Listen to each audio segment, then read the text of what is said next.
get it, you know I be on the way. Yeah. You know I be on the way. Man on a mission, I'ma get it, you know I be on the way. Yeah, it's all hard, ain't no fear here. You ain't giving this at all, you steer clear. Never beat, I've been down and I reappear. You got some money on the line, you better put it here. Rolling in and doing that work. Check priorities, I'm doing that first. Checks big and I'm sure that hurts, but it's checkmate, we ain't selling short, know the work. Ain't nowhere to hide, you ain't gotta see me come and keep me on your mind, cause I be on the way. Yeah. You know I be on the way. Man on a mission, I'ma get it, you know I be on the way. Yeah, man, we coming for them bags that they said I couldn't have, get the team. I got a vision for the things you ain't believe. And here's the motto, hard work, this over everything. It's that comeback. I'm calling plays, hit the pass, then the run back. Yeah, I'm far ahead and gotta run laps. But we ain't letting up, we never done that. Ain't nowhere to hide, you ain't gotta see me come and keep me on your mind, cause I be on the way. Yeah. You know I be on the way. Man on a mission, I'ma get it, you know I be on the way. Yeah, I'm on the way. On the way. Yeah, on the way. I'm on the way. I'm on the way.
tripwire to, they've all got to push in towards the house.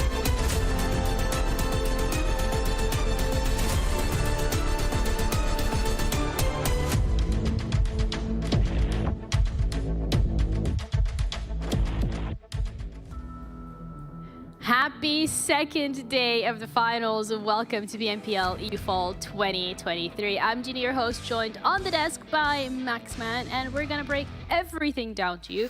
But before we do so, Max, you recovered from a pretty great day yesterday, to be honest. Yeah, it was a great day. On terms of predictions, we were doing pretty good over here, except for you, Ginny, but that's to be expected. And no, we had some good times. We had MADBULLS still at the top, and we had some new teams that we're going to talk about that have been rising at the top that makes that race for the top 8 to making championship even more interesting. Well, thank you so much for pointing out my predictions. But you know what? If you guys actually want to know who's leading the race, head over to our socials and make sure to drop a follow. Not only can you stay up to date with what team is doing great, you can support your own team, you can take part in giveaways, and you can stay up to date with everything PMPL EU related. So make sure that you do check that out. And building off of that, sometimes you're going to see something funny, but either way, give us your thoughts and your opinions. Fill out the survey. It's going to be pinned in the chat, so you'll be able to let us know what you like and things we could potentially improve on for next year. Get your say. I think it's really important, especially if you don't want to see Max again. Anyway. I knew that was coming. Listen, you had to go at me within 10 seconds of us being live. I got to jump back, okay? Let's have a look at the schedule. Max, you excited for a total of 6 maps today? Yes, I'm going to have some good times. We're going to have 2 of each map, of course, just like yesterday. 2 Miramars, 2 Sanhoks, and 2 Erangels on top of everything. So, of course, you want to be good on all of those battlegrounds. That's going to be the main focal point here, Junior, heading into the finals. And some teams that actually got some good results. I'm looking right now. At the end of yesterday, we'll look at the leaderboards. Titan actually got 3 top 4s in a row, so that means on all battlegrounds, so that's pretty good for them. So if you can have some final placements on all the maps, you're in a pretty good place right now when it comes to trying to aim for the top 8.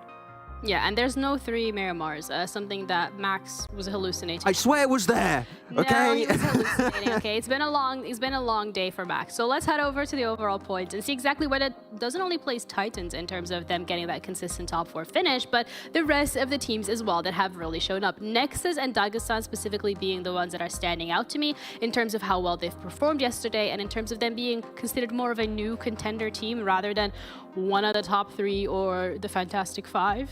Yeah, I didn't think of calculating where MADBULLS would be if we didn't have the bonus points, because NEXUS Dagestan would be above them by actually a pretty decent amount. So that's a scary prospect to think of, that they've outdone MADBULLS, because MADBULLS really, when you look at yesterday's performance, Ginny, they had that chicken dinner with 15 elims, which that is massive. Of course, if MADBULLS are going to get a win, they're not going to go only halfway. They're going to get a ton of elims on top.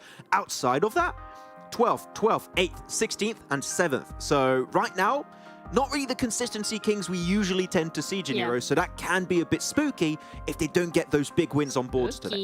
Spooky. I mean, it is Halloween season, so it's a spooky month. Spooky, yeah, absolutely. Yeah. SPG, though, I think they're on the complete opposite of spooky. This is a team that has genuinely showed up a lot yesterday as well. Max, being the proud Frenchman you are, you must be proud of them as well. Yeah, I'm really, really stoked with how things have been going so far. I know that Blank mentioned multiple times how hard it must be for Navallo to go from that previous fragging role to now in this new roster to go to the IGLing role, but he's still fragging out, which is good, but I still am waiting for that moment, Ginny, where the new players do rise up next to him. Victor did good moments, but Alex, Ala, Snowix, I'm still waiting for those moments to really start happening. As we go lower, if we stopped right now, that means that KONINA Power Titan will not go into the championship, which to me, Titan in particular, Ginny, is so surprising. Absolutely. But we saw a bit of consistency towards the end of yesterday, getting 3 top 4s in a row, 2 of those being podium finishes. So I am expecting a bit of a comeback from Titan. They're not going to go down so easily. Yeah, absolutely. VIRTUS.PRO, though, as well, 83 points instead of 88. They always still have a chance as well. But it always will remain the question of how do you show up on the day and how will you be performing. Titan potentially yesterday could have been that warm-up for them where they're like, okay, we got to get it going on. But I think day 2 as well, because it's technically almost a halfway mark. If we're done with the first 3 maps, it is technically the halfway mark. So I think alarm bells are going to sound ringing for some teams at some point later today. But not just the overall points are important. What's really important and what teams are really looking forward to are those points for PMGC. Getting on that international stage, having a chance to compete. And so far, when we're looking at the top 3, it is still the MADBULLS, Major Pride, and Gladiators. But something to keep in mind is that these gaps are continuously closing in. Yeah, what is that, a 61-point gap currently between MADBULLS, Major Pride? Luckily enough for MADBULLS, Major Pride, Gladiators did not show up yesterday. So that is really good for them, that the point gap has not really reduced in any significant way. So that's really good for MADBULLS. But it is a point gap. We got 6 matches per day that could dwindle relatively quickly if MADBULLS, outside of that one win of yesterday, are not quite able to perform. And I'm not going to lie, I would love to see it, Ginny, be a bit closer. I would love to see Major Pride, Gladiators come back today. And it's down to tomorrow to decide which team goes into PMGC, because I've been seeing the teams in Turkey in the finals yesterday. It's not going to be easy to qualify. Even though you've got 5 slots, it looks easy. It is not going to be easy. So qualifying as early as possible is always a good thing, so you can start already preparing yourself mentally and getting up strats for what PMGC is going to potentially look like. Yeah, what PMGC is going to be throwing at you, because as you said, the competition is fierce. And looking at the teams that are currently dominating the top 3 in terms of being able to go towards PMGC, it is, as we already pointed out, MADBULLS, Major Pride, and Gladiators. But regardless if they meet the top 3, between MADBULLS, Gladiators, and Major Pride, there is such a big variance in terms of the damage that these teams have been able to put out, but also the elimination, 12-point difference between MADBULLS as well as Gladiators. Yeah, right now, only the eliminations for MADBULLS allow them to stand out and lengthen that lead just a bit by an extra 4 points, which is good. No doubt that could make the difference at the end of these finals, though. Except for highlighting MADBULLS and Major Pride, that are the 2 teams that were able to compete a bit for that PMGC spot. Gladiators, sure, 17 eliminations is still not anywhere close to MADBULLS and Major Pride, but only 5 placement points over the course of 6 matches yesterday, Gennaro. Fair to say, that is very low. Yeah, absolutely. Like this rotation in particular onto Major Pride, it seemed like there was no game plan. I'm not sure what's going on, though I am going to follow the words of a wise man known as Blank, which is, if you doubt them at this point, you're going to be called out later on for doubting them when they're going to start coming back on day 2, day 3. Okay, so you don't want to doubt them, you just want to wait. And you doubt them on day 3 if things don't start to look good. So there's like a plan of when you start doubting them. But I think as well, something you're pointing out when it comes to Gladiators getting 17 elims, when we were looking at the MVP yesterday at Doran, he had 21 all by himself. So definitely something to be a little worried about. And again, looking at whether or not that will be changing today for Gladiators and MADBULLS as well as Major Pride alike, because it felt like yesterday was a little lackluster from these teams. Yes, MADBULLS do get that 1 chicken dinner, but they didn't have as many explosive games as we're potentially used to. I mean, we said it, right? The only reason why they're in first place is because of those bonus points. And that lead from the bonus points that set them up initially is already gone. It's only a 3-point difference between them and second, a little bit more between them and third place. So they could be outside of first place, even possibly outside of top 3 if we don't see them come to what we usually saw in the league stage. Though, I mean, we're talking a lot about Major Pride, talking a lot about Gladiators, talking a lot about MADBULLS. I think it's fair to say, Ginny, that they are not happy with their performance of yesterday. Absolutely. They're going to come back swinging today, fragging out and being super aggressive, because currently the teams that have been doing that, like your NEXUS, like your Dagestan, have been hyper successful. And it seems like those 3 teams are just a bit scared because there's so much that relies on these finals, a spot for PMGC and the championship. So maybe pressure also got a bit to them. So we'll have to see how things evolve today. Yeah, you're touching upon NEXUS, and that's definitely a team that has done incredibly well yesterday. We've already kind of highlighted the fact that when we're looking at Dora and 21 elims by himself, but they have had such a big NEXUS. Okay, whoever did that. +1. That is absolutely incredible. Spam it in the chat, because, I mean, what else is there to say besides the fact that they have genuinely popped off yesterday? And the improvement from day 1 of phase 3 to day 1 of the finals has been incredible. Yeah, thank you, production, for that one. we got Black's face on top supporting the boys of NEXUS. Yo! One thing about NEXUS that we highlighted in phase 3 is that they're very aggressive. That was definitely one big change to their gameplay. But going from 18 minutes average survival time in phase 3 to now 23 minutes and 38 seconds. That is such a mental increase. And of course, that comes with the fact, Ginny, that when you do survive long in the game, you have more opportunities to frag out. And this is something that NEXUS were doing so efficiently. And it was not easy. I think that these are some of the toughest games we've seen NEXUS play, is circles were not going their way. They were not gifted circles and could just frag out, pop off, get extra placement points and get extra eliminations. They were sweeping the edge time and time and time again. Doran got a bloody 1v4, goddammit, okay? Yeah, that was they incredible. are on fire. Absolutely. And for example, this game in particular, they were on the western side of MUERTE, and the circle kept going to the eastern side, and they were able to maneuver themselves out of those really, really bad spots, and then to pick their fights exclusively in positions where they thought they could come out on top. Sure, they did not survive as a 4-man team, but they survive longer in the game, get extra placement points and eliminations, which over the course of 6 matches, that really adds up to the point where now they are not only in second place, they're competing with the best team, I would say, in the lobby, which is MADBULLS. Yeah, but also Dagestan was another team yesterday that has really, really showed up. They are here to play. They started off incredibly successful with that first chicken dinner in terms of not only the placement points, but also getting 25 eliminations. So they've been doing really, really well, and their damage that they're having been outputting is also great. So it's really good to see that these teams are not just... It's not just the MADBULLS, the Gladiators, and the Major Prides, but other teams now have like, okay, this is the finals. This is literally our last shot to be able to make it to an international event. So let's just get aggressive. Let's play in everybody's faces, and it's been working out. Yeah, just being aggressive right now has been so good for Dagestan. Shifu has been always a player that we've looked at as having so much potential in this region. Keep actually, I believe right now, currently he is the top fragger for the team with 10 eliminations to his tally, so he's been really popping off. But the entire team, it seems, has been putting a lot of effort in these matches, and this is the thing I think that would help Dagestan be a team that levels up significantly, is going into Championship and getting that experience. Are they going to do well in Championship? I'm not sure, but it would be good to see them get there to play against those Turkish teams and bring that experience back home for 2024. And look at that!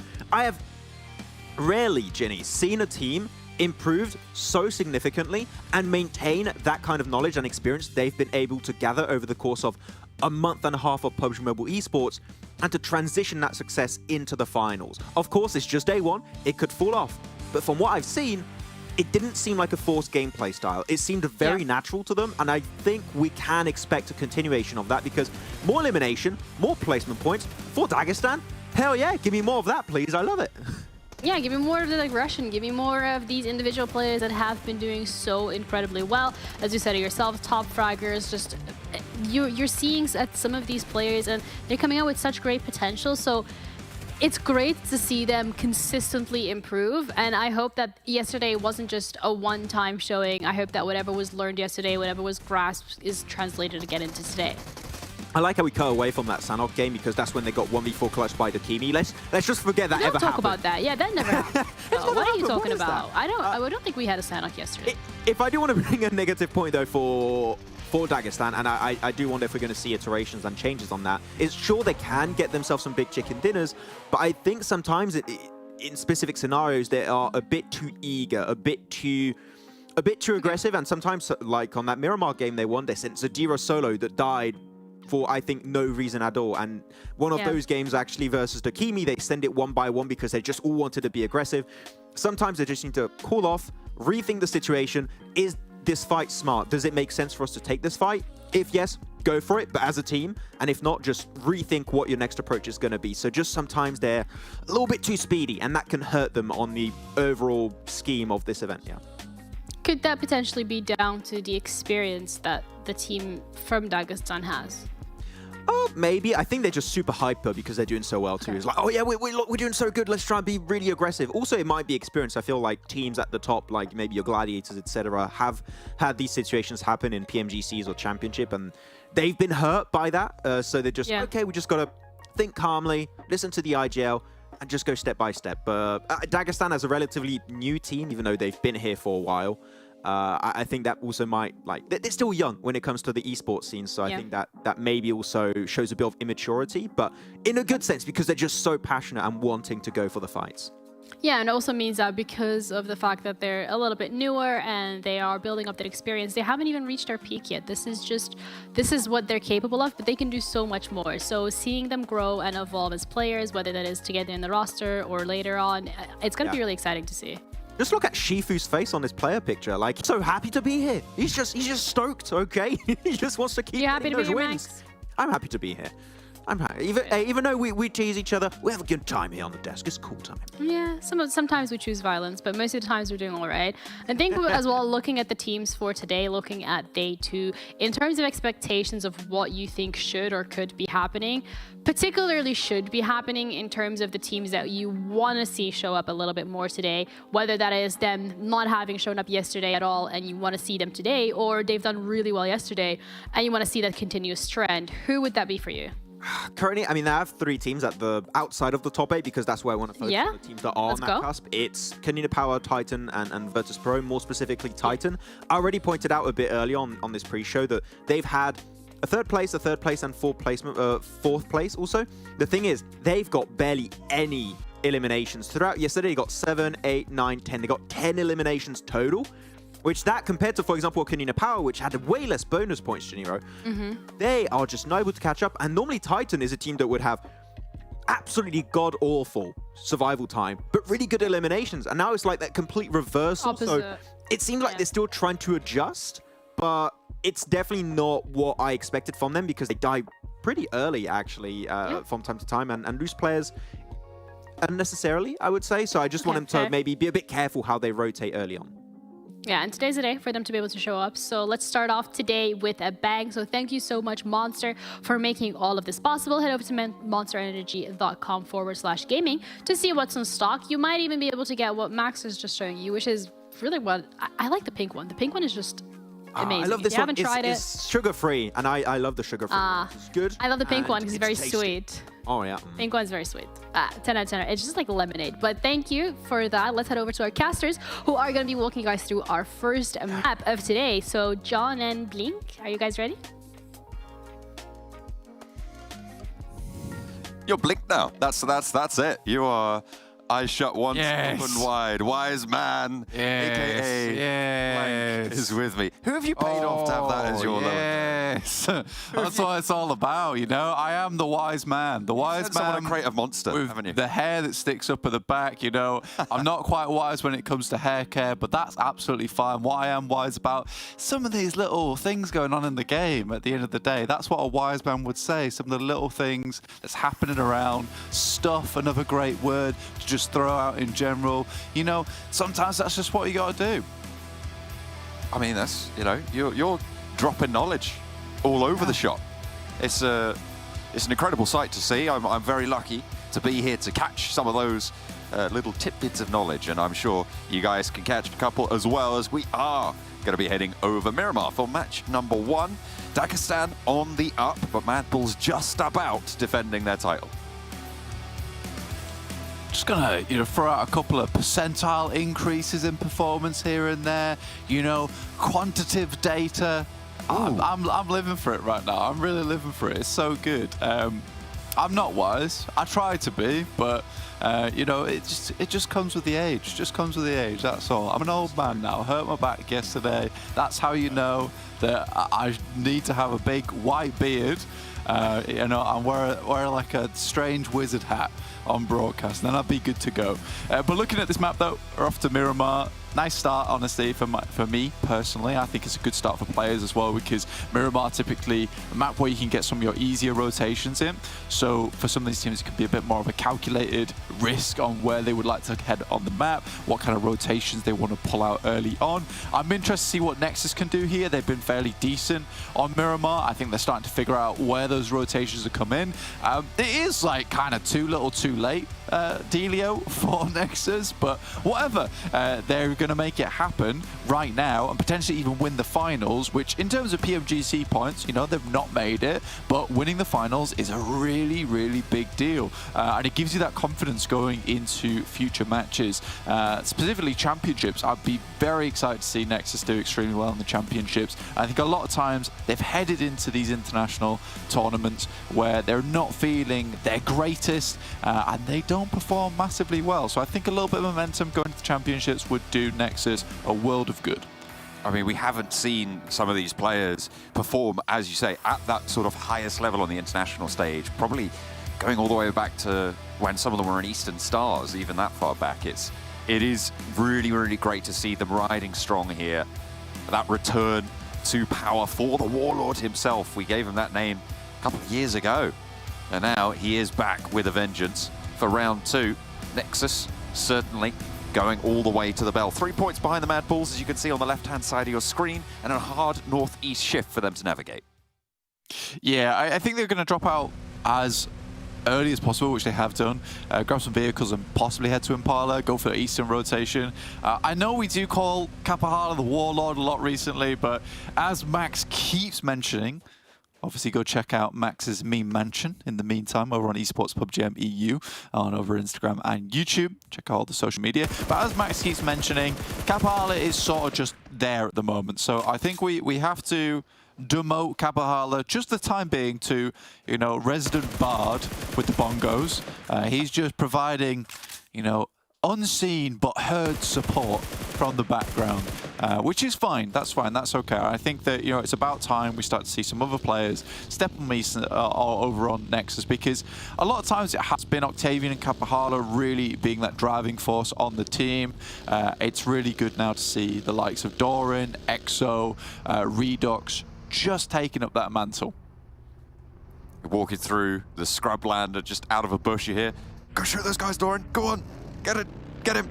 And it's KASIK. It's KASIK just sat there with his bongos in the brush, just trying to spur his team to victory. And to be fair, Doran was absolutely dancing to the tune yesterday. He was just incredible. Was able to pull off a 1v4. Had by far the most eliminations in the lobby.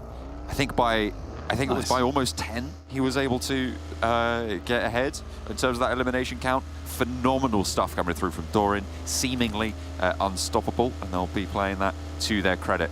KASIK team on the road from the southwest side, just righting some wrongs with Engush on his side. That's not how you're supposed to drive a car.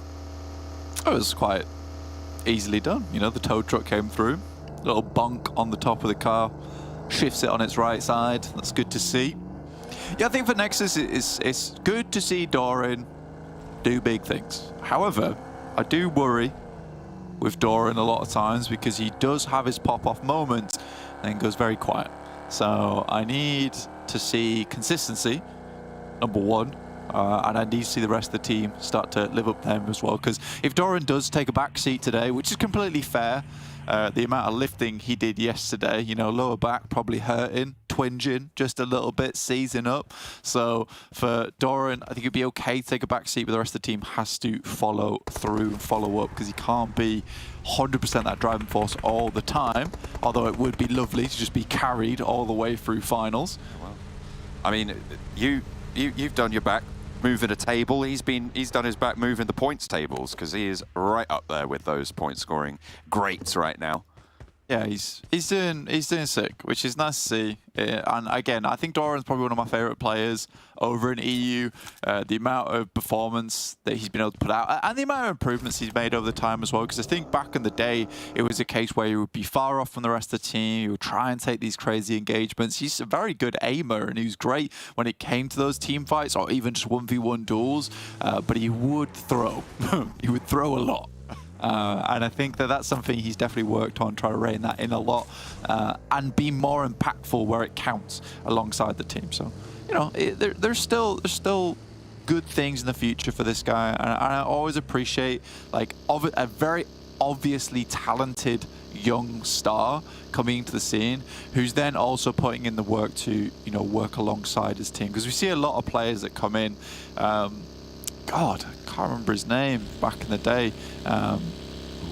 From Laka Nostra MVP. Help, John? Oh, Alicio. Alicio, there we go. That's perfect, brilliant. You're on the money there. We've seen players like Alicio from Laka Nostra MVP way back when. That was extremely good player, right? Can't deny it. MVP caliber. However, his ability to play with the team just was lacking. And that kind of came to the downfall of Laka Nostra MVP. On the other hand, you've got Doran, who looks like he's actively worked, even as a young player, to mature, to work better for the team overall. Yes, he's been carrying yesterday, but sometimes you just have to make it happen, right? You just have to do some deadlifting, and that's okay. So for Nexus, I'm really excited for prospects for the rest of this finals, and I've harped on about them a lot now. We were just on board with Dagestan for a second, and again, 2 chicken dinners off the back of yesterday. Wonderfully good job from them. I think Dagestan's currently very happy with their prospects here as well in finals. They have proved that they're good, and specifically proved that they're very good on Miramar. So this is a great map for them to get the ball rolling.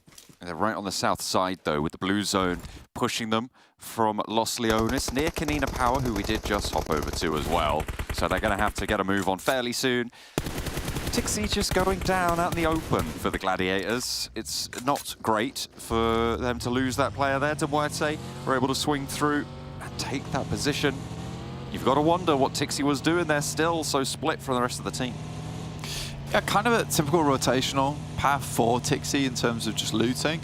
The thing that bothers me more about that, because it's not where he was positioned, it's why he was positioned there, specifically after yesterday too, because we did see DeMuerte making the same rotational path specifically to cut off players from Gladiators who are still looting in this area. You get 2 Miramars to look at it. You see 2 Miramars happen with this type of circle where DeMuerte makes this rotate. It feels wrong that we would see Gladiators make the same mistake 3 times in a row. So homework, guys, homework. It's very important. Got to be doing it on the night.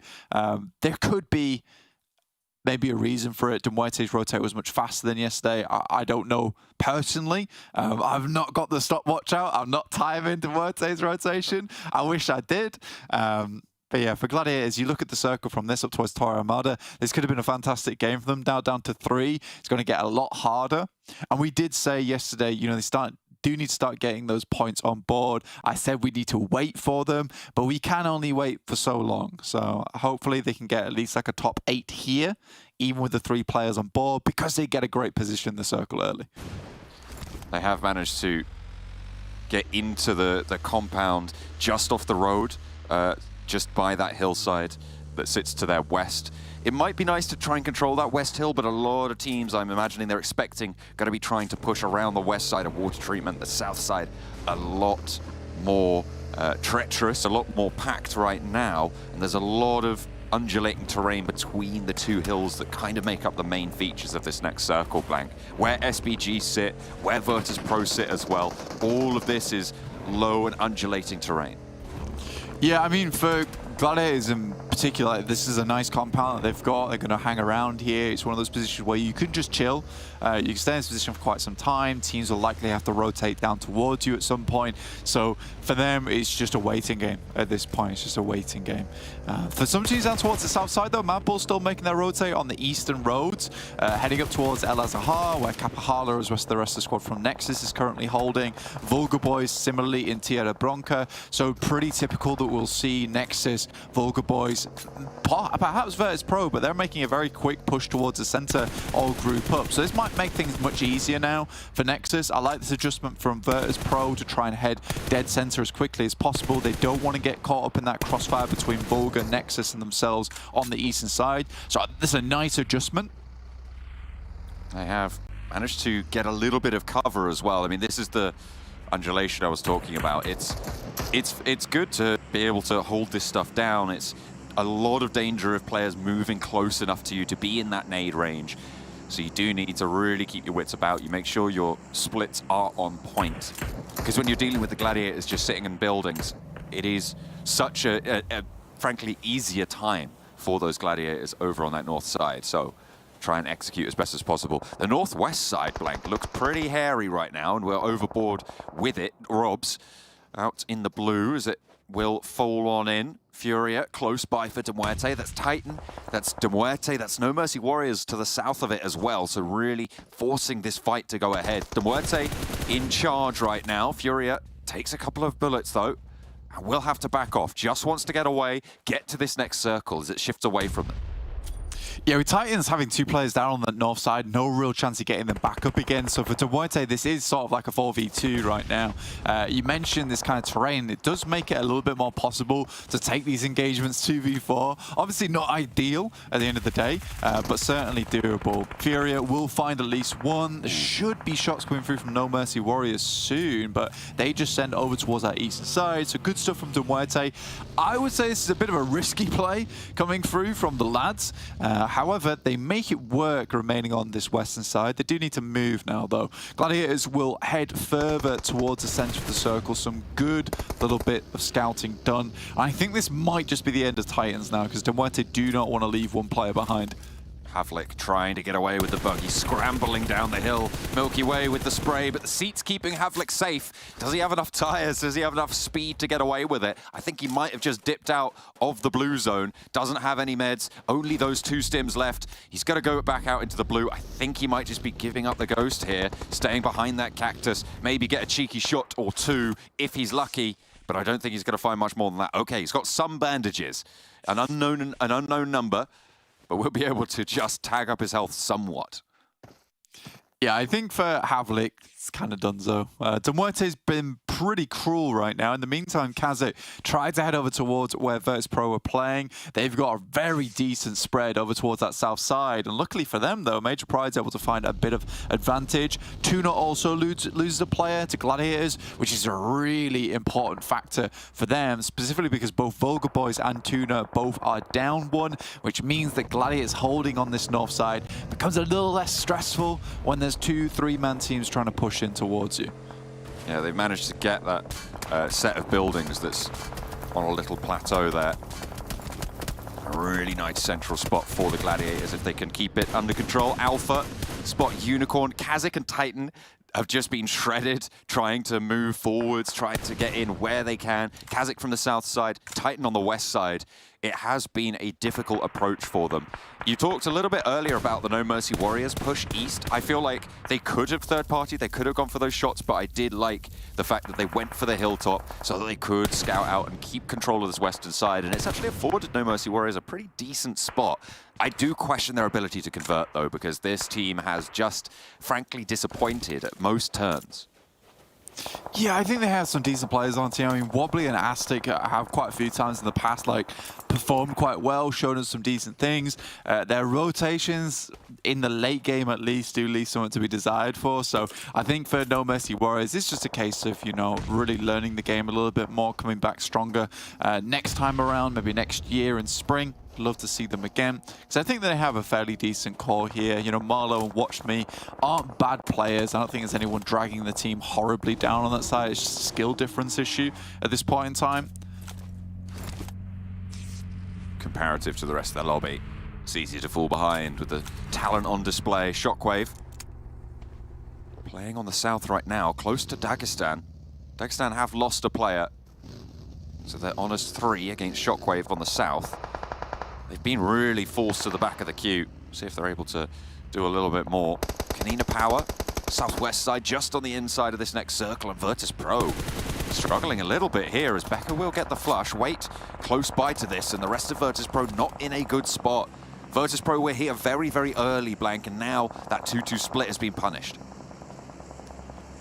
Yeah, I think for VIRTUS.PRO, they have a good compound, right? That Beck is currently holding alongside Elementrix. I think there's a massive reasoning for VIRTUS.PRO to continue confirming on these players on the southwest side. Realistically, for VIRTUS.PRO, it's just a case of taking some pot shots, keeping players at distance over on the edges. Eventually, at some point, there's going to be more teams trying to make their way in from that south side, and the fight's going to start to bloom, and you can clean up the pieces afterwards. Now, VIRTUS.PRO's left themselves in a very vulnerable position. You can see the compound on the right side of your screen. There's quite a few buildings to hold, so there's a fair few positions to crash on towards this spot. So I think with a few less compounds, VIRTUS.PRO might have been able to comfortably play for a little bit longer with 2, but this just really does expose them to quite a few threats, particularly with them being quite close to that central arena. Try and fend off where you can. Always successful. SBG on the front page, Blank, in the conversation to maybe go to champs if they keep their ducks in a line. On the south side now, a little bit behind Dagestan, who are on 2. Trimmed down a little bit there. VIRTUS.PRO and KASIK, all teams that are sat in front of SPG right now, who are low on their players. So potential for a little bit of a softer push for SPG on their south side if the teams to the west and to the east don't pay too much attention. Yeah, for SPG, there's definitely potential. I think they've been pretty quiet, right? In terms of their push, trying to slowly make their way in. Dagestan taking a few casualties off the back of that. They're down to 2 players. Allah stands up a little bit too much. Got to remember, there is that massive city over towards the eastern side right now. The Major Pride, Alpha, Nexus, and Shockwave are all congregating towards. So, I mean, anyone playing on these edges needs to be worried about it. It's nice that they drop a little smoke here, allows them to get a little bit further to maybe hit some of these nades. Surely you see side of the ridge. Limbo wants the challenge. Victor doesn't take any. Dagestan just going to continue their survival on the south side, but KONINA Power have turned their attention this way. 3 players for KONINA Power, a little bit more formidable. A stop for SPG, and will spot Narvalo as well. They'll get that knock and they'll get that flush. SPG on 3. SPG sort of have to be a little bit aggressive here, because with this next circle starting to close in soon, John, you know, there's not a lot of space to be taken. No Mercy Warriors even over towards that northwest side means there's at least 2 more teams that SPG need to contend with. So this is not an easy push now for SPG. They've kind of penned themselves in. And I think this is something you could have realized maybe 2 zones ago, where you know you realistically can't send towards that eastern side anymore, John, because there are so many teams playing inside that city. So this is a great push coming through from SPG. They know they need to clear out these teams, and they have to do it really swiftly. Palucci of Hayes trying to use the vehicles as cover, and it's good for 2. That is disaster for SPG. They lose 2 players and they're flushed immediately by Palucci. Really bring them down to size. Narvalo now with a chance to equalize, but his teammates down as well. It is just him in action right now, and he's low, and he's down, and he's out. It's Dagestan to pick up the final shot. Dagestan taking that final shot in there is real unfortunate, right? And I think SPG made all the right plays, but just weren't able to finish it off there, John. That is slightly depressing. I think that could have gone so much better for them. No Mercy Warriors now heading up towards KONINA Power. Palucci and Hayes holding. Probably the worst 2 players to still be left alive there for SPG as well. Palucci and Hayes have had some significantly good games as of recently. Nades being cooked by Aztec over towards Palucci, and they will go down. That's Major Pride to take the shots over to, actually, Nexus on the southeast side. Sorry, I thought that was in this scrap. No, it was just No Mercy Warriors taking down the remnants of KONINA Power. And they have, again, got this west side a little bit more under their control. Limbo last for Dagestan. Wanting to stand up, wanting to slow down this full 4 squad. Tall order, but if he can pull it off, we've seen these 1v4s. Maybe it's time for another one. He has zone now. I think no one's really sure where this is going. I actually kind of like the Demuerte pick that you've gone for. I think it's a bit more of an aggressive pick, right? Sort of wanted to go for them myself, but I just thought it's a little bit difficult. I kind of need to back the Gladiators. But yeah, for Demuerte, definitely a good pick from you, because they have some good games over on Miramar. It's not an easy hold for themselves, but they're looking to keep teams within Cruz de Valle, you know, hold them out from that position. MADBULLS also on the top side. I think there was a Nexus pick actually coming through as well. I'm not sure who from. I think that was Ginny. Ginny dropped the Nexus pick. Ooh, very nice. Supporting the boys. And then a Major Pride pick coming through from Maxman, which is probably the clear bet, the good decision, I would say. Yeah. I think I definitely agree with that. I mean, sitting on the corner of Cruz de Valle with a high ground position as well over a lot of other teams that surround this area, they're going to have some pretty good sight lines. If Nexus push in behind, they pick up Naomi potentially, try and get something there. Even Shockwave from the south as well, similarly positioned to do so, could be troublesome. But if they can guard out like they are right now, with the help of Alpha, it's going to be a lot harder for Nexus to make that push. For Shockwave as well, the circle is slap bang on Demuerte, and I predicted them because I feel like they've got a lot of structural strength towards the teams that could potentially pose the biggest problems. I think leaving a settlement is always going to be treacherous. It's a little bit downhill from Major Pride, so when they come out, it should be easy to take those shots for them. Hopefully they'll be able to make that work. And towards MADBULLS, you've got that crossfire with Gladiators. Similar story to the Southwest, as No Mercy Warriors are getting picked apart.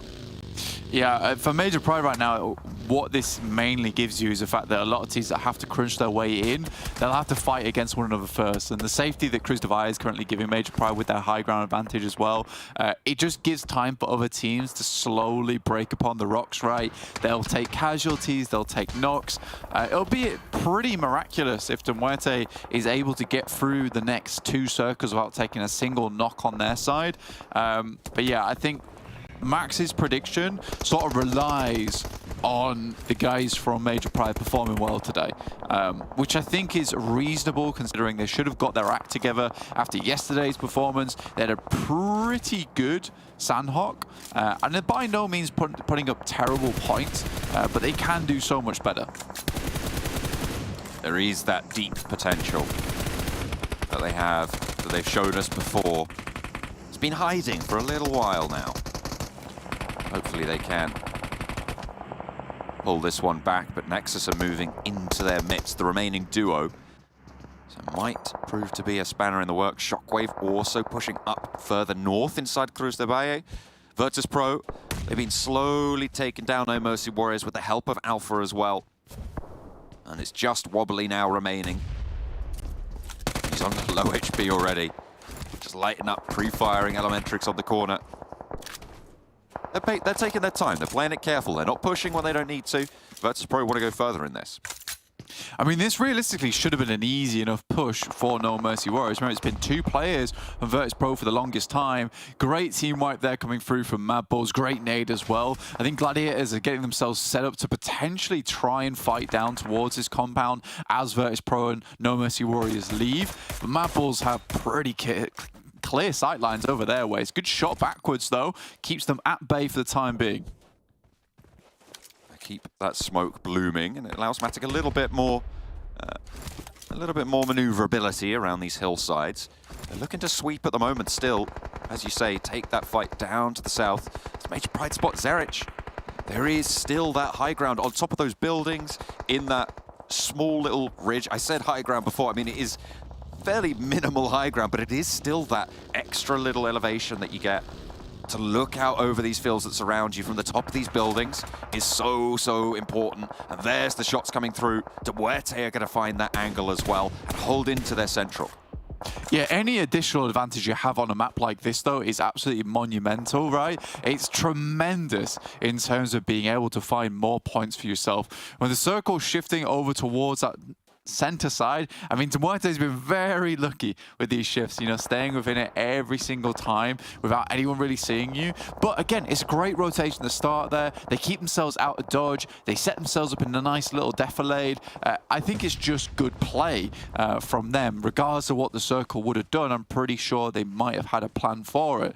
Now, down towards the southeast side, things start to get a bit hairier, right? There's so many teams moving through now. You've got SHOCKWAVE, NEXUS, Alpha Team, all looking to finish the fight alongside with Major Pride.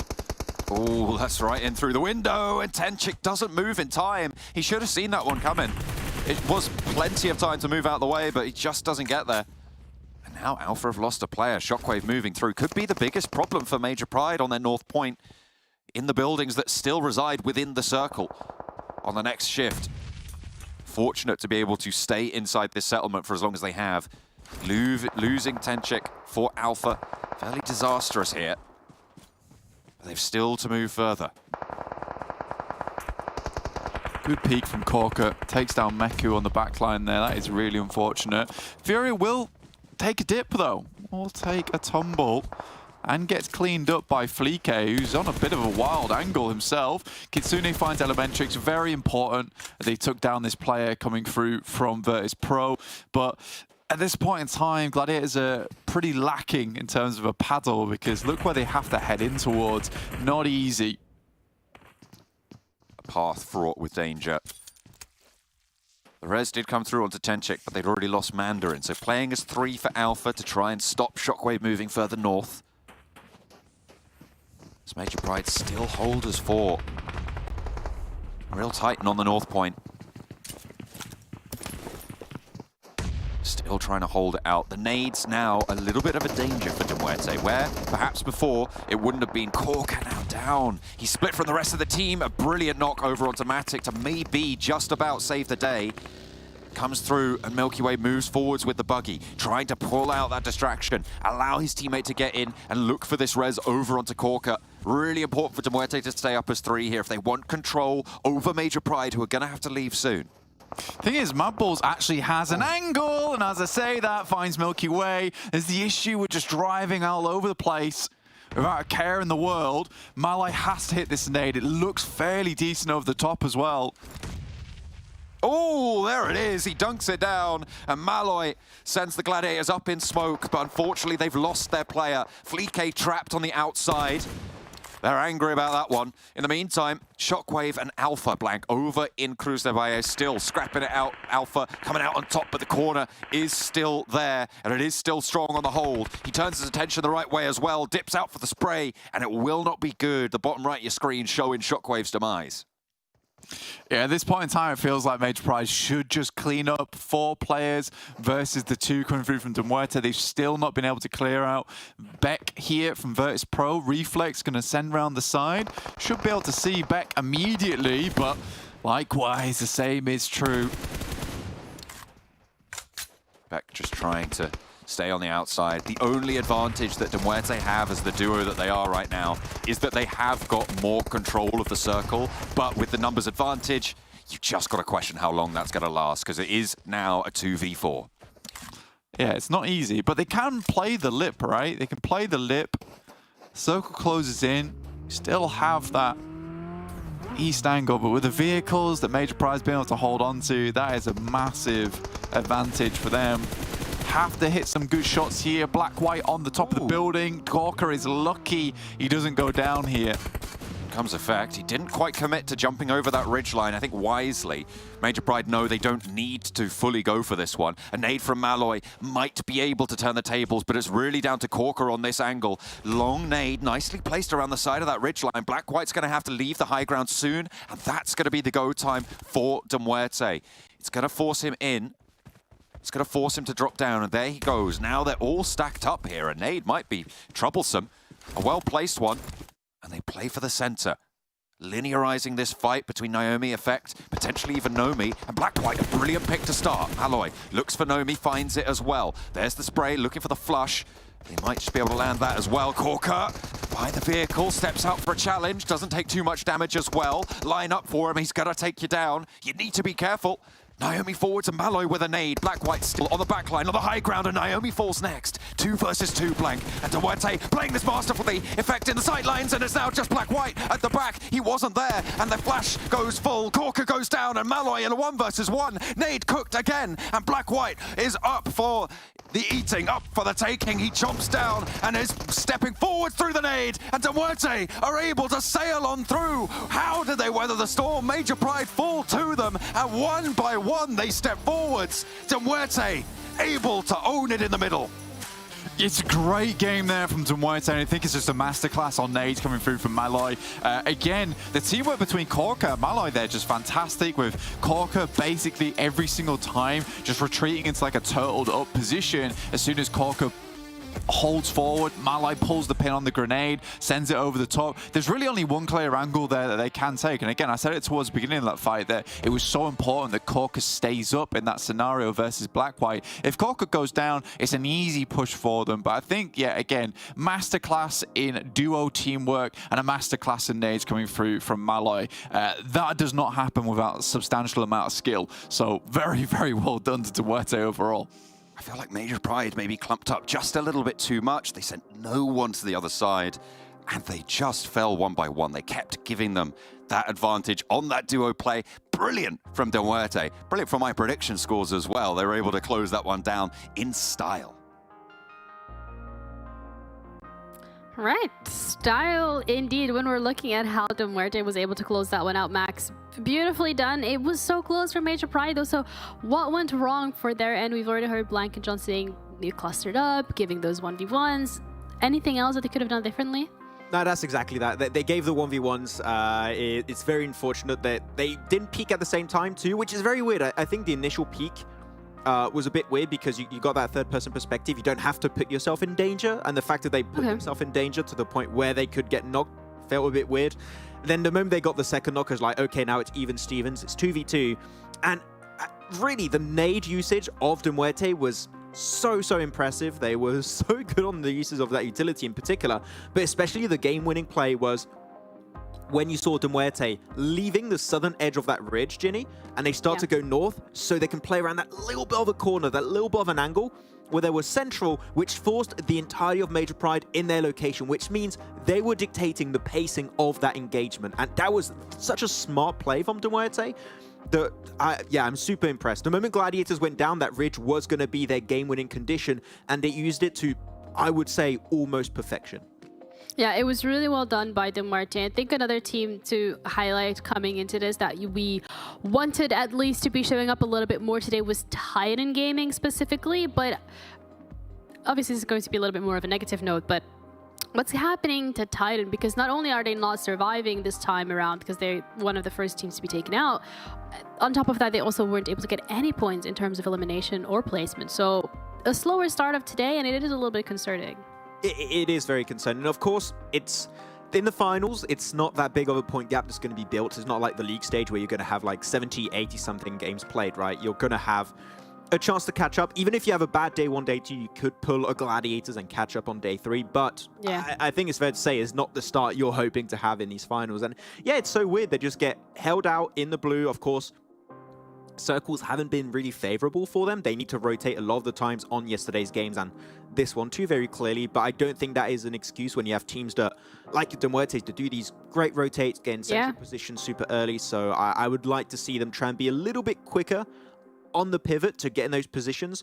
But looking at the stats of MUERTE, 5 for Corker, 5 for Malloy. Hell yeah, I love this. This is MUERTE we know and love.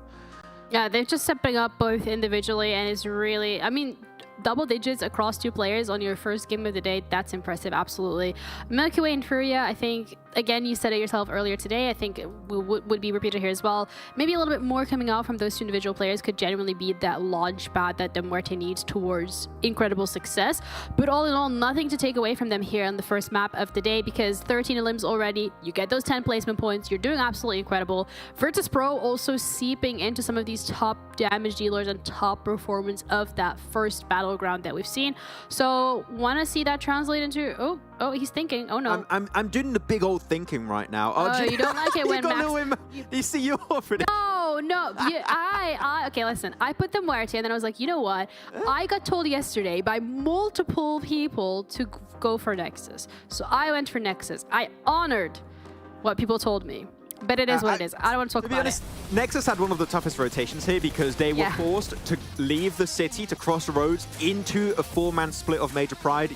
Unfortunately, as much as I would have loved to see them be successful on that rotation, it's not going to happen in 1,000 years. Unless Doran pops off and is like, oh, I'm gonna make it happen and we're gonna pop off. He was not there. It was just Exo and I think it was Exo and Redox. So that was going to be a tough transition. But otherwise, very interesting game in, I would say, a part of the map we don't see used too much. It's all about that terrain knowledge.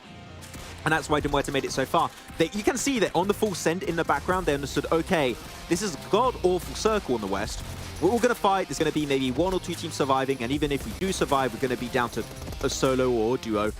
Let's just send it to a position we know we could play for the long term. It might be nadeable, but for teams to nade us, they need to get in nade range. And that's not easy to do when you have such an open amount of terrain, like you could see right there, around that kind of ridge position. So they just moved it and then let teams like your MADBULLS, like your Gladiators get close, and then you're just going to nade it with everything you have. And then, as we said, play the angle on this ridge and just let Major Pride come your way. I cannot express how smart a move it is to go in the center of the circle and just let Major Pride come your way. And of course, holding on to utility. If Kalaris was here, we would know about that because we keep pointing out, Ginny, how important it is to hold on to your nades, to your mollies, to your smokes, to the very end, because it is a big difference maker. And that is the main reason why MUERTE won this game, is because that smart move in the center and keeping those nades. Those nades. Those nades. Okay. I feel like in Hunter x Hunter right now. Okay, they kept the nen going. Yeah. Weren't they called grenades at some point as well? So we're changing it up here a little bit every now and then. Got to keep it entertaining. But with that as well, I mean, looking at the points that MUERTE have gathered this time around, 2 chicken dinners, the eliminations on the board, 126, 2 points behind MADBULLS. If I was a MADBULLS fan right now, I would be shaking. I'll be shaking in my boots right now. I'll be a bit spooked Waking in my out. boots. Oh, yeah. No, good from MUERTE. They jumped from, what was that, 4th position with 103 points, now 2nd place. That is, as we said, Ginny, right, it's how close it is currently at the top of the rankings. One good game, even from an SPG, if they pop off and they just get this huge, huge game, that could catch up technically to a good old top 3 location by the end of the day. So I'm stoked. I'm really liking what we're seeing. Though there's still teams that, as we're going to go on the second page, VIRTUS.PRO, KONINA, Power, Titan, still want to see some presence of those guys. And first game, that can hurt you a little bit, your morale entering into day 2 of these finals. But we need to see something, especially from Titan. I think that everyone here watching at home would be severely disappointed if we cannot see what this Titan roster has to offer on the bigger international stage that is the championship. What if you're watching from your friend's home? Would you also be disappointed? Or is it only disappointed if you're watching from home? I mean, isn't your friend's home also your home? Is home number 2, you know? That's a really good question. We're going to take some time to think about that, and our casters are going to take you through Sanhok, which is the second map of today. So let's head over to them and see what they think about whether your friend's home is also your home. It's quite philosophical, you know. What is it? What is the material aspect? I don't know. We're going too deep, Blanket. Let's wheel it back. Let's pull it back to Sanhok, because that's where we're going next. I'm getting blasted by the sun right now. It's kind of unacceptable. I would fix it right now, but I'd have to reach like across the whole room. So I'm not going to do that. It's fine. We're heading towards Sanhok. Jumping into this one. MUERTE, incredible game. Like we said before, just really good teamwork between Korka as well as Malloy. Nice to see Malloy really picking up speed as well, because he really was the dude back in the day, even on OG MUERTE when Fleeke was still playing on that team. He was the guy that was really putting up the big numbers, the big performances. So it's nice to see him there. And Korka, just a great addition, coming through from, I think he was on VIRTUS.PRO back in the day. So very, very well done to both those players, working very well together in those final moments. It depends how well you know the friend as well, Max, if their home is your home. But, you know, it's up to you, bro. Mikasa, Tsukasa. But only on the weekends. Well, any day of the week for Max. He can. Oh. I mean, I'd rather be in Max's meme mansion, to be honest. But my meme flat doesn't really hold the same weight. No, it's a little bit less illustrious, but you know what? It's still valuable to us. You know, it's not the size of the meme. It's the friends you share it with along the way. It's what you do with it. It's what you mean with it. That's ooh, right. Yeah. Oh dear. Let's talk again about KASIK and Titan splitting off from Painan and making the middle of the map a bit harder. Let's bring it back to reality. Yeah, so I mean, right now, obviously, KASIK going for the same rotation as before. Nothing changes there. It's the same old tricks. So I'm not too displeased with this at all. Titans also will just be hanging on. They have slipped off quite a bit, though. Pretty disappointed the way Titans have been playing. I know there's a lot more under the tank for this team. So, you know, if we pop the hood right now, there'd be a very much working engine in there. It seems like it's a driver issue. So I need to see a little bit more from Titans. I think right now what I'm noticing the most from them is a clear amount of impatience in these games, just trying to force their way into a lot of these circles, a lot of these lobbies. I don't like it. You know, 11th place, it's not where they should be. And I think they've done a fantastic job to get into the overall rankings in the 3rd place. And now they're very much letting it all slip away. You know, 2nd game of the 2nd day, there's still chance to bring it back, but there are now teams who are hurtling towards that finish line. We have a nice little bout in the top side. You know, Nexus and MUERTE, MADBULLS. MADBULLS still clearly hanging on. Great game from Fleek. Last match on Miramar. I don't think we can really discount the amount of work he does. It's kind of why he's known as that solo dolo god, right? He's so good at it and does perform very well in those high pressure scenarios.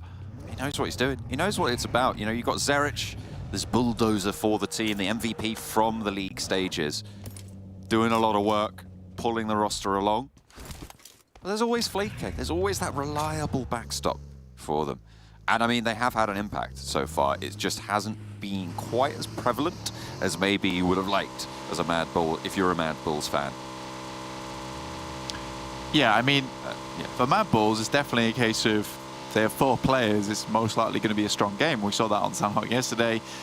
Really fantastic finish from them, where they're able to get themselves their chicken dinner on board versus Major Prize. So not an easy win either, playing uphill, and they made the play that was necessary, right, which is pushing into Major Pride right at the end of that game, which is never an easy decision to make, especially when you've been on the back foot as well in a lot of those matches previous day. And you're like, look, we just have to believe that we are the team that has just been giving everyone the old Russell-Dussel in the old face. So I think for them, league stage looks extremely good. They just need to return to that form, or at least believe that they can. Because it does feel like once they put themselves in those scenarios, which are winning positions, they take those winning rotations, they typically do well off the back of it. And I think there's a little bit of caution happening right now at the start of the finals, which needs to just be thrown to the wind, I do believe. I look away and KASIK have sent really far and fast south. They played that split on Trifecta and immediately, almost it seems, have sent all the way down to the gap between Painan and Sami on the south coast, close to TUNA. And they are going to win the first bout of the scrap. Ingush taken low by Purple, but not really too much to do there. Getting back up to 0 for TUNA seems a little bit too tall of an order, but Purple's going to give it a go. And they have got a lot of control over this ridge, and Zero's on the clean side of it. Potential to make it back there. See, they're just suppressing. They're popping these nades up, and the fact that he was able to get down the stairs on the crawl, pretty nifty stuff from Zero. Yeah, quick little jump out, you know, get into position. I think for Zero, it actually might just be able to make it back to this rock. I think KASIK were hoping to dangle him sort of like bait.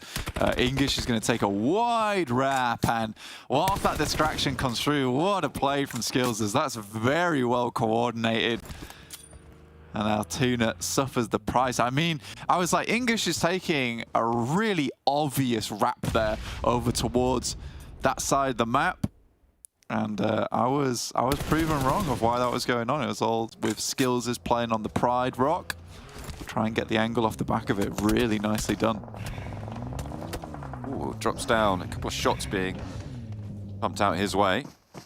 Wants to get a little bit more healing done before he gets on the bike. But KASIK, they moved so quickly. That's what I was talking about before. From that split loop around Trifecta and up over the Northwest Island. They've moved very fast, and for that, they've got themselves into a really decent central area of that Southwest Island, with the circle split between the mainland and that Southwest. It feels like it should end Southwest, but there is definitely still potential for even a quarry finish, that area around boot camp. So maybe a little bit sticky, but they've got themselves a spot. Yeah, I think for KASIK, it's a good realization from yesterday, and I think it's not an adjustment you could have made on the fly yesterday either. Improving this would have been very difficult. You had to know exactly who was playing in which location and for how long.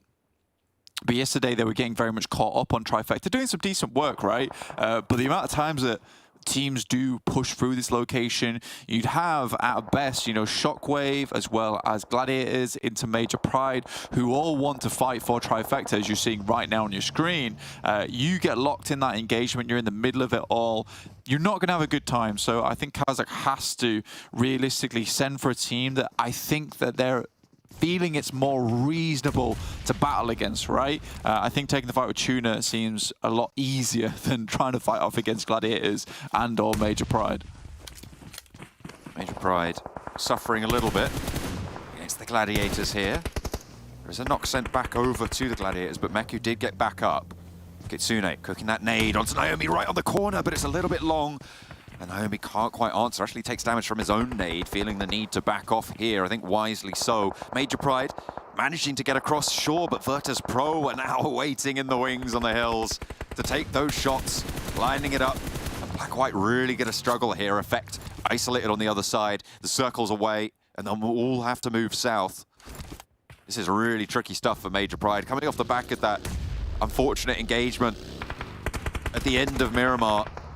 Getting into this sort of a scrap where they're just getting cut down time and time again. Really bad news for them, certainly on the morale front. Yeah, I think after the last game, it hurts you. It hurts you big time in terms of your confidence coming to this one. 2 players left alive now, and I think for Trifecta, there's certainly a good rotation to be made here for Gladiators off the back of this. MADBULLS also moving through ruins, kind of just congregating around this area at the moment as Matic tries to swim across towards the final player coming through from Major Pride in effect. But Naomi taking shots towards Kitsune. Unfortunate. Will get flushed out by effect. That is not ideal. Far from it. Gladiators were hoping for a clean fight here. It feels like it's been a while since we've seen all 4 Gladiators survive into even stage 5 or 6. And this time will be no different. Kitsune going down. Held out by 2 of Major Pride. Everybody going to need to move south. That early rotate from KASIK will pay out in terms of this circle shift. Still not fully decided on the Southwest Island, but again, that's where the majority of the land lies. So you've got to expect that that's going to be pretty solid for them. MUERTE as well, pretty close to the center of this one. Camp Charlie, that sort of area under their control for now. Yeah, a lot of teams going for the similar rotate again. And I don't like this rotate. It's one of the more tricky ones to make work for a lot of teams down towards that southeast edge. You know, Alpha to MUERTE. But no Mercy Warriors in this position too. I think with the amount of times we've seen this circle pop and a lot of teams just get completely pulled to pieces over towards Cave, Doc, Bantai. It's really awkward. And I appreciate what MUERTE is currently doing. The Furia up front and personal. He loves to do this anyway. He's very good being the front man for the team.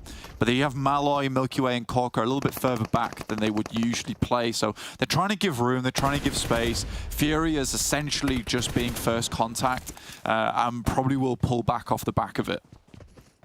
Tixie pushing in for the final flush, and Effect goes down. A couple of cheeky shots, auto shots, he does the job. Major Pride eliminated. Gladiators on 3, and having to push south now. VULGAR boys, looking like they want to go for a quick dip past the Dagestan outpost on the rocks. Both of these teams going to probably look to be landing in the same sort of area. If Malloy isn't looking out this way, it could genuinely be just 2 squads rocking up on his off angle. I think we talked about Titans at the start of the game and how they're a little bit disappointing. This is sort of the perfect circle for them.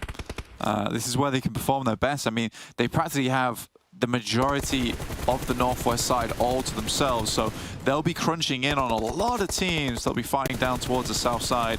Dagestan is most likely going to be going down here if VULGAR boys can hit their shots. Yeah, it's looking dire. It's a bad time for Dagestan. They don't have the room to swim out of vision range of VULGAR boys and keep making friends with the coral.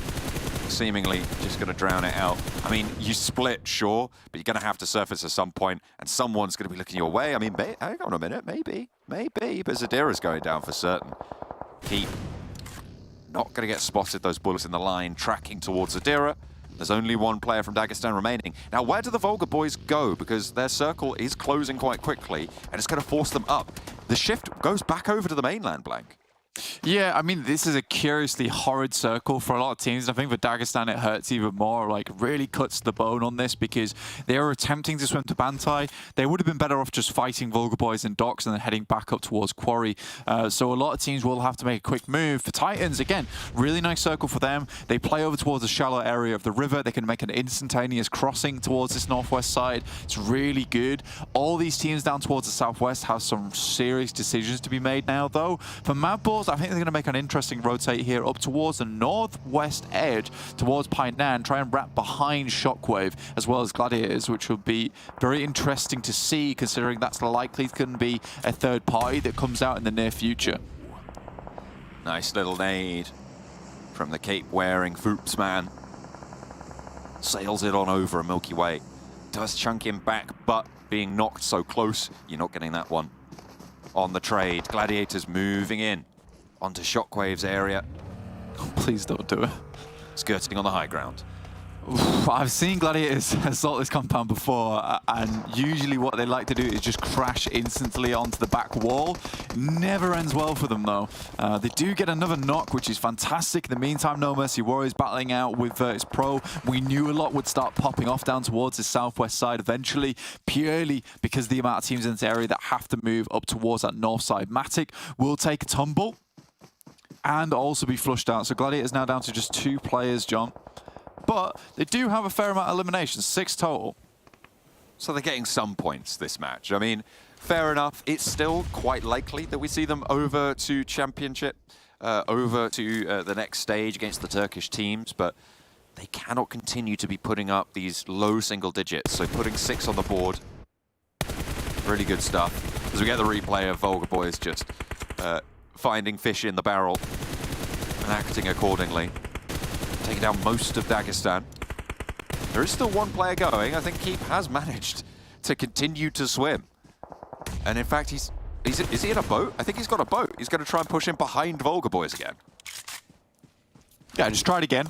You know, give it another go, give it another whirl. Next circle over towards the central compound around KONINA Power and the rocky outposts in that area. So not the nicest of circles, I would say, for a lot of teams. Not a huge amount of area to be playing around this position. You know, Cave still involved. Awkward spot to play on, but a nice bit of high ground to work with Vulgar Boys down towards the coastal area on the south.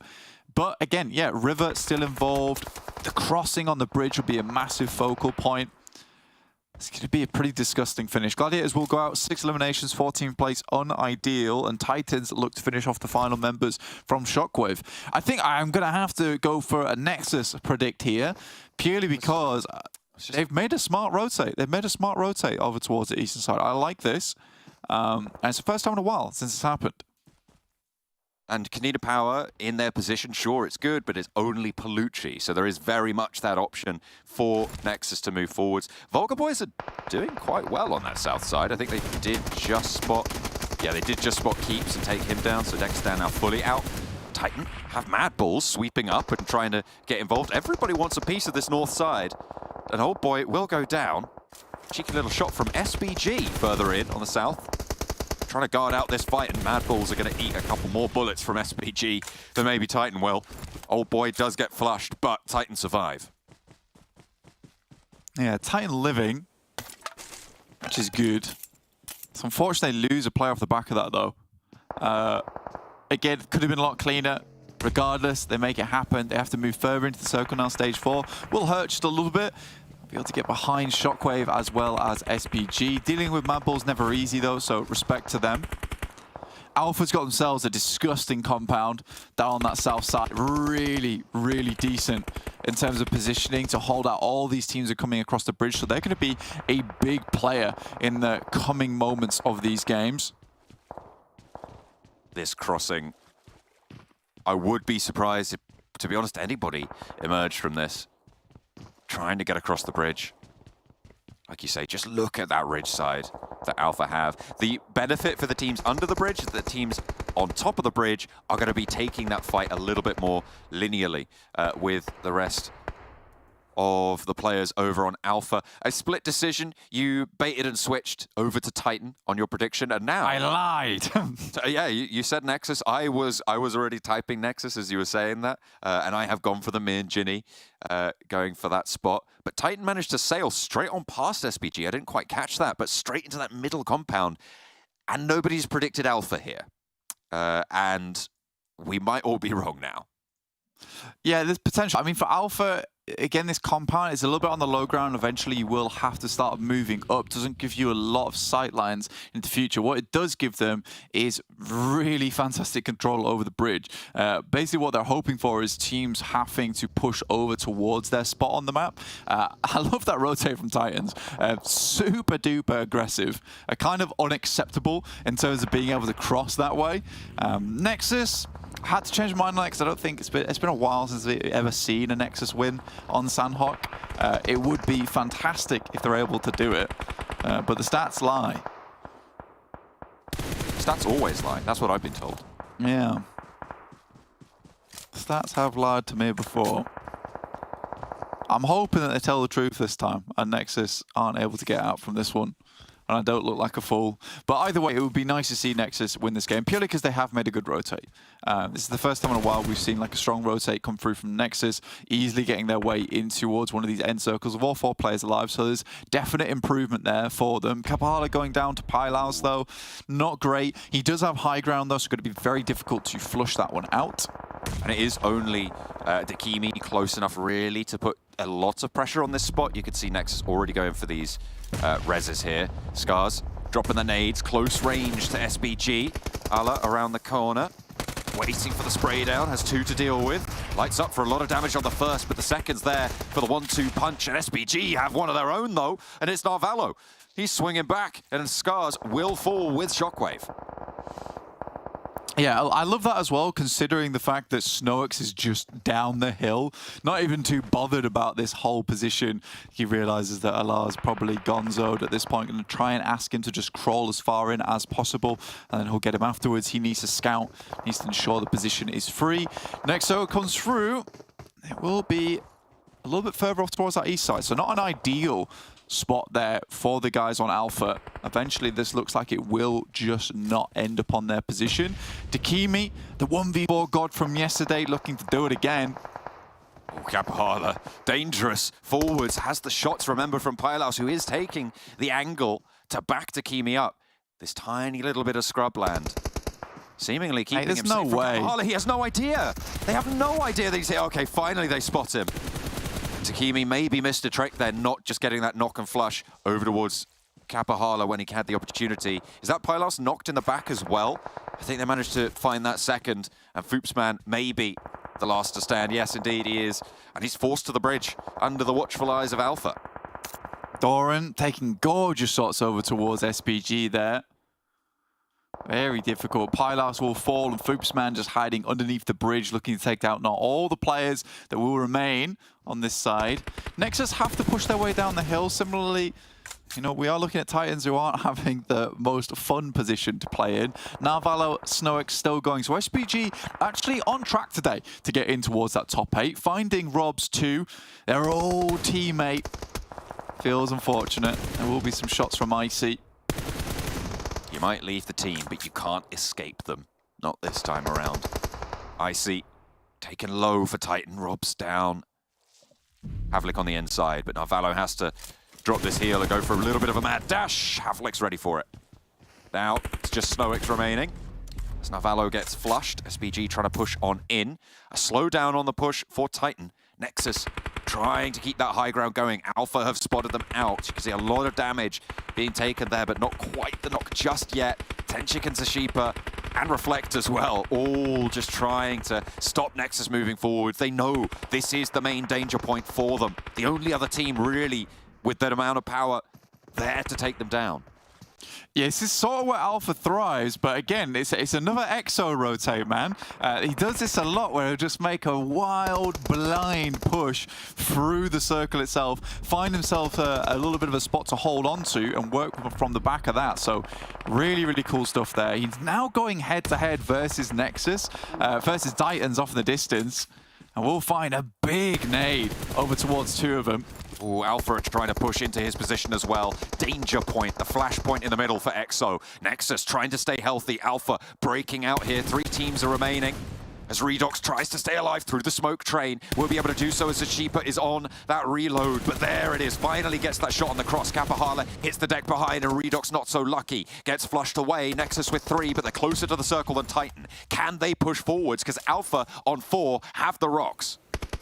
Actually hilarious, because I'm pretty sure Alpha can directly see the lads from Titan at this point in time. Havlik goes down, now it's just a 1v1 duel between these two squads. Tenchik moving forwards, claiming territory here, crucial amongst these trees. Nades all important. Do Alpha have any left? One nade here. Again, just needs to be tossed over the top side. Circle is absolute blessing for the lads. Good nade over the backside. We'll take down Kapahala, but Alpha don't need to peek off the back of this. This is really big. And now Exo and Doran are out for a bit more as the Sheepa doesn't quite find one. Peeks again. It's gorgeous shots from both these players. Unbelievable stuff. They didn't need to peek off the back of that one. How on earth did Nexus make that happen? That is absolutely incredible. They were dead to rights there, Blank, but at the last second, they line up for a spray down. EXO mashes them into a pulp, and Nexus take it back. We've had 2 from the corner plays in these final circles back-to-back now, Blank, and what a way to close it down. Nexus, with that good rotate, you said you'd be happy to see them win. They've proved to you to be a happy bunny. Yeah, it was a good. Okay. You are a happy bunny. It's said. But yeah, it's a nice rotate from them. It's the first time in a while we've seen them actually take the win on Sanhok. Really good stuff. And I think that overall, those last moments, it just felt like Alpha could have played way further back, right? Outside of nade range. They didn't have to peek because eventually with that circle, Nexus would have to push off from that rock. So yeah, unsure on the decision making there. Well, we're going to have to take a little bit of a breather there, Blank, because that was phenomenal from EXO and Doran of Nexus. Frang it out of their minds to be able to take down Alpha in the final circle. A chicken dinner. We'll take a break. We'll be right back.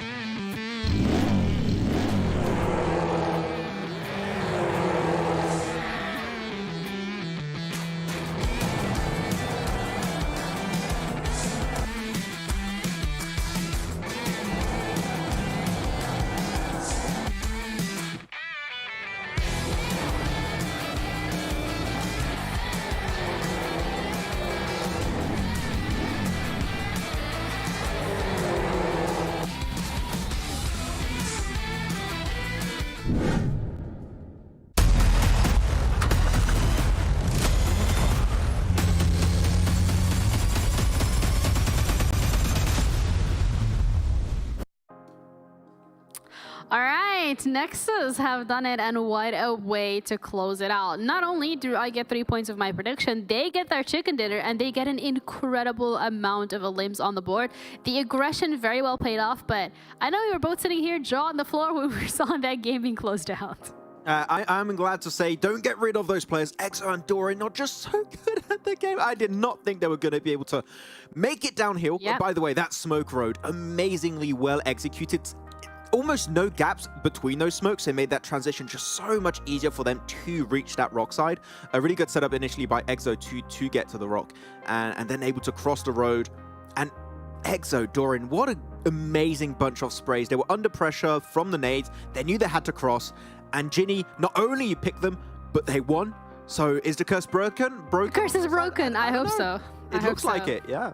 Yeah, I mean, and it's not just the fact that they close it out with the chicken dinner. They've done it in such a formidable fashion, and as you said it yourself, with that teamwork, with that utility, with that aggression, every single piece of that puzzle coming together, regardless of the fact that they weren't in the most favorable position. Titan as well, a team that yourself and Blank predicted simply because of the fact that they have been doing really well on this specific game, and they get 7 eliminations, they get 5 placement points, so I'm looking forward to see if this is the beginning of a little bit more. I picked them really early. They were going to be my team to predict really early on because it was a 50-50 circle split on phase 1, focused on Painan, which means they had easy transition points across the northern side or the southern side of that river. So I was like, if they don't get at least a top 3 finish, Titan have fallen Question off. mark? So I'm good to see they Yeah. got themselves a top 3 with actually decent eliminations. I am stoked, but damn Nexus, hell yeah! I'm so stoked to see them do well because I don't know about you, Ginny, but I've been really disappointed with Nexus ever since after the championship of spring, and this is a lot closer to that championship hype we witnessed just a few months ago. And EXO, we had Dorian yesterday. Is EXO going to be MVP today? It's looking like it, but I'm loving it. The Nexus resurgence is ongoing. Yeah, and they've really found that confidence. They found that spark. They found that way of approaching the game that actually works again. So I'm really excited to see how this is going to be playing out over the next couple of days because we can't stop talking about them and they can't stop winning. And that's such a great position to be in, whatever team you are. But looking at this game, the way it started off, I think Dagestan had a little bit of a very difficult position to be in that they just couldn't get out of. And unfortunately, they were one of the first teams to be eliminated. Yeah, in the water, so much raining. Please someone help them. They need no help. I'm under the water. Under the water. It's unfortunate. This rotation would work pretty often. The thing is, all it needs is one player of VULGAR to see that head bobbing in and out of the water. And he's like, oh, this is probably a full team over there. How about we just spray everything we have in that location? And as you can see right now, it didn't quite work out for Dagestan. Though, talking about rotation that did not work out, I want to bring it back to Nexus because it's the Nexus finals, clearly, okay? It's the Nexus weekend. Their rotation onto the eastern side, I've mentioned this many, many times when it comes to Sanhok. The eastern coast is very often left abandoned relatively early. Teams tend to exit from it really quickly, and that is such a nice rotation path for them because Nexus, as we know, they dropped in Cowl, right, Ginny? So they can just wide wrap blade into the east, into the blue. Teams already moved in, and because Quarry/Cave is such a, I'm not going to lie, it's a crappy area to play, not many teams are going to be there. So you've got a very easy entry point into the eastern side. You can play the high grounds of Cave, eliminate, as you see right now, all of VULGAR, and then you can play the high ground. The transition down was really tough. You can see this great smoke road. But the macro rotations from the early until the very late stage, and also the mechanical skill of EXO enduring in those finishing moments, it just all tied up perfectly for them to not just get a winner-winner chicken dinner, but to also get 10 eliminations on board. Thank you for listening to my TED Talk about Nexus. Yeah. Thank you for having such a great TED Talk about Nexus. I will not forget to like and subscribe so I can hear it again. But I think as well, the fact that Alpha Team, Gladiators, Titan, as well as VULGAR managed to get their way up in some of these top 5 placements, that's really great for them. I think Titan particularly is the one that I'm looking forward to next game. I think I want to see how that's going to be playing out. I'm really proud of VULGAR for seeing an opportunity against Dagestan and being able to capitalize off of it and continuously snowballing that into the rest of the game. But there's still a couple of games to be played today. We're only 2 out of 6 down. We still have 4 more to go. And with that, the overall again has been changed. And we're going to keep a close eye on it because at the end of the day, the overall is very important. And Nexus shoot themselves all the way to first place at 137. Hell yeah, I'm loving it right now, what we've seen from Nexus. This is giga cool. But yeah, I wonder if they can hold on to the top. I'm still expecting more from MADBULLS, though, a team that has been a bit silent, but they're still been able to score these points, is Alpha Team. They've got themselves a really strong compound. They've done that multiple times throughout these finals. Yesterday and now today, they got themselves that strong compound next to the riverbank, so they were able to get some extra placement points and eliminations on board. So I think a lot of these teams are pretty much, at least I'm feeling confident that a lot of these teams are going to remain in the top 8, are looking already really comfortable, which is not the case for Major Pride and Gladiators. They're in a position where they could slip out of the top 8, which I did not expect entering these finals. So there's a lot of unexpected things happening, which makes these finals even more interesting. Yeah, the finals are, I feel like, really making us hold on to the edge of our seats because we don't exactly know how things are going to be playing out and what the fashion would be. But looking as well at the teams that have historically performed the best on map, like Erangel, we got our MADBULLS, we got our Gladiators, we got our Dagestan, our VIRTUS.PRO, and our KONINA Powers. And these are the teams that we want to see show up today because one thing across the board of all of these teams is we're looking towards our MADBULLS, our Gladiators, our VIRTUS.PRO, and our KONINA Power to be stepping it up today because of yesterday being a little bit more lackluster. Whereas for Dagestan, we want them to step up today because they have had such an incredible day yesterday as well. So my eyes are glued on every single one of these ones right now. I'm doing my early prediction of a MADBULLS chicken dinner right now. I think that they're mad, they're angry, they're not getting those points, so they're going to bring it back here. I'm going to predict them even if they're dead, okay? I will do it. Okay, just put it in a prediction sheet right about now, and we're going to see that. You guys as well at home, make sure that you remember to fill out the survey. We would really appreciate it in terms of improving and just making potential changes for next year. It's going to be pinned in a chat, so that will give it easy accessibility. But we're now going to be heading over to our casters who are going to be walking us through the next map of today. We've got Sanhok coming up next with Blank and John. Thank you very much. We are indeed going over to Erangel, and I did check. Max has, in fact, put MADBULLS in the prediction sheet, Blank. So he's locked that in very early.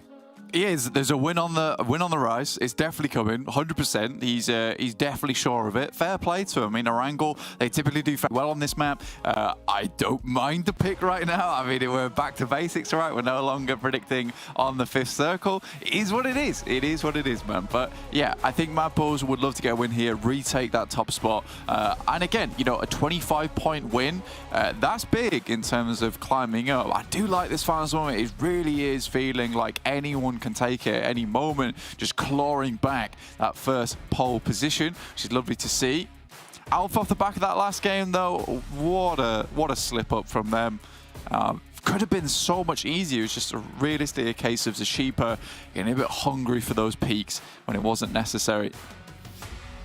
Just a little bit too bold in the face. I mean, when Dorian's on the battlefield, you've got to be a little bit more disciplined than that, Alpha. And EXO as well. I think he was the one to actually get that big spray down at the start. Just abominable in its nature for Alpha. We'll see if they're able to pick up their spirits and move forwards, because they still managed to get a pretty hefty 2nd place on that match. So a nice little chunk of points to add to their totals. Plane path from the southwest all the way over towards the gap between Severny and Stelba. Should be fairly kind to pretty much everybody. I don't think anywhere's going to be super out of the mix. Looks like we won't have another Novo visit from NEXUS. Not this time around, as they have not dropped out over that military. I can't quite see them on that south coast, so I don't think they managed to go there. Not quite yet. I mean, looking at the map though right now, Major Pride, definitely a team that's going to be heading central, over towards that south side of Rozhok, having a good time over there. Gladiators dropping Primor, so a bit of a change of direction for them, and I think they realise they need a bit of change of pace as well. Some of these games just haven't been going in their favour, you know, losing teams, mates, enduring fights that feel almost won already, just a little bit lackluster here and there. And again, where they're currently positioned is 7th place, 107 points. They're 30 points behind 1st place, so they would need to hurry up, because there is a fair few teams that are underneath 137, but still quite close. So not only are you trying to catch up that 1st place position, but there is that buffer underneath as well in terms of the teams that are playing there. MADBULLS currently 78 bonus points still on the cards, 37 elimination, but only 14 placement points, so they're really not getting far into a lot of these games despite being 3rd place right now. It really is Nexus Gaming who is taking that massive champions badge, because 49 elimination points to 35 placement points, it's been very reasonable in terms of scoring, and it's great to see. You know, it feels like a very different Nexus here, and they're stepping up when it counts. It's also stepping up the meme game over on the social media. Esports, PUBG EU. Make sure you're scanning that QR code, heading over that. And enjoy yourself. Just have a good time. You know, that's what it's all about over on the socials. Certainly not just about having a good time over here, though, for these teams. They are very much trying to step up, stand as tall as possible. The VULGAR boys dropping out over on the north side. They stood tall in phase 3. They had a little bit to do yesterday, but I feel like we haven't seen that phase 3 team from VULGAR boys in the way that we have from Dagestan, that we've praised them for so frequently.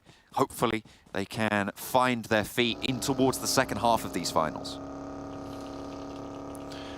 Yeah, I mean, for them, it's looked good, right? And I think that they could definitely bring it back.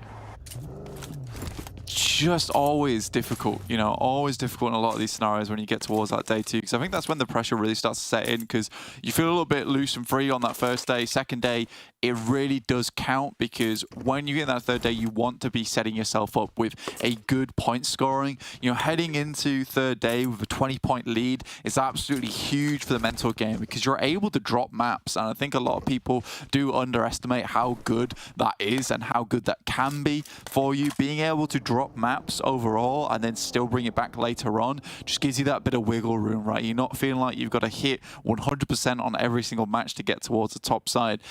Again, that's something the Gladiators do very well. They love that type of lifestyle, which is on the last day, everything counts more than anything. It gives them a bit of a kick up the arse to get them working, to get them grooving. I mean, it is hair-raising for Gladiators fans, and I'm sure for, you know, the team that sits around them, not because obviously it's not just the players, there's the coach, there's the management. It's all potentially a little bit nerve-wracking for them, but it seems like points count for double for the Gladiators on those last days. You're right. Hopefully we'll see that be brought to bear, because it is getting pretty close now, Blank. After this match, we are in fact halfway through the run. The MADBULLS, Max's prediction, I'm just double-checking. Yeah, no, it is still there. He has still predicted it. Playing from Rostock, a very central position on the map, obviously gives them a lot of options, and there's very few circles that fully cut them out. Yeah, this is always good for them in terms of rotational-wise. SPG and Yasnaya, no one around them, so not really harassed by Dark Project anymore, not in the finals itself. So it does give them a bit more room to work with, which is always really nice in a Yaz position. It's kind of the Pachinki of the eastern side of the map, right? Gives you a lot of rotational paths. Very nice in terms of being able to play outside the field and get some of the more distinct compounds nice and early. Alpha just regrouping over towards Mansion. You've got KASIK on our teams right now. They're making their rotate inwards. They're in the circle right now, just a bit to the west of Mansion, just looking to find themselves a home to play in. Most teams haven't actually made their way over to the circle yet, realistically waiting for Zone 2. And I mean, if it is a drastic shift, then that's when you'll start seeing teams getting the old cars, filled up with gas, and then get moving. In on the road again, KASIK. Just finding that high ground, finding that spot. Very, very central. Really nice stuff. They sent early before in that Sanhok. We were talking about that. They managed to get another central spot this match. See if they can hold this one out this time. MADBULLS maybe looking to push on in towards that KASIK position, but I mean, it's a difficult position to push over if you want to take that area of the map. Might be better spent time to go for something else. Dagestan will do just that. Head a little bit further south in that sort of shelter area. Try and post up somewhere safe. I think for the eastern side, it can get quite pretty hectic, especially around shelter as well. I really don't like that position. It's very scary to play. Sometimes you have to go there, though. It's unfortunate for some of these teams, but you've got to make it work sometimes. MUERTE and Lipovka, pretty happy with this. They've not been too heavily offended by some of these teams early on. No one's hurling insults or bullets their way.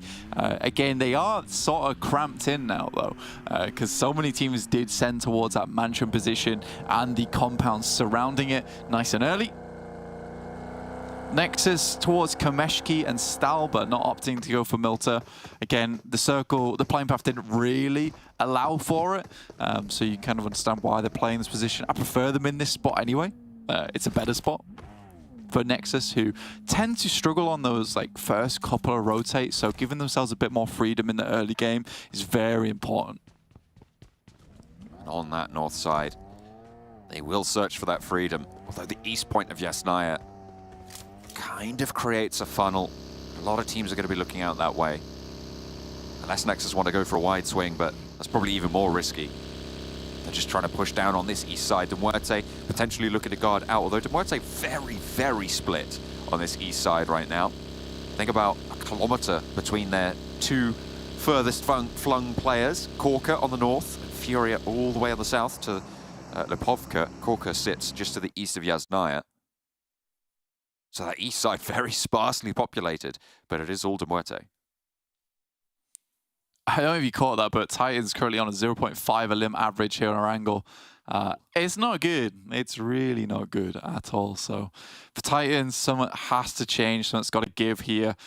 Because certainly is getting a bit more difficult. Circle shifts down towards that south side, makes it a bit more difficult for some of the teams making this north rotate. I mean, Shockwave, Nexus, VULGAR boys, all going to be affected by this one. Gladiators, in the meantime, are just rotating over the top side of Pachinki at the moment, over towards school and apartments. So should be able to find themselves a cheeky position within the circle itself on that western side. They'll have to deal with KONINA Power in the meantime, though, and Major Pride, who's in front of them. Tricky western side, but a central clump really starting to condense as teams spike out Alpha, taking shots over towards KASIK. Shockwave now trying to push in from the north side. They will be behind Nexus. Potential to catch a player or two here. Exo and Dorin. You know they have the jobs to take 2 versus 4 fights, but you don't want to be stuck too far. Shockwave. Oh, he sees him. He knows he's there. Exo needs to hop through, needs to get the vehicle moving. Doran just pulls it into safe cover, and they need to get moving now. They know they've got to get gone. Uh-oh. Oh, they send the buggy into nitro boost. But you need to press that whilst you're driving. You can't just do the front flip off the front of the vehicle on the compound. That's quite a way. That's quite a move, actually. They've installed springs on the back of the vehicle. Spring-Eel Jack playing on the NEXUS roster, apparently. Bounding away across tall buildings, but this time it's just off the side. They corrected themselves. They've found their level, and they will be able to regroup there. So potential dangerous situation for NEXUS averted. Good stuff from Gladiators. I mean, Matic does fantastically well to find that earlier, and I think they should have known the KONINA Power is coming in. Somehow they've been able to get ahead of them too, so that's a very nice little pick-off for Gladiators. Just thinning the herd over on this western side makes their life so much easier in the future. Yeah, just don't want to see them get too overzealous off the back of this, because we have seen a fair few times the Gladiators will find one elimination, try to look for a little bit more, take a knock, and then slowly things start to go wrong from there. Again, No Mercy Warriors also heading in over towards where KONINA Power is playing. I think this might be a cue for either a third party or just to get out of there. No Mercy Warriors trying to move across the hillsides on the east near those Gladiators. Meku in a bit of a tailspin here, right with the blue at his back as well. The magazine is empty against him and Aztec will fall. Tixie is there to give his teammate a little bit more room to operate. Marlowe crashes into a tree and Matic makes sure that that's the last one he's ever going to see. Close to it. Very unlikely that they go for this res, and indeed they just send for the hills. But KONINA Power are here on the south side to potentially find this flank, pick up the pieces. And No Mercy Warriors still in very, very hot water. It's flying away. I mean, where the circle currently is, heading over towards this western side, you know, now there's an opening for a lot of these positions, and KONINA Power Gladiators do not want to let this one up. I mean, if they can start to take control over towards Potato Hill, move out from the back of that, clear out this western edge, they know most teams will have shifted over towards our eastern side, which gives them time, which is absolutely valuable here to pick up a strong position within the circle.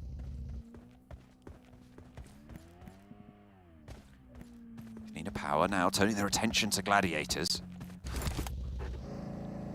Trying to see if there's any more threats on that ridgeline off of Potato Hill, but Gladiators looking for a better spot.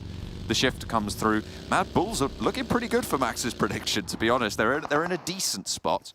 VULGAR boys over on the east side, challenging with MUERTE, and it is not going well right now. A full surround for the MUERTE roster. Milky Way finds a third, and now it's just Tresley hiding out in the smoke, taking shots out of there, but immediately as soon as those tracers get shotted, he will be seen and taken down. VULGAR boys don't even inflict casualty back towards MUERTE. Yeah, MUERTE absolutely destroy the VULGAR boys. Again, they've got further to go, but the more teams they clear from that edge, the easier it is. You know, we'll talk about the very similar thing that's happening over on the western side, but very much a lot of teams all just clumped in towards this eastern area. Around shelter, around dip, you know, it's very difficult to work this edge of the map, and most teams will have to start taking some fights towards that next circle. You know, you're sort of hoping either way, you know, either a south or a north shift really on the back of this one for any of these teams. It's difficult, very, very difficult. There is no right answer for a lot of them. Just try and keep your head down. Keep control of your space. See if you can survive a little bit longer into the night. Kapahala, spray down from Furia, but with the blue zone on them, the MUERTE team are going to have to move. It is stage 3, so not super devilish on the zone, but still very much a consideration on all your maneuvers. NEXUS, similarly, a little bit worried about those health bars. We'll need to get some healing done. Furia out, and we'll be able to bring up the tail for MUERTE. Pack back in to the southeast side. MADBULLS on their high ground position. This ridge and compound, tale as old as time. SPG mounting up to potentially take it from them. Yeah, again, for MADBULLS, it's a really nice spot. I think you do have to be a little bit wary of teams coming in from that northern side. They'll know it should realistically just be SPG. For MADBULLS, this works out fantastically well. A lot of teams will be crunching in towards this northern edge too, over towards this compound, so SPG likely going to have to fight against a fair few other teams, leaving MADBULLS fairly chilled out, essentially. OP Dip still involved. Mini Dip been held by Alpha Team up towards the middle of the map. Just wonder how long they'll survive in this position. MUERTE descending on NEXUS. Once more, they will scrap back and forth. Doran trying to just get away from this, but will not be able to do so. Not so lucky there. Milky Way threads the needle on the shot. Nice spray down and flush there. Just the one player for NEXUS remaining now. Sorry, there's two actually still alive, but Kapahala very much split from EXO. The nade down the stairs, bouncing up. Finds a little bit of damage and forces Kapahala off, but he's into the shelter now. Yeah, and not likely to leave for quite some time. I think for MUERTE, they are just systematically taking teams apart. I mean, they can hang around here for quite some time. They realize it's not likely they're going to hugely beneficial position with the circle anytime soon. So what they can do is just keep Kapahala underneath inside shelter until they have to eventually move to the circle. Pretty cruel play. This is the spray down coming through from both the sides of the squads. Kapahala just flying himself into shelter itself. But yeah, very nicely done. EXO's going to make the wild rotate where he blinds all the other teams as he heads towards the circle. Going to play alongside Alpha in midi dip. I think that's pretty dangerous, honestly, but will find himself a shack to work off the back of. Trying to bounce that one out. The nade will finish NEXUS. MUERTE now with VIRTUS.PRO close by. Milky Way looking to hold, but Beck has the off angle as well. This is really tough stuff and very low HP. The rest of MUERTE need to use this time wisely. VIRTUS.PRO not pushing around gives them a chance to potentially salvage this if they make the right moves, if they find those steps. Beck and Ruda now on the off angle. Milky Way goes down to a nade from Elementrix. Have MUERTE done enough with the time that was given to them? It's a good nade from Elementrix, actually, and Fury just has to hit a really nice spray down. Does find one, and I think he has to push off the back of that. Doesn't have much choice, takes a huge amount of damage. Maybe just a case of leaving Milky Way behind here, not really worth it. Ruda, Beck holding off that mound that they took control of on the split, on the 2-2 for VIRTUS.PRO.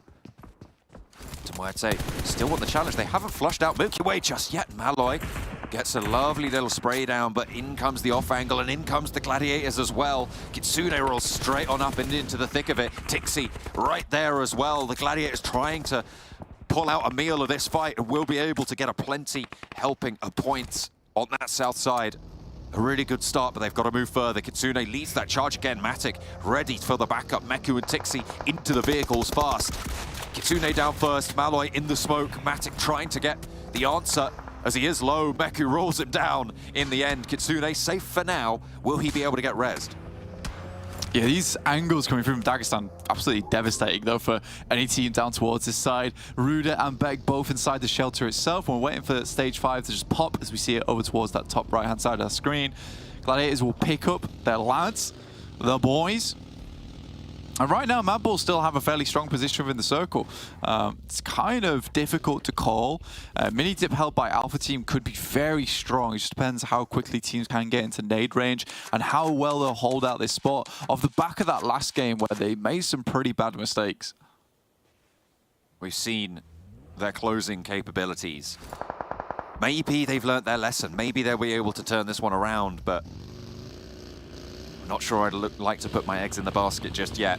Major Pride on the west edge, getting guarded out. TUNA. Obito moving forwards, has the backup as well on that wall side. Purple first, but it is a lovely little trade coming through from Obito to keep them there. We'll need to get this res fairly fast. On the outside, just has the buggy protection. And they don't want that blue to tag them. It's going to be fatal if it comes through. VIRTUS.PRO all move out at just the right moment. That's so cruel. They find Kitsune and Gladiators have to send on without him. Very good timing coming through from both Beck as well as Ruda. And Gladiators sent over towards Titans in OP dip. TUNA's actually holding it towards our western side. It's not a bad spot, actually. And Gladiators are flying right over towards them. Tixi leading the charge here as Meku tries to get another cheeky roll down. Zero, just holding him off, turns him around with that shotgun. Meku having to hit the deck here, nearly taking Zero down as another player moves forwards. Tixi careens on in, but Meku's still there, finds Purple. Zero's close and on the tree, and you need to be worried. Seems like Meku does know that there's a player there. Certainly will now. That nade looks pretty good. Will it find the damage onto Zero? The rest of the team are going to move straight on in. Gladiators love to try and find these bumper bashes, but not quite able to tag on Zero. And the rest of TUNA are in for the rally. Obito is in now. And Noshi on that off angle will look to control it. The first knock goes over and the Gladiators might just be falling here. Tixi. That nade is long, so he still has time to work with.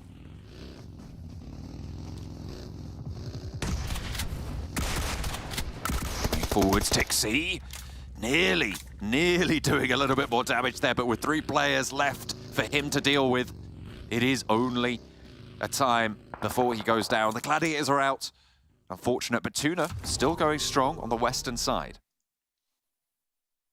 Yeah, sort of close but no cigar there for Tixi. I think most of his shots were on point, but that's just the way it goes now with the DBS at long range. Sometimes it can be absolutely godly and feel like you're just smiting opponents, but sometimes it does feel like a bit of a wet towel that you're whipping people with. 10 minutes, spots over towards Skills's. Try and do his best to avoid these grenades. It's not as well as you might hope. And that's potential to get Aza back up again now, so for Shockwave it's not gone terribly here. They have lost Scars, but you're right. 3 players to play from the northeast side. Still a lot of leg room for them. Open ground, unfortunately. Alpha still holding down that central area. Dagestan a little bit crunched on the edge of their compound. A hard north shift, and that gives MADBULLS a pretty decent shout. I don't know how Max has done it, but he's managed to keep his prediction in. He just knew what was going on. That's a disgustingly good grenade over towards Old Boy. Shifu for looking for a little bit more. Icy in the back there with the Mini 14. Sees Limbo, but that'll give Shifu an idea. Again, a bit of a long nade to toss, but certainly doable. Shifu launching. Got his throw arm on. Doesn't quite make the distance. Icy will get the res onto Old Boy. The north shift now makes Alpha a hard south flank for Dagestan to maybe try and push on through. We'll see if they're able to orchestrate that, because Shockwave have got some cheeky angles over to this as well. If Shifu breaks too wide and takes the wrong fight with them, could be a little bit of a disaster. And Shockwave also have to move to the circle, which is getting closer by the second, so Shifu's just going to hold this down. Vehicle's going to get its wheels popped, and Shifu's going to do his best to keep it alive, but again, fairly dangerous the way he's going about this. The rest of the team looking to potentially get up towards Mini Dip. Great shots from Shifu. Unfortunately, it's just not meant to be. Limbo will send in.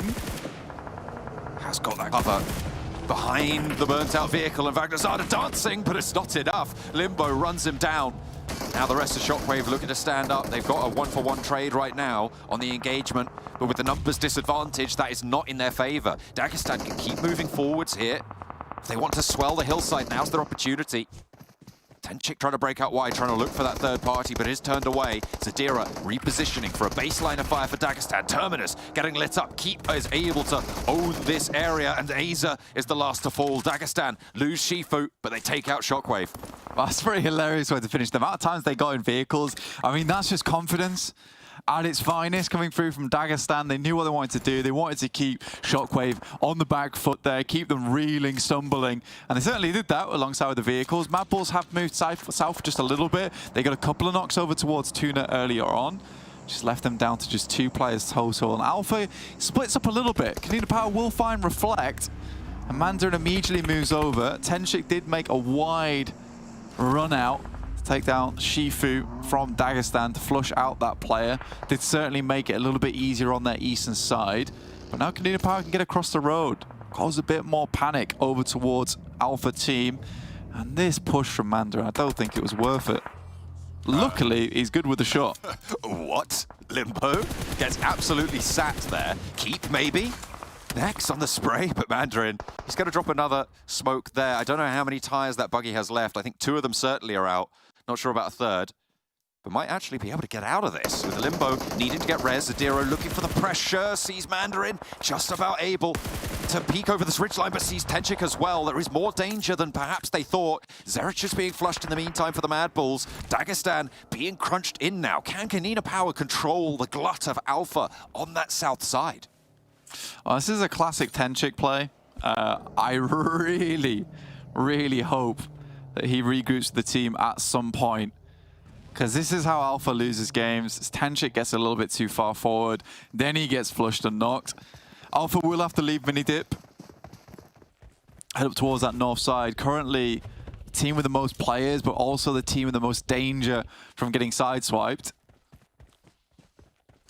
KONINA Power across the road, the 2 players there. Such a major barrier. Can Becca get value for it as well? Dagestan looking for a crash. The MADBULLS have been weakened, obviously, from losing Zerich on their northwest side. There's a potential for Dagestan to have another option now that they didn't before. Zadira just hyping himself up now. A little bit of radio, a little bit of the tunage. Frozen, on the other hand, is just listening to classical. You know, keeping himself nice and calm. The orchestral sounds. Trying to keep him nice and tight, nice and together. Dagestan rolling up to Fleeke. He's holding it down in a solo spot. Has got that Wookiee coat on as well. Tries to spray for another, finds a second knock, and just at the end, Fleeke just what is Dagestan? What is he? How? It's impossible to make that happen, but yet we see it time and time again. Dagestan down. That's your boy Fleeke at work. What a ridiculous play. Lovely nade from Mandarin, who's done some serious work this game. Looks for another, and it should be good. There's probably at least 1 knock, but no, can't quite find the target there on that one. TenChick is down. Classic, just TenChick things, that really. Needs to find the right nade, find the off angle, and that's what he was looking for. Becca now trapped, alone, isolated from the rest of the team, and the spray for the first is good into the fire, but he'll have to run. Reflect will be safe for now. And now 4 players from Alpha. Can they do it here, where they failed previously? Can they keep it together, get their team back on their feet? Still have a player out in the blue, and I think with the way it's pushing in, it's likely the Reflect is going to go down here. We're going to get a replay on Fleeke's movements here. Look at these shots with the grows. They're just disgusting, quite literally gross as he goes into this engagement. Swings around the side and will find the last off the back of that. Really, really well done. Reflect might be able to get his buddy back up again. Again, Alpha will be moving out into open ground, but they do have the circle on their side, and MADBULLS will have to move in. I think it would have been way nice for MADBULLS if it was a bit more central, because they could have probably teamed up alongside with TUNA to take this game. That ridge that separates MADBULLS from TUNA right now is the thing that's stopping Alpha from moving. It's forcing MADBULLS to stay on this side for a little bit longer, which isolates Mandarin and Reflect on the back side of the road. That smoke train now being established. They'll know this crossing's coming, and they'll need to execute. TUNA trying to hide behind these ridges as best as possible. Yeah, no, she's got kind of a decent angle. Right now, I think MADBULLS are just trying to remove as many vehicles as possible. Reflect sends really wide here. Try and see if he can find some shots downwards. Mandarin taking himself a bit of an interesting angle over towards the roadside. Frozen just trying to hot peek this one out. A little bit of an exchange of fire. Reflect low, but has got the cover to stay alive. Flique aware that there is danger in the valley beneath, and aware that they're most likely going to have to move for it. I think Alpha a little bit harder up against it, though. Yeah, I think for MADBULLS, they're doing the smart thing here. Noshi's constantly trying to look over towards MADBULLS, but MADBULLS are very much okay to just let TUNA live in this area. They know that they need to deal with the guys on Alpha badly at this point in time. Frozen needs the vehicle as cover. Has 3 first aid kits, so should be okay. Immediately has to back down again. Mandarin might be the difference maker here with nades up so close. That will take down Frozen. Really nicely done. Now looks for another with a molly. Had Frozen not had to dip into the blue, that nade might not have taken him down. It didn't look like it was fully on target, but it was enough.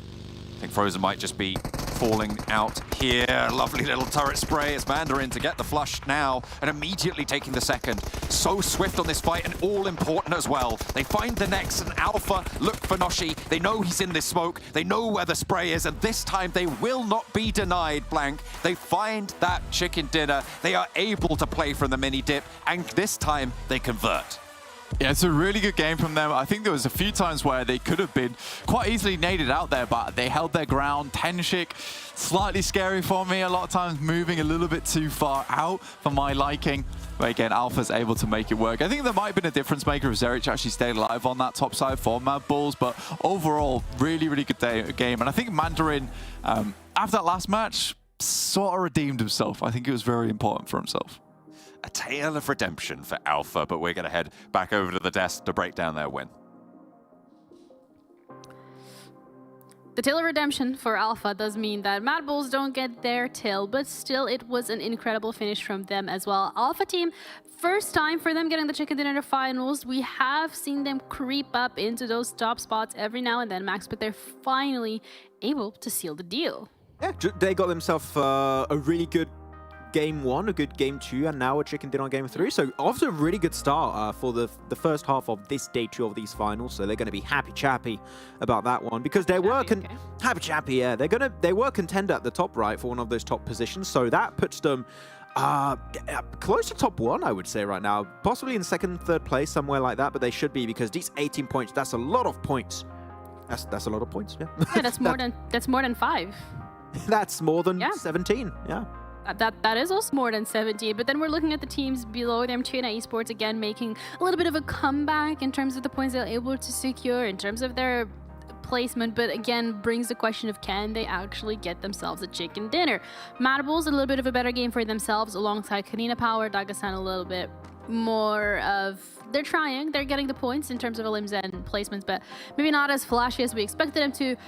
I think Major Pride and NEXUS Gaming here going out with 0 points. More concerning so for Major Pride than NEXUS Gaming, considering the PMGC points, considering how they've been performing, but what's going on?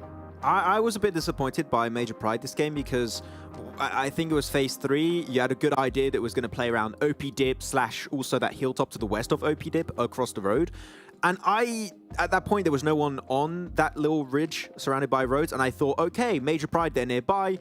They already had one player that was scouting that position relatively early, so they knew as a fact that position was free.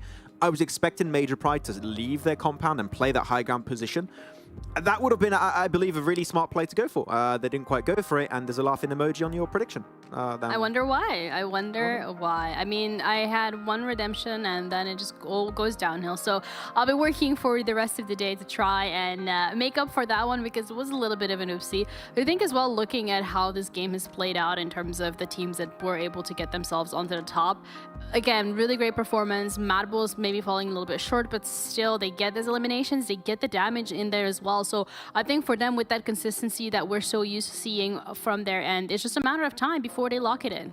And it's good actually because we could talk about your MADBULLS and your Dagestan. We've highlighted them many times. KONINA Power, we saw at the start of this game, they had about 28 minutes average survival time throughout yesterday because they got a 3rd place and like another really strong game for KONINA Power. They got himself a chicken dinner and a 3rd place. So they're really proficient when it comes to rotating on that one for being a team that likes to drop Sanhok Island not the easiest, smoothest rotations, and yet they just keep getting in circles. So it seems like it's a map they just very used to. They got a game plan that they execute, follow it down to a T, and the execution of that plan tends to work out more time than it doesn't. Though, throughout the rest of this game, though, we had some interesting late rotations like NEXUS crashing into Shelter versus MUERTE. MUERTE not going to allow that to happen.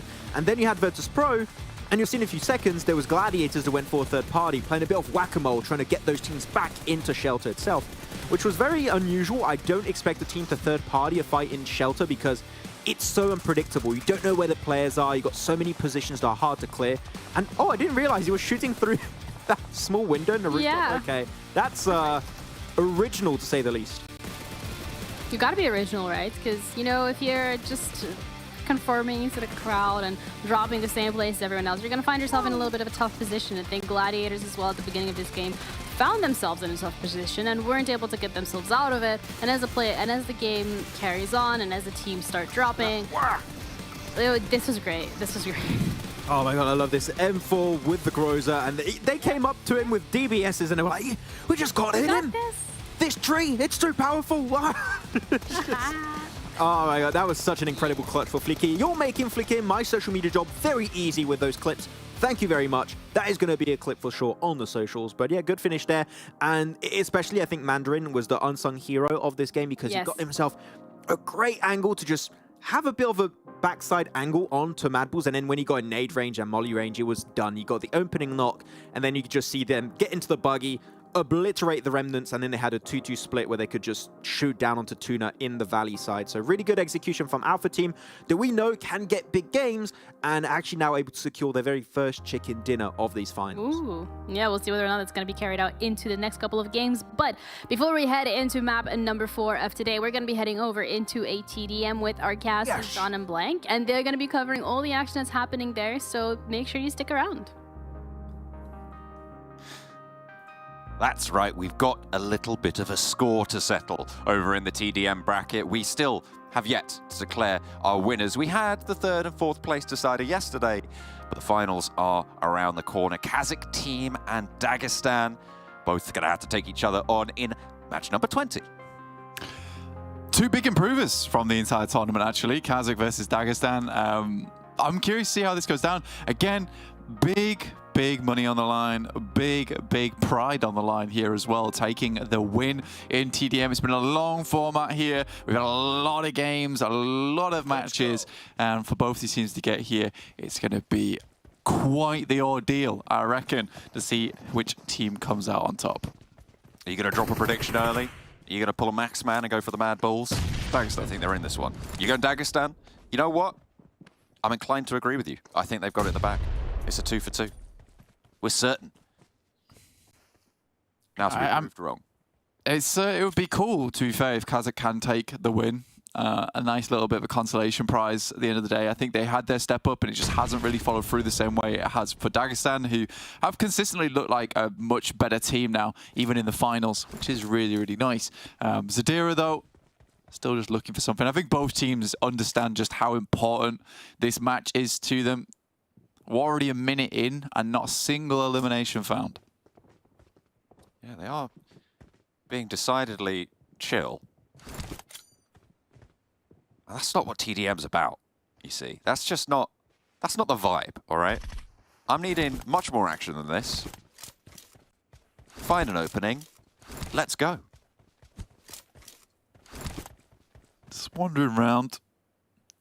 A little bit of camping going on. Bit of damage, not too much.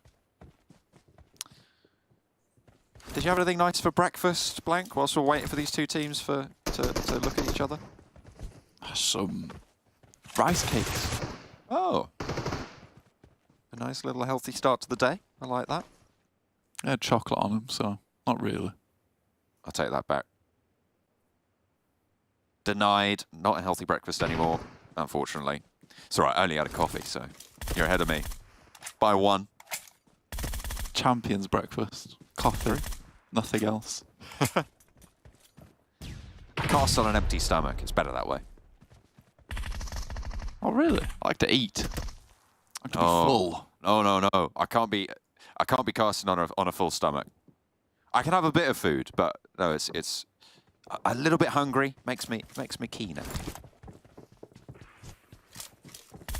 There you go, a little insight. Well, 2 minutes 30, so a quarter way through, no limbs yet. What happens if it's 0-0? I don't know, both lose. Both get relegated. We all go home. The tournament's over. We have to do it all again. Oh, no. Oh. Try something. Oh, they're going. There's a point. Blank, they scored 2. There's 2 points. They're looking for more as well. My goodness. There's 4 points have been scored. Finally, some action over on the high crowd in the middle. And it's 4-1. KASIK open an early lead. Dagestan on 2. This is what should have happened 3 minutes ago. They realise that time's running out for themselves. Flashbang round the side. Get a little bit more in fun. I think we're back to basics again. Oh. That's a cheeky angle, actually. That's a very cheeky angle. Well, he's been doing his research, you know. He's been on the YouTubes. Secret spots on ruins. Has Seven got a tutorial Never on that see yet? this. Probably. Got a tutorial on? Yeah, maybe I'll have to get a couple of those videos for the next TDM tournament. This is not the way to play this, though. I don't like this. For a final, come on. You got better than this in the tank. 4-2. 6 points scored in 4 minutes. We're just chilling. I reckon this is not going to go to the full 40. Almost certain of that.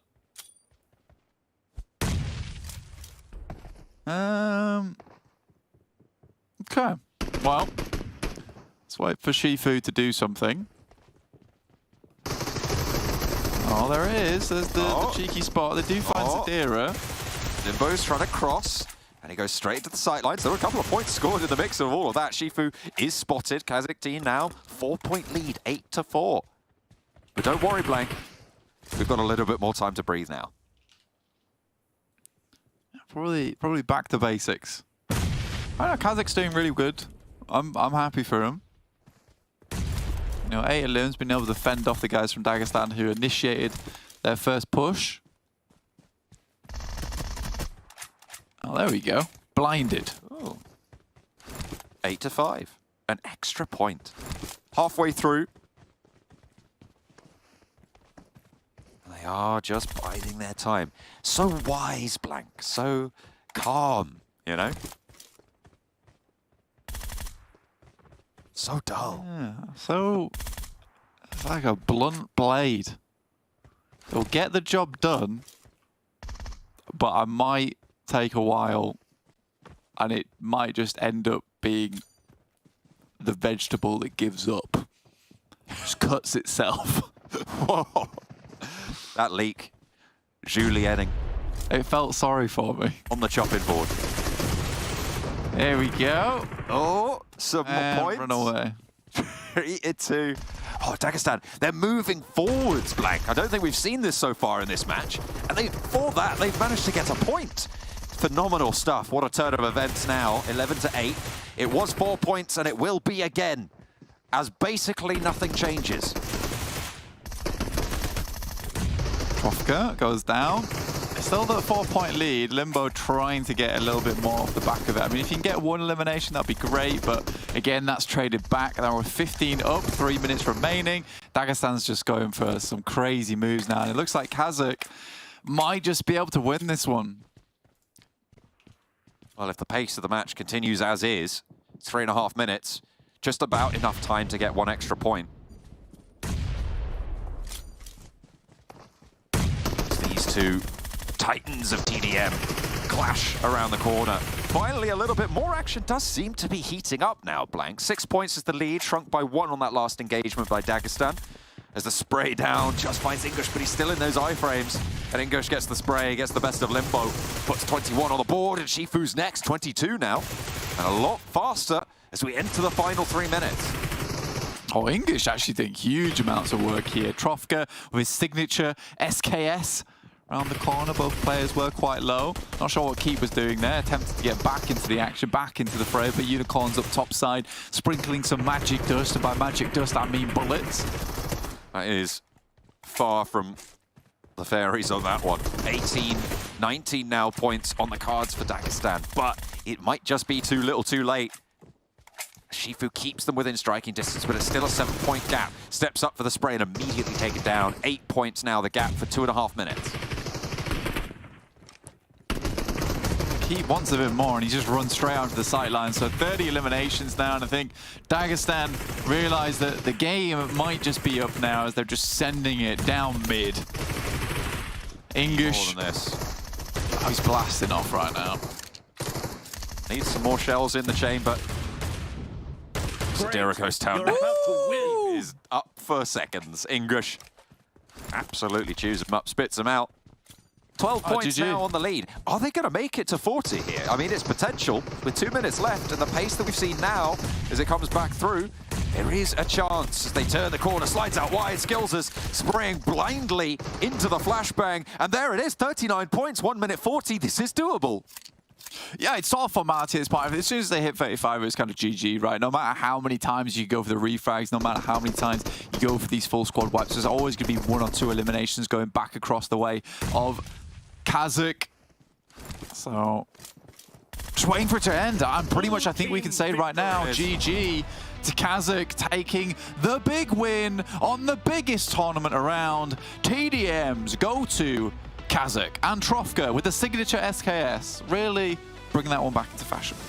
What a journey they've been on through this TDM bracket. You can see that they started all the way against TUNA Esports in match 2, taking on Alpha Team, Nexus, Titan, Dagestan. Nobody was able to stop them. Match number 20 is where they find their victory, the best team on the ruins. Don't step to them, or you'll find out all about it. Anyway, we're going back over to the main tournament now as we've got a Miramar on the cards blank. We do, yeah. I think for a KASIK team as well, their bracket wasn't easy, right? They did MUERTE, they went to Nexus, they went to Titan Gaming. I don't think they had the easiest of brackets to push through towards that endgame, so they had to fight against some of the best, which means that they certainly deserve that TDM champion win. They'll be wearing the belt proudly. Good job, good stuff. They need to bring it really more to the forefront, though, in these finals. 75 points right now, 13th place.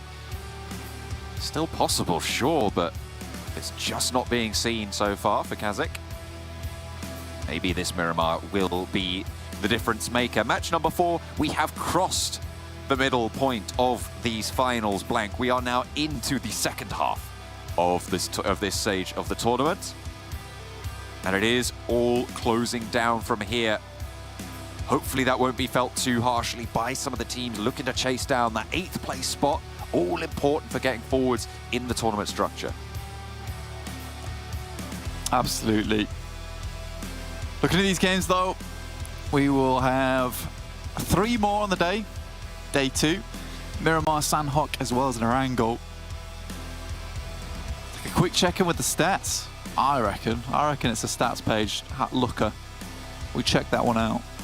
What are we looking for? What are we taking into consideration on those stats? Just so many things right now. Mainly that MADBULLS is back in first place, 142 points, and MUERTE behind them, second, and Nexus have dropped. But they're tied with Alpha Team. Surprisingly, Alpha in 4th place. I mean, Alpha coming off that 2nd place finish into the chicken dinner. They have managed to put up a lot of points in that previous match. They started the day in 7th place. And as we said, it was very much an open season to get towards the top of those tables with some good performances. Alpha absolutely have done so. Southeast Circle, over towards a potential Nexus drop spot. MADBULLS, very, very split with Frozen, not getting the memo that they're adjusting further down south instead of Puerto Paraiso. This is a circle we've not seen in quite some time. But I'm happy to see it. It's back again over towards the southeast side. Nexus don't have to move too much, but that might not be a blessing, John. You know, on Nexus, get the engines rolling. You know, the gears moving. That's when they tend to do well, but they do not like stagnating, bro. I'll tell you that. Holding it down. That's getting rusty. They're like sharks, Blank. They've got to keep moving in order to breathe. That's what they want. They do not want to be sat still. Hopefully, they'll be able to capitalize here. Getting a little replay of some of the hot drops on some vehicles. The double barrels of the sawn off there for Milky Way. Yeah! Slapping him with a knife. I think you slap people with knives. Don't tell me how to use my knives. A weird way to start a duel and just kill the man accidentally. I challenge you to a... Oh dear. Oh no. Duel's over. I win. Someone get him some orange slices. He needs some recovery. That's definitely a Britishism. Orange slices at half time. No, I've never heard that. What? You've never heard that? Is this lumps again? No. Orange slices at half time for like playing football when you're at school. I hate football. I did as well, but it didn't stop them making me play it. Why are they giving you orange slices? I don't know. Ask them. It's just what happened. It is. You are not gaslighting me on this. This is a thing. It's a cultural. It feels like a very private school thing, though. It's not. It is so very much not. I mean, when I played football in my school, you know what they did? They sent us out. It was raining. It was just a rock. It was a rock, wasn't it? There was no like indication of where any of the corners were, anything like that. We played for an hour and then we would go in. The referee had to go. I don't know where you're getting orange slices from, bro, but yeah, that's not a thing that happens in normal schools. Okay, you're out for the gaslight today. My goodness. I'm not, bro. I'm just telling you. It's so real. It is such a real thing and a widely acknowledged thing. If everyone in chat right now, yeah, please tell me if you're England and your PE teacher, who by the way was a man with a big old pot belly that obviously didn't play football, gave you orange slices at half time, raise your hand right now. I guarantee there's none of yous. Oh my, I cannot believe you've never experienced this. It is a quintessential part of British childhood. That's wild. That's insane. I can't believe you've done this. Anyway, look at the circle. We've got MADBULLS down to Porto Paraiso. This might be, the MADBULLS game. I think we've seen a fair few times on this circle, MADBULLS actually taking a win. I think they might second guess themselves, though. I'm worried about that. Because there has been a few times where they've made these alternate adjustments, haven't really found too much benefit off the back of it, and then gone back to basics, back to an adjustment, back to basics. So hopefully they just really play this one out as standard as possible. I think that will be the most successful in this game, especially with No Mercy Warriors being so far on the western side. They're usually the team that causes them the most issues on a Porto Paraiso job, and I don't think we'll see them for quite some time, especially with Gladiators taking such a southern rotate too.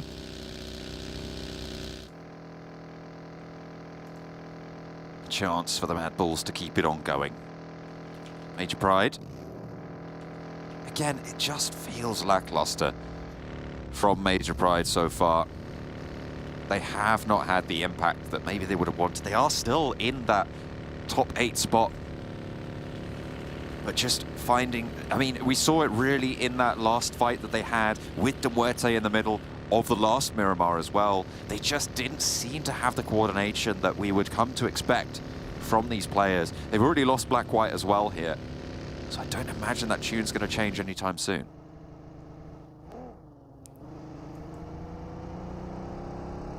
Probably not. And I mean, for Major Pride, sending them towards the south side, I just don't think they're getting ahead of the game right now. They used to be so quick at their rotates, and I think that's something we kind of praised them so much about, is the case that they would just send into the circle. They would send in the circle, they'd find a really good rotate, it would be very smart, it'd be intelligent. A lot of the lobby has leveled up around them, obviously, but I still think they can find that same speed.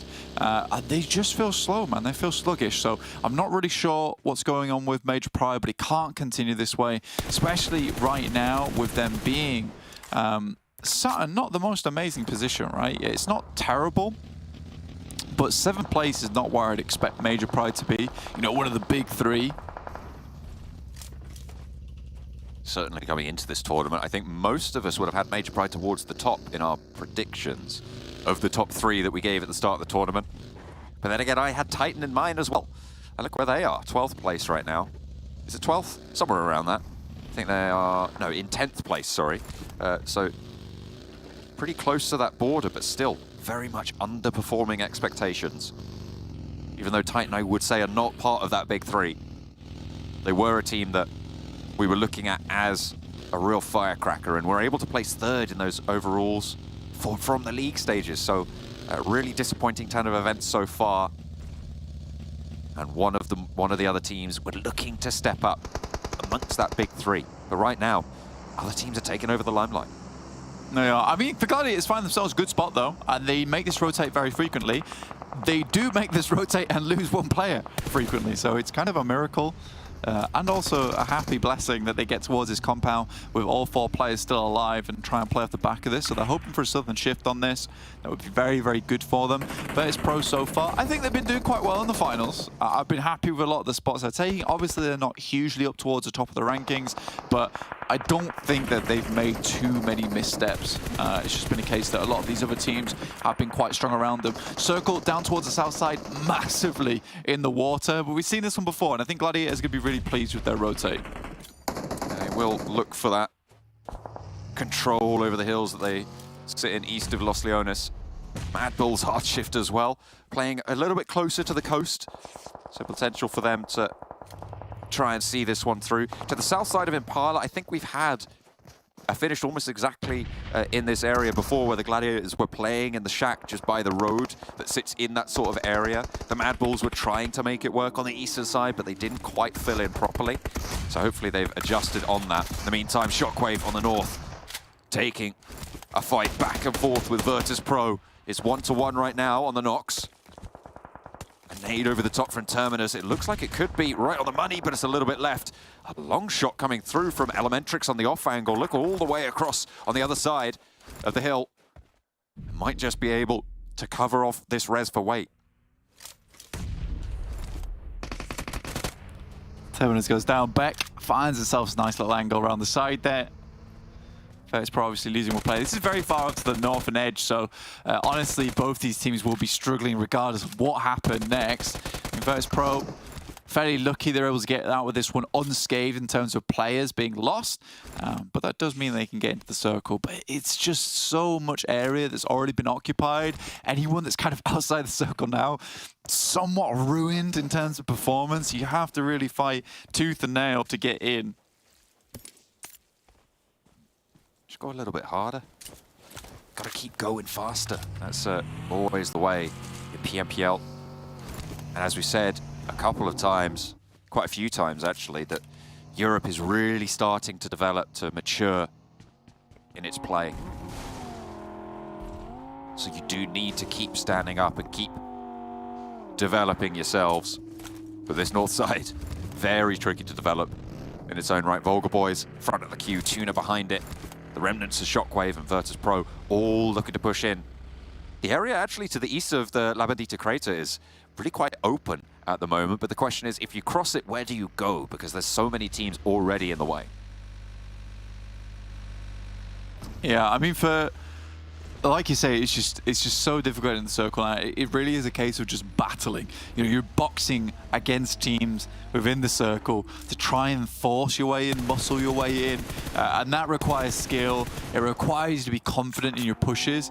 Titan's been fairly fortunate in the case that, you know, KONINA Power as well as Alpha Team have both just like been brushed aside and have allowed them to rock up towards this compound that is pretty much untaken. So for Titans, this is, I would say, dumb luck more than anything that no one else has tried to take this. But we go further down towards the southeast. Again, MADBULLS perform fairly well in this circle. Look at the glut of teams over towards that northwest edge as well. It's just a criminal circle in general. Keeps Puerto Paraíso entirely in there as well. It'd be cool to see a Puerto Paraíso finish. I don't think I've ever covered a fully coastal finish here, but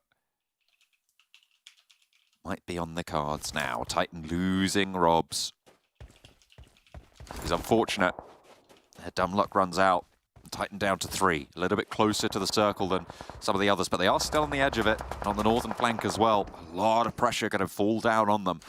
Alpha, SBG, all looking to move in. Gladiators are to their south as well. And the KONINA Power Squad gonna have to find a way through, so very much in a hot spot for Titan. Alpha skirting the engagement, maybe just taking the Gladiators on full face.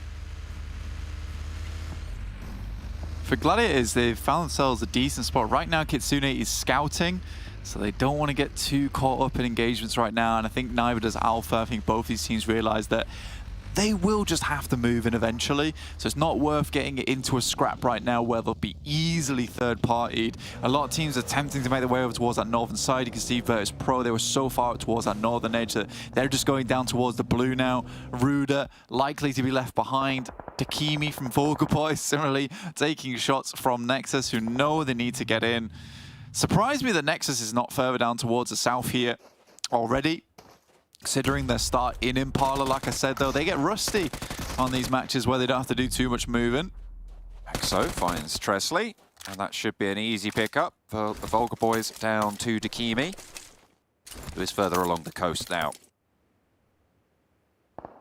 Taking a swim, cooling off under the desert sun. Certainly necessary. Solo player being burnt away. SBG taking care of Shockwave. They will move further south. A lot of teams crowded now into the hills to the south of Impala. Looks like KASIK are holding the set of warehouses that just sit south of Impala. MADBULLS moving a little bit further south of that. I think KASIK might struggle to leave their area on that north edge. Titan trying to flow around the west side of it. But Alpha were ahead of them on that game. SBG behind them might cause problems, but Titan still seemingly doing all right. Only the 1 point for it, though. I see. I can take some shots over towards SBG right now, who are attempting to get on that northern side. TUNA's decided that this is going to be an island finish. They've already sent their players out. I love that. Last player alive for SBG, I do believe, and he will be taken out there. Lickety split. Circle moves over towards the big three. It's Gladiators, a major pride. A yellow. I thought that was MADBULLS. There's no mercy worries. I joke, I kid, as MADBULLS decide they're going to clear out the northern edge. And I think no mercy worries read into this, and they just pick up their position. They're masquerading as the MADBULLS at the moment. VIRTUS.PRO trying to sweep down to the east, but MADBULLS definitely looking strong to hold out on the north side. They play this area a lot. They'll be familiar with the terrain. Gladiators sitting in a saddle at the moment on the north side of it, trying to peek out towards the north. They've heard a lot of shots, and they're trying to play off that plateau, just overlooking towards Alpha, Titan, and MADBULLS. VIRTUS.PRO go down eventually. It's kind of to be expected there. Icy sending it over the top. I like this play from MADBULLS though, because they have identified this is probably where most of the teams are going to come through. If they can clear out a huge amount of space on this northern side, and they're confident enough to do it, which is, like we said earlier, just got to remember that they can play the game. I mean, Fleeke coming through with a 1v3, which looked almost impossible to complete, to finish. And Gladiators have the same idea. They move up towards the north too. And man, Gladiators clashing with MADBULLS would be a sight to see here. Looks like it might come through. Dagestan are starting to move in, and they might have sightlines over to Gladiators if they push over, but it looks like they're heading further south, so Gladiators can continue their stanchion over on that north side. Holding a lot of teams out. KASIK trying to leave. This is what I was worried about, Blank. These positions in the warehouses, they keep you safe, but are surrounded by these steep ramps that you need to push up. Alpha are going to find some shots there. Either that will go down to the roadside, and MADBULLS were already ahead of that. MADBULLS looking over towards Mandarin. John just pigging his cereal bowl in the meantime. It's a coffee mug, but absolutely. I mean, it's ringing the bell for KASIK on their route out. They want to try and go for the next round, see if they can survive. Here. Get out. Signal of agreement. It's a sign of friendship. Frozen down. Tixie right now does find one over towards MADBULLS. Actually a really huge play. We were somewhat interrupted by shenanigans with the coffee cup, and that's fine, I enjoyed it. But it is quite important that they were able to get that knock over towards MADBULLS, who are usually fantastic at holding down on this eastern edge. So for Gladiators right now, it looks really good. It looks very, very good for them. They have a nice bit of terrain. Low ground to their southwest. Dagestan, I think, is probably the X factor in that engagement on the north to stop Gladiators from just getting away with this one. If they can win this fight out with Alpha, who seem to be ready for this fight as well, they might have a chance of just going for this sweep or a side swipe onto this position that Gladiators have been taking up for so long. MADBULLS slowly working their way down. I think Gladiators would love to get themselves a pick off over towards Alpha. Some good shots onto Mandarin, but not quite a flush or a finish. Now they have identified the angle where that's coming from, which is all important for Alpha team as they gather some more info towards this western side. These slopes near the coast on Miramar, so treacherous all the time. And that valley that sort of sits, that's carved out just northwest of Puerto Paraíso, still very much a feature here. There's some buildings in there that might provide you some refuge, but it's still really, really tough with teams that are very likely to be playing overlooking onto that area. Major Pride, very happy about this as well. They can shell out for another circle, plan their next moves carefully, because the Gladiators will not make them make it easy for them to make those maneuvers. Won't make it easier at all. Alpha towards the northern edge, looking down towards Dagestan, who have been historically very good here over on Miramar itself.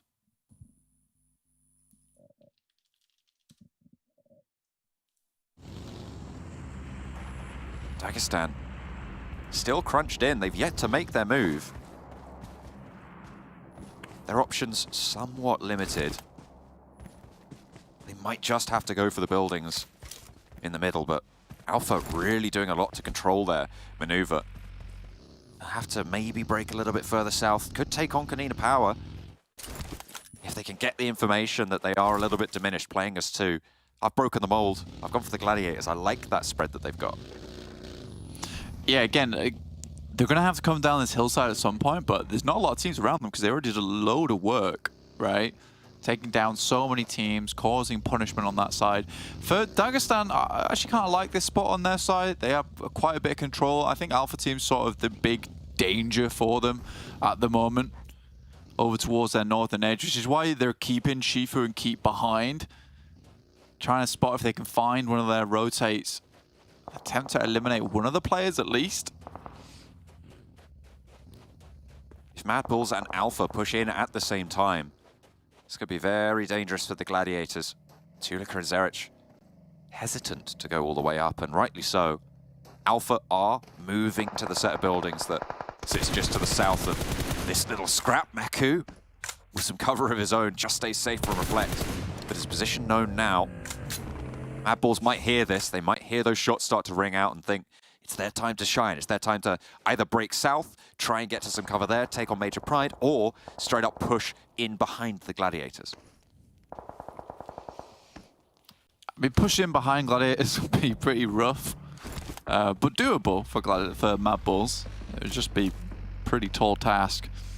Right now, Dagestan looking over towards KONINA Power's spot. We're going to pick up some damage on that side. I think they already found the knock, but that was returned in kind over towards Adira. So they're just biding the time. They don't really need to fully go on this right now, so they have information, right? So they're waiting for stage 6. Stage 6 is going to be the important one for them. Where if this does head over towards that southwest, they're going to make an immediate push over towards KONINA Power. They know that they're weakened. They know that they can take them. But it all depends on the circle. All-important shift. Goes very central. Very, very central.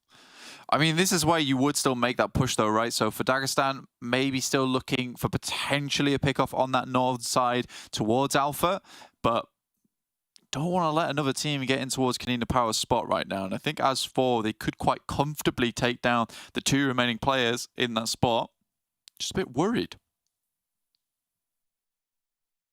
They are very slow to move on this western side of Dagestan. MADBULLS. They did move further south to that cover that sits underneath the Gladiators' position. Kitsune will have heard that, they'll know. Takimi, he's been swimming for a while. He might just get fished up by Tuna. Either that or he's nading himself. Not too sure on that one. Maybe he thought that Takimi was playing underneath him on the swim around the headland, but no, he broke around the other way. And Purple's going to have to figure something else out. He has got a teammate further on. He's not in there, bro. You have checked. Spraying. Takimi. Across the hill? No? Okay. He's going to get taken down on the beach there. Purple does get knocked either way, but Noshi can continue his run. With the blue zone, though, ticking super hard. It's going to be pretty tricky to make his way through. Takes another. Just out of sight line of Flique, and luckily so, because that is a broad open side. Alpha make their move. Dagestan have made their shift down on the west side in the meantime. Yeah, I think they just tried to get as many shots over towards Alpha as possible before making this shift. I think that they realized that Alpha's probably one of their main candidates, probably being that other team that's going to challenge them towards the end game. They're still looking to just try and find a pick-off over towards one of the KONINA power players, moving on the back of that. Tenshik, though, oh no, he's doing Tenshik things. Alongside with Mandarin, they're looking down there, and just as the push happens from KONINA Power, oh, that is a nice little maneuver from Tenshik. I think that's the only time where a bit of overconfidence comes back to help out Alpha. They'll call the rest of the squad down here. Very lucky that they make that rotate as well at that time. I think it couldn't have been timed more perfectly. That is not off information. That is just checking. Has made it work. KONINA Power still playing as two on the inside. Dagestan, again, slowing down. They are really taking their time with this game. And with Alpha split, the threat to Gladiators on the north side a little bit diminished. Becker certainly spotted there. That nade perfectly under his feet. Zadira methodical in the approach. We've seen some pretty devilish occurrences. Oh, speaking of, an Inferno for Zadira to handle. How is he not burning there? How on earth? He's got the one spot. The one spot. Just sitting there, super chill in the fire of Hayes. Last to stand and will go down. Keep has been taken down. This is Gladiators. They've taken shots over towards the forward position. Tenchik has also fallen for Alpha. And that is not good news for Alpha. Dagestan, though, have got the building. Keep is resable. And the shift keeps the hills for Gladiators pretty close by. Major Pride can still just chill in their buildings for now. Yeah, I mean, it's kind of classic Tenshik at the end of the day, which is causing problems for the team by making pushes that are sort of unnecessary. They realize that Gladiator is probably their biggest threat. Dagestan realized Alpha's their biggest threat, and I think that Alpha just didn't understand that, look, although later on, yeah, we'll probably run into Dagestan, we don't need to run into them right now because our main issue is Gladiators on that northern side, and Tenshik just forgot that there were angles as he heads up towards the ridge side, which Dagestan were quite obviously avoiding. So yeah, just a bit of frustrating play from Tenshik, which happens way too often. Certainly too often for their liking. Sprays from Gladiators over to the MADBULLS, who have managed to maneuver quite effectively over to these crates. It's not the best of cover, and they'll have to push towards Major Pride, most likely. Given that they're not currently in this next zone, they'll have to move around, and moving up towards Gladiators is almost certainly a death sentence. The crash onto Major Pride might be necessary. Who else will be able to hold them out? We'll have to wait and see.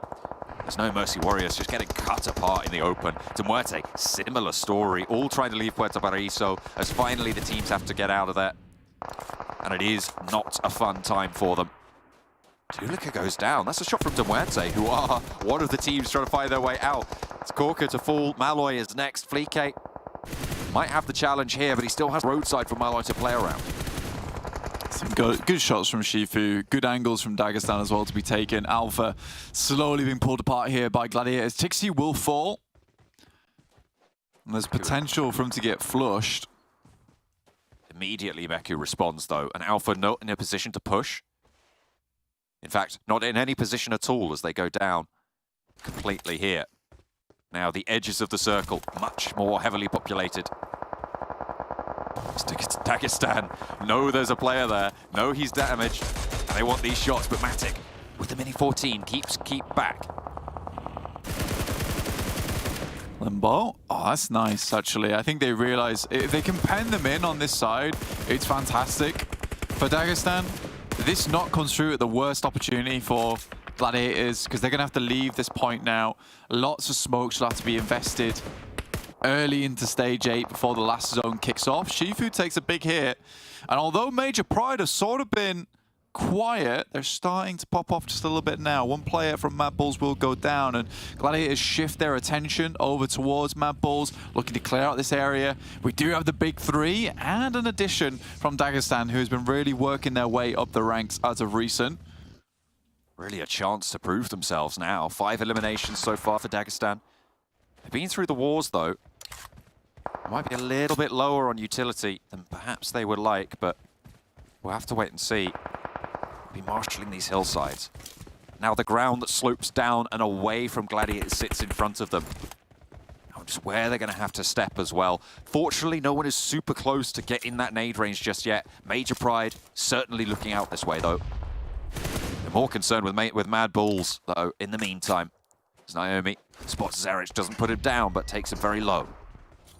They squeeze every moment out of that. Tixi goes down. 30 seconds on the blue closing. Might just cause some major issues here. I don't know if they'll be able to get him up. 20 seconds as well. Definitely a chance, but it's really good timing. Matic up close and personal. Keep finds Tixi, that's so important, but Matic cannot find himself an elimination here. Kitsune out. Keep is really putting the work in from that angle on the top side. The rest of the team just has to send over towards the shack. I think they realize where he is at the moment. Gladiators, though, do have their foot in this circle a little bit deeper than Dagestan. We're a little bit isolated. Where did Dagestan go from here? Because they will have to make that move. And can they survive a little bit longer than the Gladiators? MADBULLS have been doing a lot of work to keep themselves alive as well. They look like they're going to push up now. The Gladiators, they're going to have to fend this one off with Dagestan looking their way. MADBULLS might just open the broadside to it.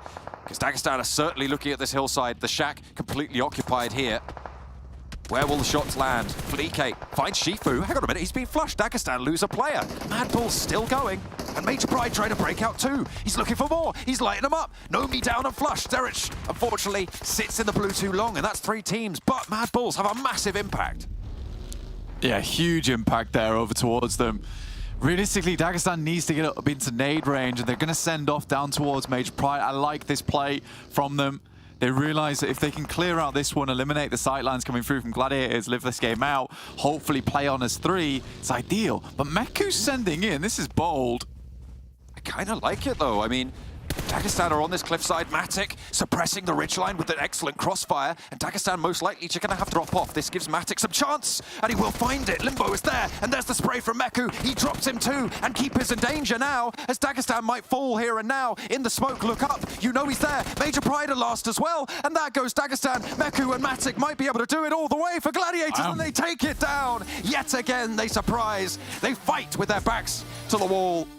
And they punch back. Dagestan slip down the cliffs, and through their fingers, the chicken dinner falls. Wow, I mean, for Gladiators, it's a fantastic game. I did not expect them to be able to win that one. Really good stuff, but should have ended a lot sooner for them. Honestly, there was nades available over towards that shack from MADBULLS, but they just couldn't really do much with the sightlines from Major Pride. Again, for Dagestan, slightly a bit of a misplay there. I think they could have probably held onto that spot, pushed up through the smokes, taken the fight to Gladiators as opposed to trying to work off the backside. I mean, you're a 3v2, guys. You got to not be scared of 2 players, but still, wonderful game from Gladiators. Meku solo holding those 2 players out. Goodness me. Matic so pivotal as well on that back line to just keep that ridgeline suppressed. Beautiful pair play. We've seen so much of that rather in these final circles. Absolutely love it. Gladiators take home the chicken dinner. Gladiators do indeed take home the chicken dinner, but the question is in what kind of fashion, Max? I think that ending kind of got all of us really clenched up. You're seeing the top 3 teams, your MADBULL, your Major Pride, and your Gladiators. Dagestan thrown in the mix. It's, you know, it's a recipe for greatness. Yeah, you had the big 3 still alive, the MADBULLS, your Major Pride, your Gladiators, and you had Dagestan, the new contender at the top here. New contender. We were just missing Nexus, and it would have been perfect at the top here, but 21 points for Gladiators. And you know, I'm going to mention the words of the wise man again. You never doubt the Gladiators until the last day when it's almost impossible for them to catch up, but they're starting to bring it back, and what a tough game, Ginny. I thought that they were going to struggle to leave that high ground position, but the way they were able to transition, apply pressure on Alpha Team, and especially keeping Meku, sending Meku towards Dagestan, Yeah. And keeping Matic on the background with that Mini 14 that we know is his key weapon in this second half of the year. He's just controlling the ridgeline, making sure no one can peek aggressively onto Meku's push and approach. So it just worked perfectly. It's not easy to execute. It requires a lot of trust with your teammate that he will be efficient at defending that ridgeline. But Meku Matic, the golden duo of this game for sure. Yeah, coming out on top with 11 eliminations as well from the side of Gladiators. Very close from Dagestan. They have 8 elims. They're a little behind in the damage as well, but Gladiators had such a good game. Dagestan as well, the fact that they were able to make it this far and they were fighting for such a long period of time, absolutely beautiful. We're looking at teams when it comes to every single one. I mean, every player here got the exact same amount of elims, so it's not something we see often. Usually we see 1 or 2 players leading the charge, but it was genuinely a group effort from Gladiators, and that's what English is difficult, okay?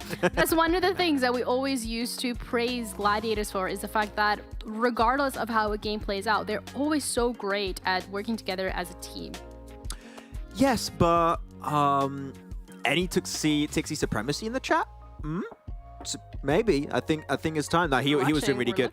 Really smart move from Gladiators, by the way, because keep in mind, their team that normally drops high northwest. This circle was to the complete opposite of how they usually play, so they had to fight their way through so many teams, but they didn't because they saw the fights happening north. I think there were 6 teams fighting each other alongside MADBULLS, and they're like, this is a mess. Let's not fight that. How about we just leapfrog it, play south, and wait for them to push to us, and we're going to get 3 elims, which is what they did. They got 11 eliminations at the end of this match, which I'm stoked to see. This is a lot more in line with the smart macro calls of Gladiators that we didn't witness yesterday, but it's slowly coming back in form, and I'm hyped to see it because they were getting to the point where they wouldn't be able to really compete for PMGC, so I'm glad to see that they actually got a big point game here on board. Yeah, that's something we touched upon earlier today, where we're saying alarm bells could be starting ringing, but it's for the side of Titan, it's I feel like a little bit on the different side, because we're looking at Old Boy coming through with 5 eliminations all by his lonesome self, but still looking at Titans and how they have been approaching the games over the last 2 days, it doesn't feel like they're getting that chicken dinner. It doesn't feel like they're, you know, I feel like something is missing. I feel like the Titan that we've seen during Phase 3, during Phase 2, even during Phase 1 of Fall 2023, where are they? What happened, Max?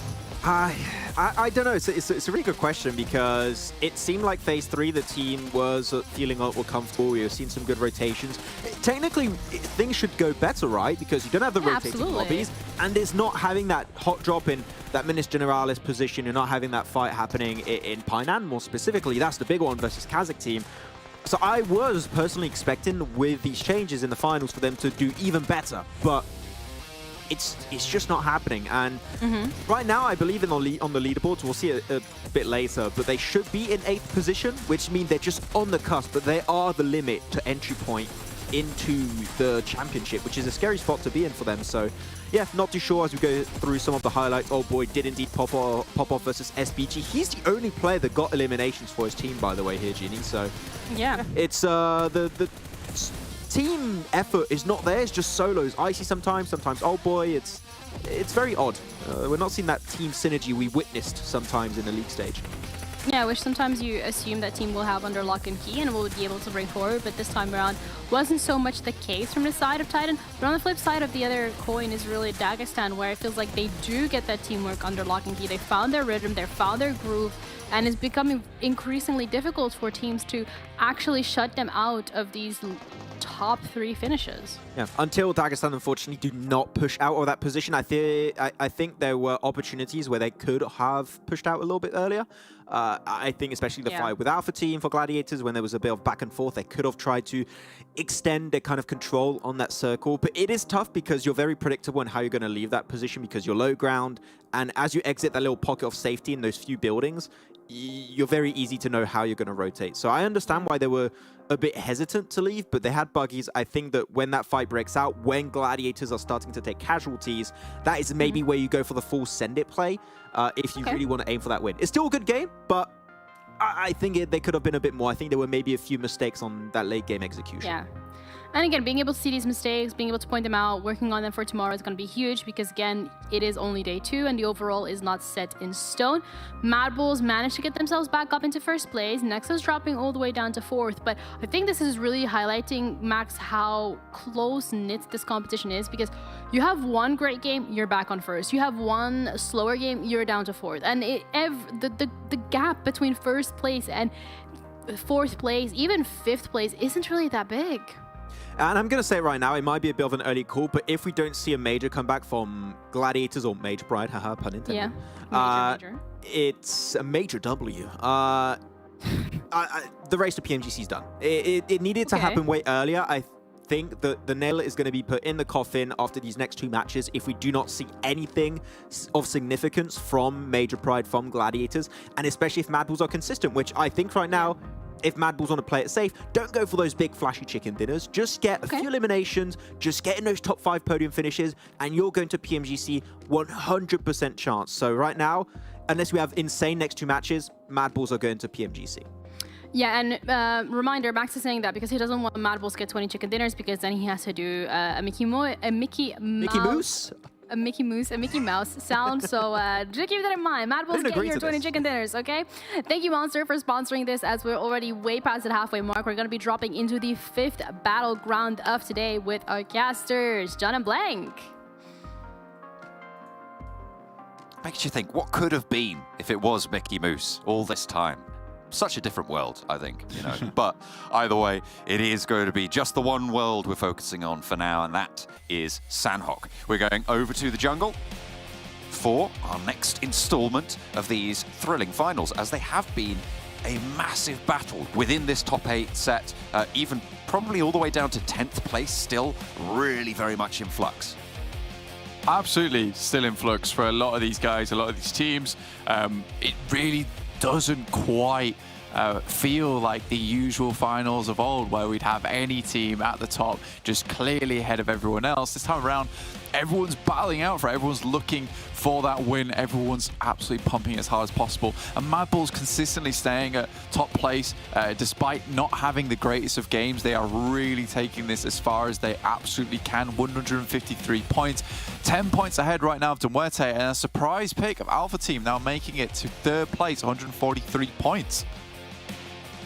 It's probably a team that you wouldn't have put in amongst them, although they did place 6th in the general rankings. You look at Phase 3, they came 4th as well, 5th in Phase 2, 6th in Phase 1. It is their time to come 3rd. I mean, they've gone 6-5-4, now it's the 3rd.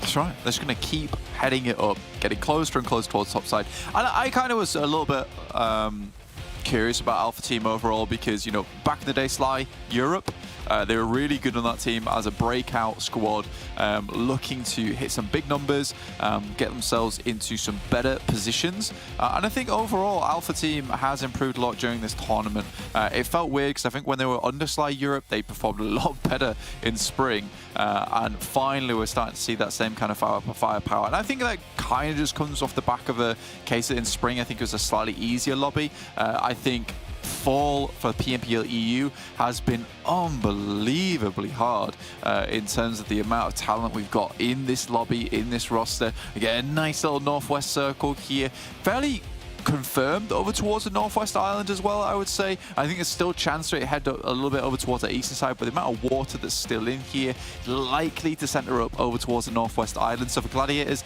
another important game here. They are starting to bring things back into the fold. 134 points in 6th place. Very doable to get towards the top of the standings there. They get themselves a win. However, they have fumbled this Northwest circle time and time again. So, you know, you'd hope they'd learned the lesson by now. And certainly this is the time to have done that homework. You could do your homework as well, certainly your meme homework over on the social medias, because Max is churning them out like nobody's business over at Esports PUBG EU. Certainly some more informational stuff going out as well there, some infographics, making sure you're all up to date, up to speed. If you miss anything, don't worry, it's got you covered, so make sure you check that out. So an interesting bunch of squads at the top at the moment. It felt nice to see on that last game, you know, MADBULLS, Major Pride, and Gladiators all in those final circles. Felt like a bit of a return to normality almost. And I think that it was very well deserved that Dagestan was there too. I think that they have put up some significantly good performances in the past. And just keep improving, keep balling up those fists, and keep jumping back into the fight, which is nice to see, despite it being, you know, beaten up just a little bit today. You know, they're not getting the most ideal performances, getting some good compounds and then just not finding those ideal rotations in. I think despite all that, they have really worked some magic in towards this second day. Because even when you're unlucky, you still need to get some points, and that's what MADBULLS been doing in a big way. Titans fly towards KASIK. They really have a death wish with this team, that's for sure. Maybe they've looked for this rotation. They should know that KASIK has been playing on this split in the last couple of days, and it seems like they found two of the forward players for KASIK. A little bit lacking, but hang on a minute. Skills is still there. He's doing a lot of work. Two players fall for Titans, and Havlik now around the corner. Oh boy, breaks wide, goes low, but just about seals the deal. Ingush just in time to keep his team alive, but goes down to an off angle, and it is Titan back and forth. 1 point for either way, and No Mercy Warriors. They've waged up into the north side as well. The Gladiators are going to have overlook here. VIRTUS.PRO are into the Northwest Island already. This is fast and loose at the start of Sanhok. Yeah, Icy is a real firepower coming up from this squad. Come on, Icy. You just got res. There's no reason to peek the window. They're searching for some kind of medical supplies there. Two players left alive now for KASIK. I think Unicorns are most likely going to have to send away and leave Skills behind. But for Titans, they hate KASIK so much. It is quite sad to see. And an evil rotate, Even when you don't drop in Pioneer, we still drop on you.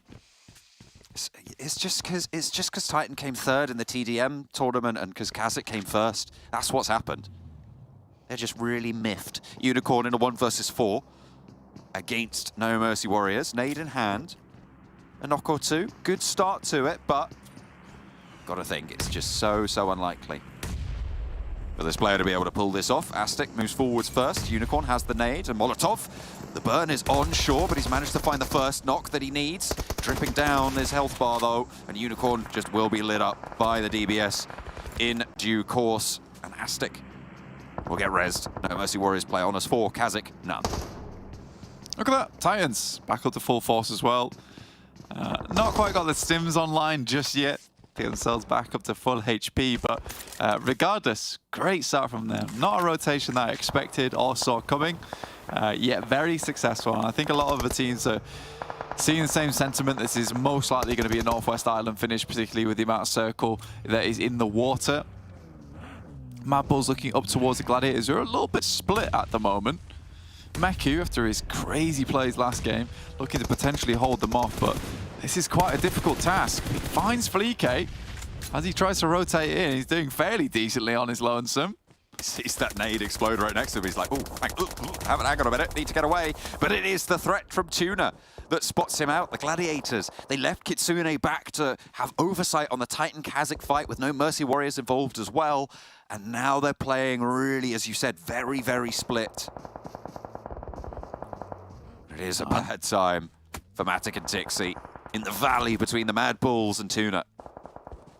Yeah, I think this is where you try not to get too split up, and I think this is the same problem that Gladiators keep having, is that when you get a circle like this, which feels pretty confidently over towards the northwest side, you're going to get a bunch of teams all sending in. No one really wants to be left behind here. No one really wants to be crossing the bridges late. So for Gladiators, it's one of the things where you just want to ball up your team. You want to stay as 4, fight out that way. And Meku playing so far out into the distance versus the MADBULLS, trying to get maybe some shots over towards the bridge side.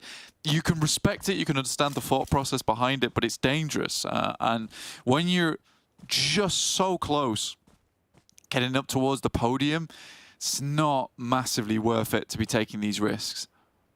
No, the Gladiators, I mean, they had their glory.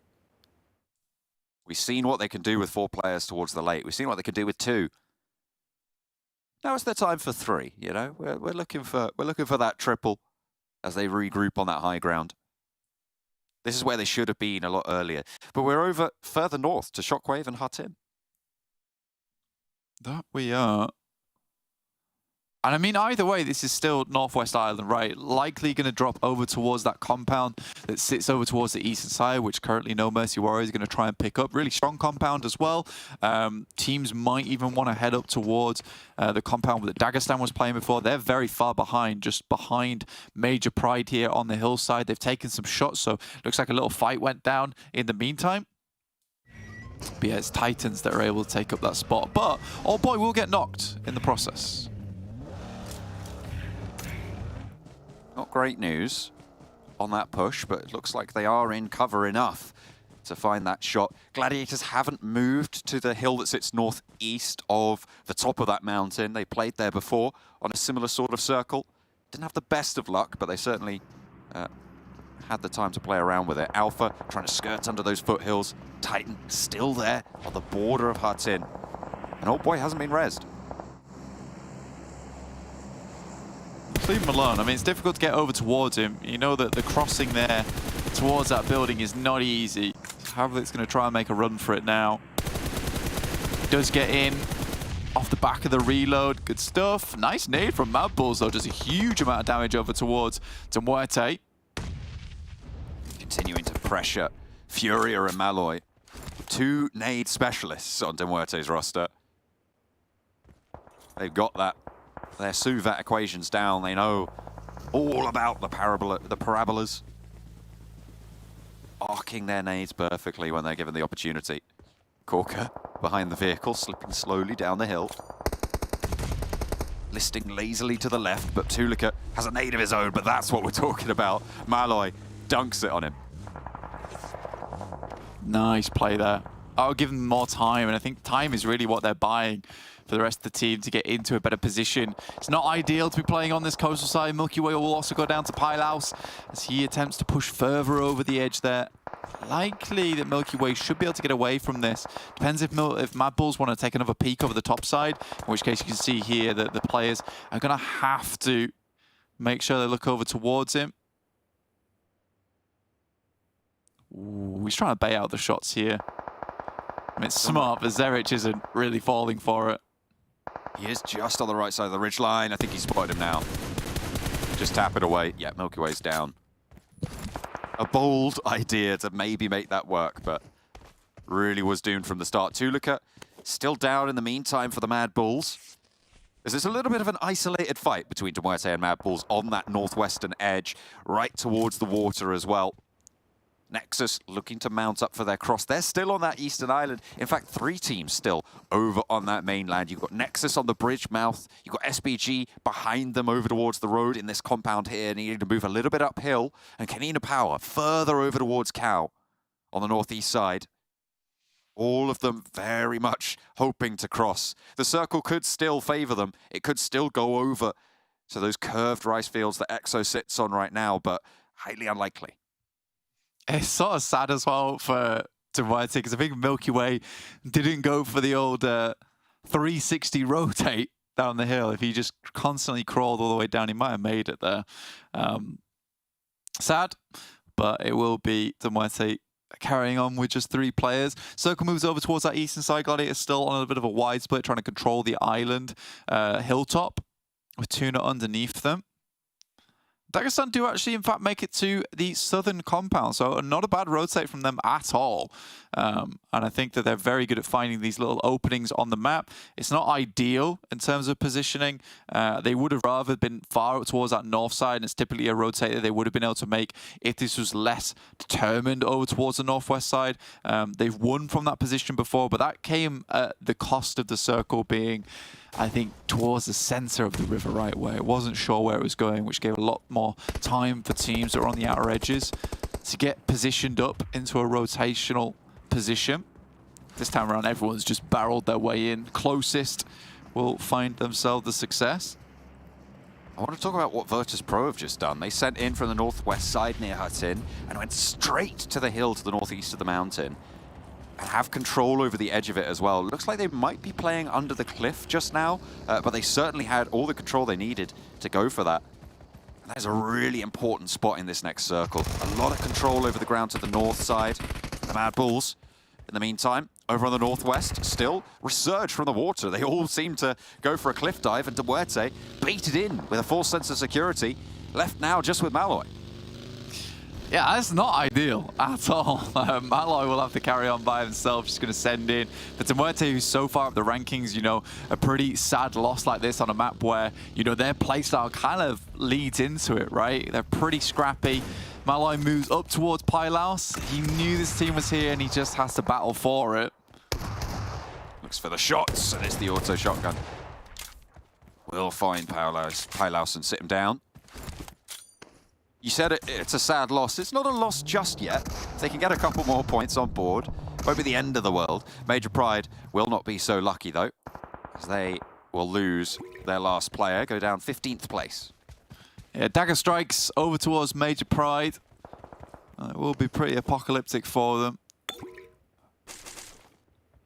But for Major Pride, again, like another team that really does not want to be going out early in these games. Like I said right at the start of the day, you know, you want to have that buffer coming into tomorrow. And right now, no one really has it other than MADBULLS. And I think that you can be really impressed with MADBULLS if you are a fan of them, just in the sense that every single game, they've been profiting points time and time again. I think they've realized that, look, guys, we have had that 78-point buffer coming into this off the back of the bonus points. We realistically just need to put up some pretty decent points each game. Not amazing, just good enough. Next circle comes through. Two teams have decided to go into the valley here. MADBULLS tried to send in from that northwestern side, disengaging from MUERTE, but they move up towards Alpha. 3 players who've been there for a long, long time now.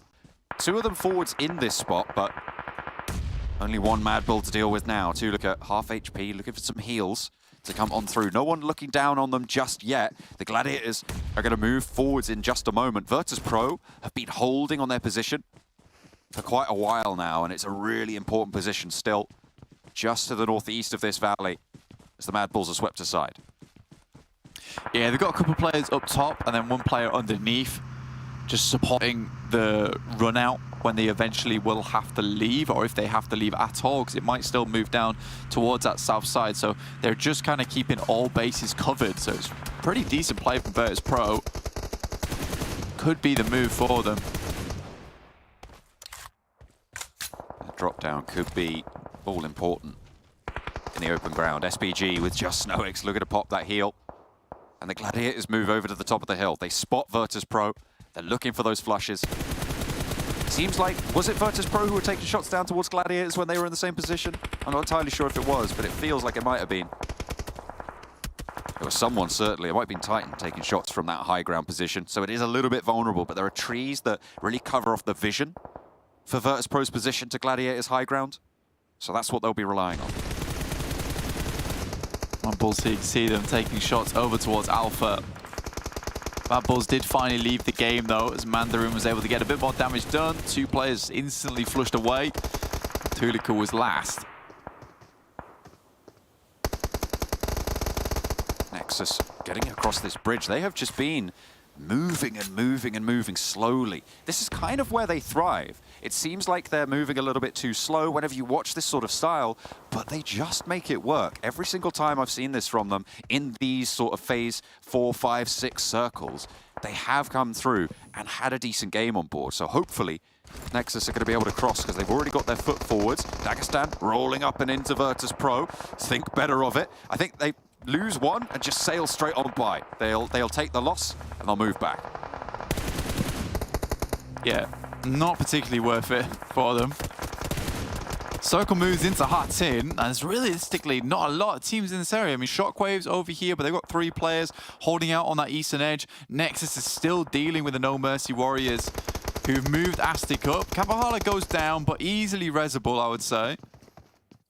On the south side, there is a little bit of danger, so they do need to crawl across that headland. No Mercy Warriors having to leave their compound. Pretty tricky stuff, and EXO vigilant. Marlowe not going to be able to get back in. Aztec almost certainly flushed. SNOWX could prove to be a little bit of a wild card on this play. And could be a little bit troublesome for NEXUS. Shockwave mounting up on the east side of Hatin really, really hard. There is SNOWX. They know exactly where he is now. They might just be able to stick down for the res, with 2 players watching out towards SNOWX's peak. We'll see if they go for the shoulder. But with EXO down, they're just going to escort him to cover. Yeah, there's not much reasoning why they should go down to SnowX here, or at least let him define anything else, especially with the circle starting to push him in at stage 5. It's going to really hurt. We'll have to start pushing on the bandages. Kapahala goes down. That's the Wagner Zada as well, so really unideal for Kapahala, and SnowX finds themselves a limb off the back of it. They do manage to get EXO back up, but now they're playing as 3. Can they move past Shockwave? Because this is their major breach. They do need to divert, go a little bit further south. Redox gets pulled out, but the rest of them do make it across, but they draw a little bit shorter. Now it's just EXO. They pulled him back up, and now he's their last chance. Through and through, Aza tries to move, and he has to hop in the window, ruining Nexus's chances. Blank, it could be all over here, but he takes a lick from the DPS. He's still dangerous, even with this limited HP. Wagner Zada with the nade. Can he find the shot? Can he get it done? No. EXO falls. A good thing for Nexus there. I mean, they tried their best to get across, and I think they played marvelously well from that bottom side, but SnowX on that angle, it's so difficult to deal with, especially when all you want to do is move in at that point. So VIRTUS.PRO, Shockwave, Titans with their, I think it's 2 players left remaining. Actually, Titans kind of have one of the best spots in the circle right now. Even with 2, it's still very playable. It's just Gladiators trying to roll up onto Titans and seemingly dismantling the enemy there. Really nice hold from Titans. VIRTUS.PRO just dropping some smokes down.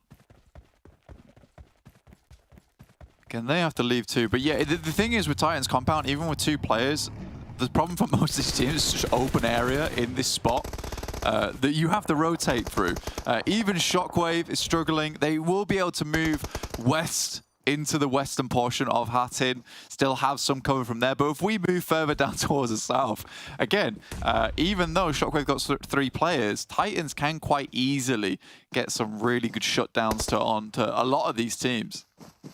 Zashipa trying to scramble up the hillside there and get a nade back over towards VIRTUS.PRO on the high ground. Mandarin drawing some shots out, but moving a little bit too fast for Wait.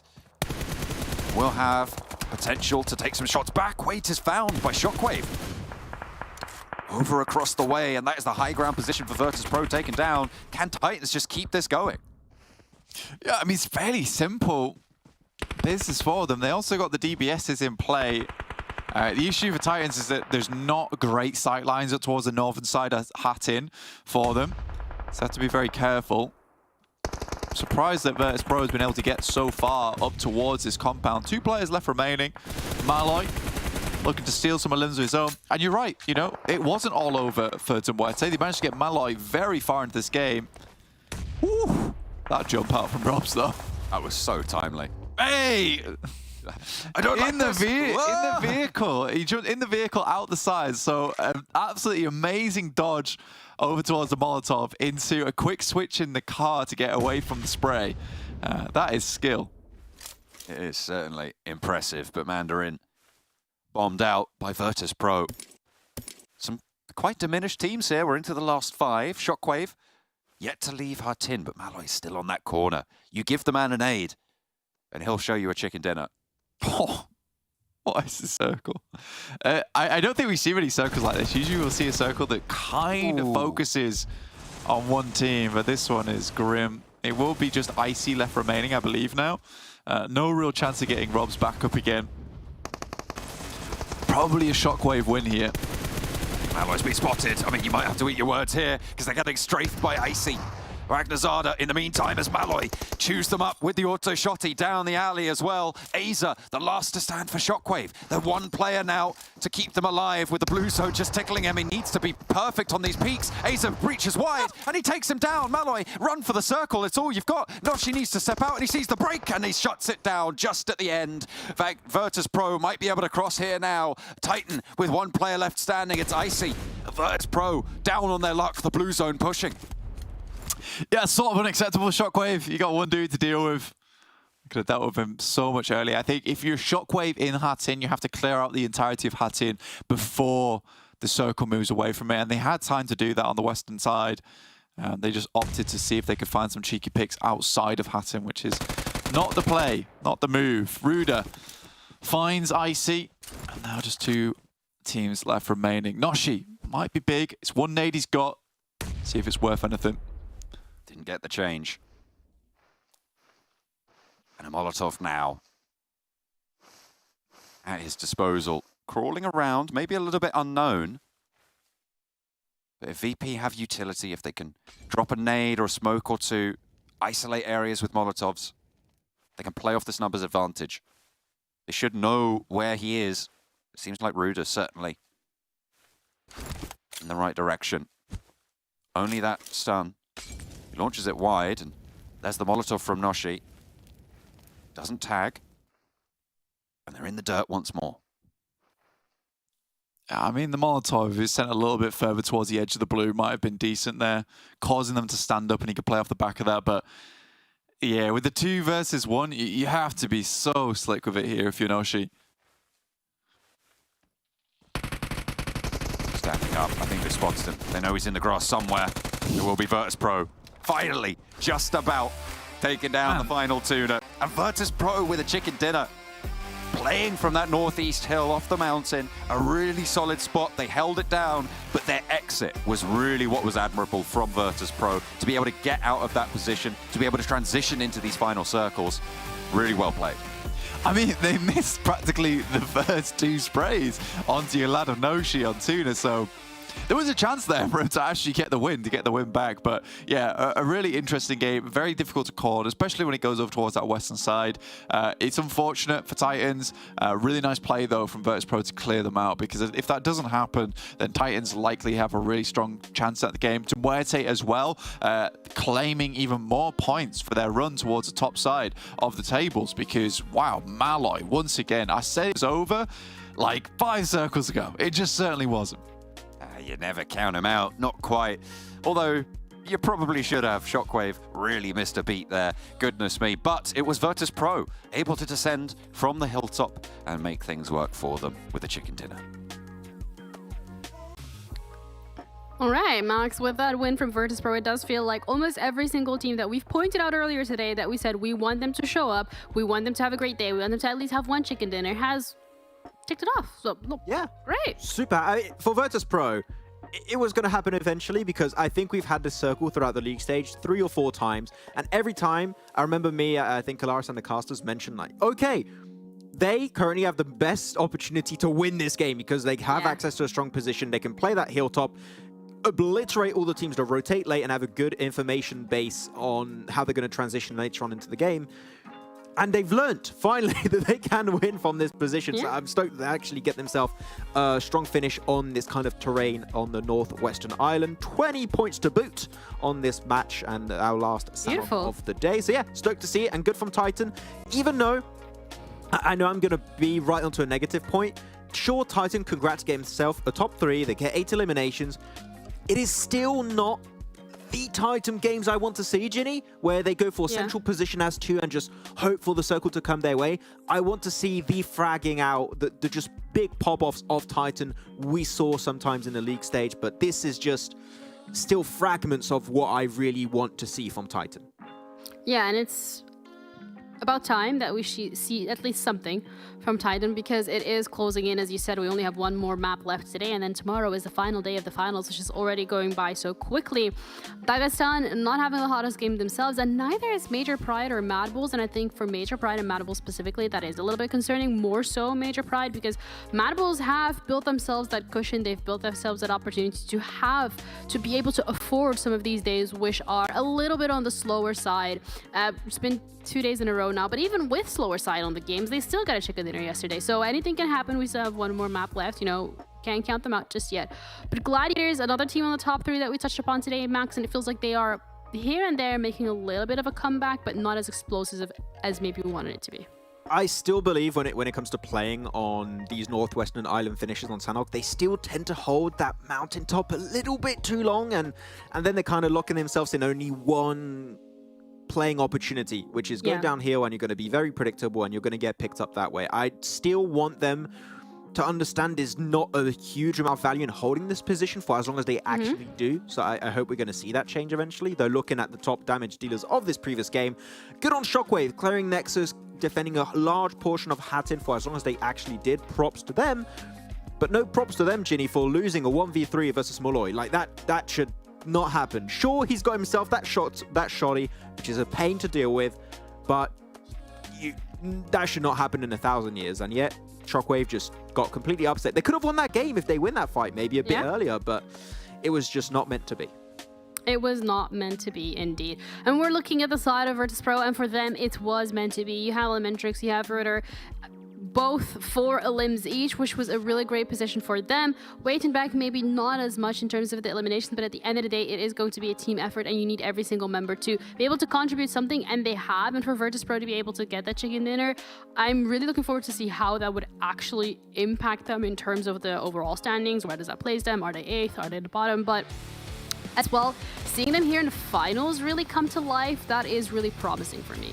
So I want to hop onto these highlights. What was the game plan for Titan dropping onto KASIK team? It's like, oh, it feels so weird not to fight Titan and KASIK, to not have Titan and KASIK fighting. How about we just hot drop them, even though there's literally no reason for us to do so? I was a little bit surprised when I saw that. Maybe because they just started dropping, they saw the circle, like, oh, maybe we should go over there. That would be good. We'll avoid having to cross trifecta away from Painan. Maybe that's the game plan. But yeah, it's still a bit odd to me that they're just so focused on getting rid of KASIK team. I don't know if it's targeted or not. We'll have to... Maybe that would be a good interview. I would love to know. Or maybe Icy. I know you have my Instagram. Maybe you can ping me on Instagram. Tell me, why the hell are you guys doing this? I'm not too sure. As we move on, we had a lot of fights happening in this Grand Canyon, as I tend to call it, the Grand Canyon of Death. And MADBULLS a bit upset by Alpha Team, which... it's finally time that the team punishes that, because it is not an easy position to defend, and I think MADBULLS got away with that position too many times in the past, so teams are slowly catching up that it is a weak spot to defend. It's just a good temporary location to play from. Yeah, absolutely. And we're looking as well at this game. I think something to also keep in mind is that because we're nearing the end of the finals, the heat, the pressure for a lot of these teams is ranking up. Potentially it is getting to some of them. Maybe it's causing teams to be a little bit more worried in terms of playing aggressively. What really comes to mind for me this time around is NEXUS, because we've seen them play so aggressive, so in your face for literally the last 2 days. And I think this game specifically, it wasn't as aggressive as what we're used to seeing.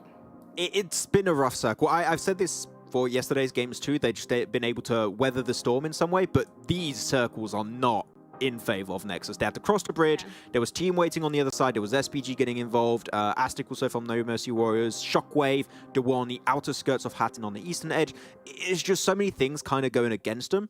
I would like to see NEXUS maybe be a bit faster to rotate early game. I think that would be one big improvement they could have, and be the ones to dictate the pacing of the match. But right now, NEXUS are the ones just getting bullied and moved around a bit by the other squads that already are in circles. So we'll see if they can change that.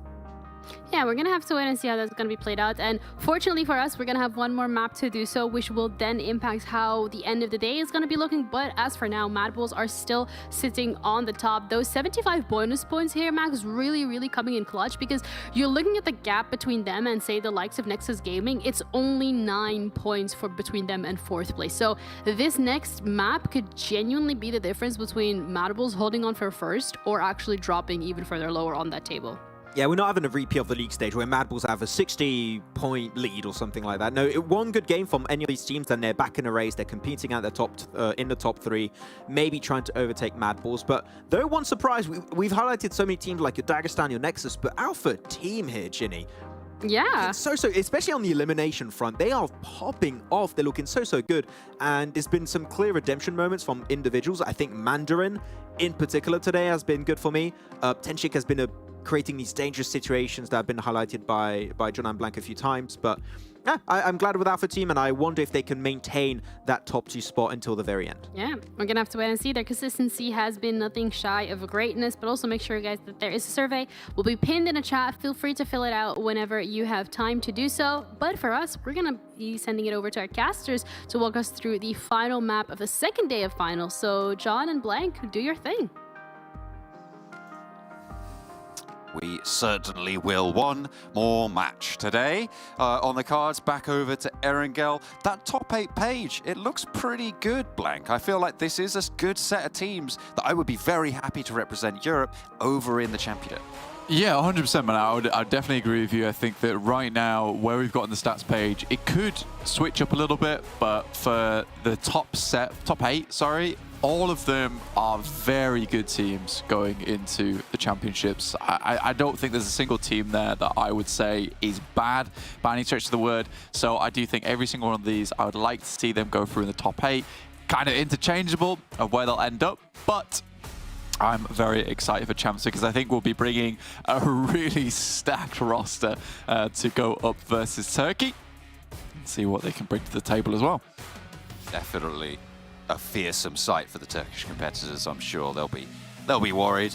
They'll be wondering who's going to come out on top here, who's going to be on that bubble place, as will we. This playing path, probably one of the deeper cuts we've seen in quite a while on Erangel in these finals. And it is going to be on the south side from just north of MUERTE Power down to Sanhok, just south of Primorsk. So northwest side of the map, very, very isolated. Potential backup drops, potential hot drops around those vehicles as well. Yeah, for sure. I mean, this is a really cruel start of the game for Erangel, honestly, with this playing path all the way down towards Primorsk. Really doesn't open up a lot of opportunities for any other team. But again, for NEXUS, they get to drop in their old drop spot, which have not really been inhabiting very often. So we'll see what they can get done from this position. SPG up towards Iyaz. I'll be chilling, vibing. Not too much happening in that position. But yeah, a lot of these teams will really struggle from this spot in the map. It's going to be tricky. Gladiators seemingly taking the area around Ferry Pier, but look at all of the teams out near Primorsk. I think that's 4 teams, if I'm not mistaken. You've got Shockwave, Titan, Tuna. There is another team hiding in there as well, but it is really, really clustered down on that southwest side with a hard northeast circle as well. All of those teams are going to have to figure out where they're going, and quickly. I mean, it's just a really horrid circle overall. Horrid playing path, horrid circle. Overall, this is going to really send a lot of teams into flux. I mean, even just looking down towards the southwest side there, you can see the amount of squads. They're all dropping in Quarry. Gladiators finally get to go back towards the Ferry Pier drop. I think Titan spotted that. But yeah, this is a crazy way to finish off the day. Alpha already finding Fleeke. That's huge. The top of the tables team losing a player early, so the chase is on. Alpha team sat at the moment, I think they're not that many points behind. I think it's 6 points behind MUERTE, 7 points. NEXUS, not much further than that. Certainly within striking distance of a single game, so the MADBULLS do need to keep their wits about them, with everybody dropping out along this line to try and grab some of those roadside vehicles. They've already lost a player. They're split by Dagestan and Alpha harrying them on the sides. They need to be careful. No Mercy Warriors trying to move on out. Get a little bit closer to proceedings.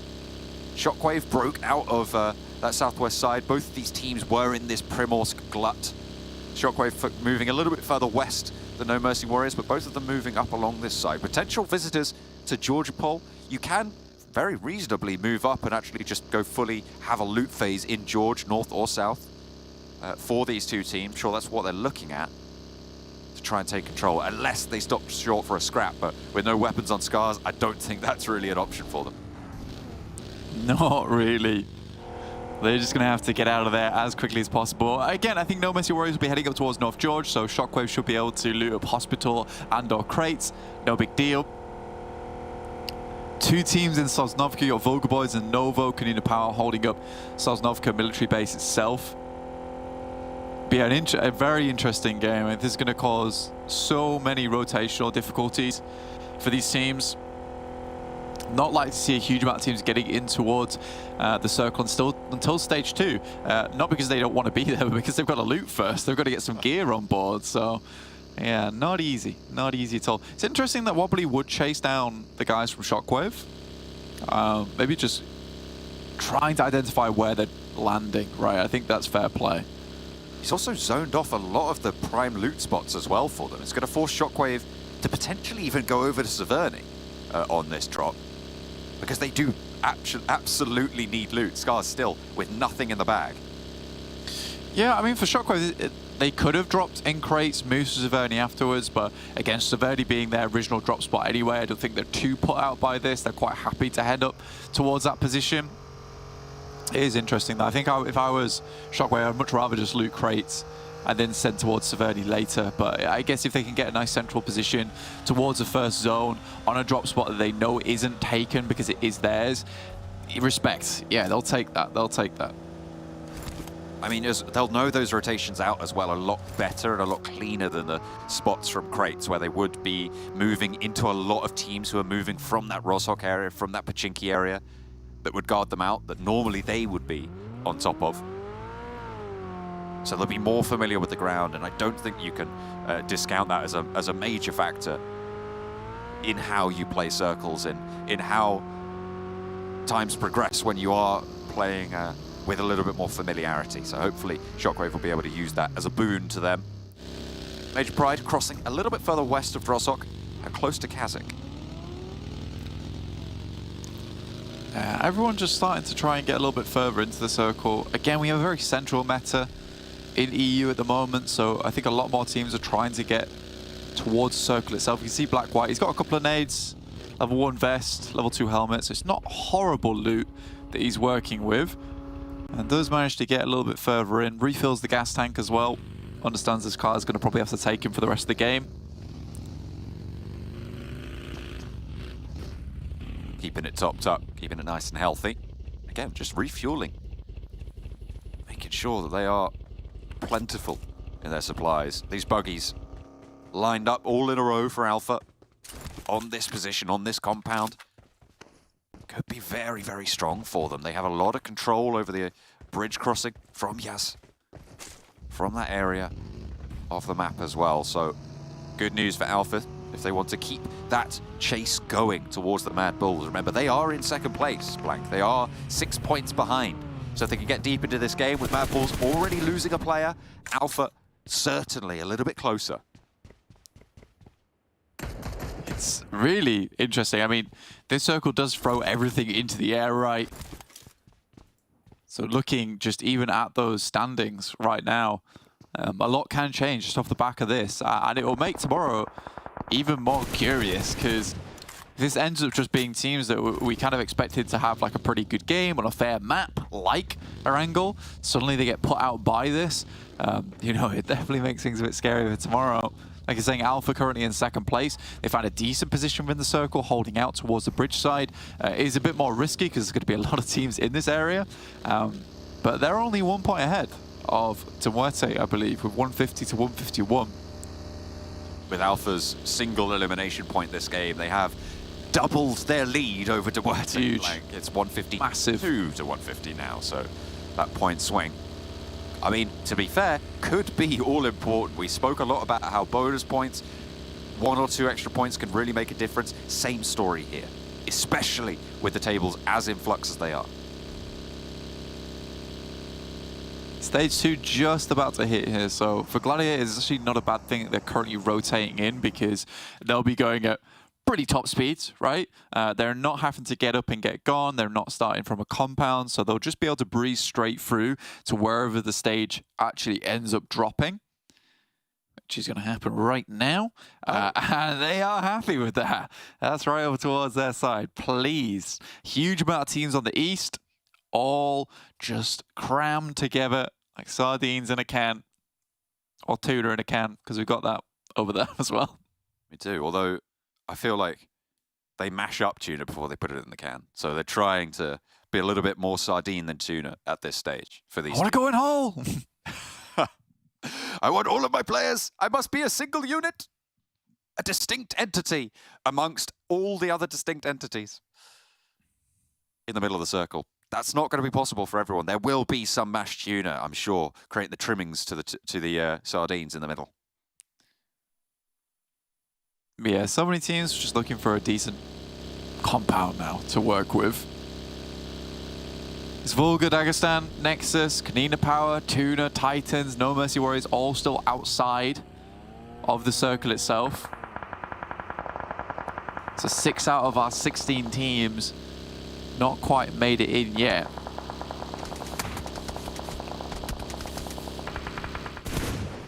Not for the moment.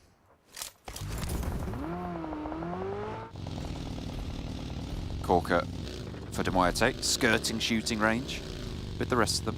Seemingly okay for now. But it can get very, very tricky. The drop of a hat in this area as soon as teams start to crunch. Not everybody even crossed to the north side of the river just yet. NEXUS on a late rotate. I mean, we've seen it. We now know that's just how they play. On this eastern side, they'll be swinging past Stauber. And getting on board with probably SPG. Might crash into VIRTUS.PRO as well. Alpha are on that side, on that flank.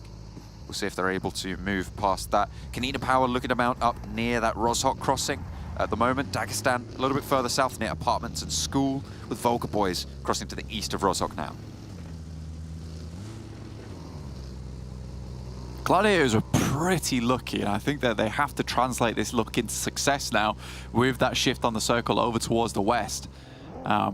Again, they've been trying to catch up as much as possible today. They've done fairly decently, 138 points right now. So one good game, one chicken dinner would shoot them towards the top of the standings.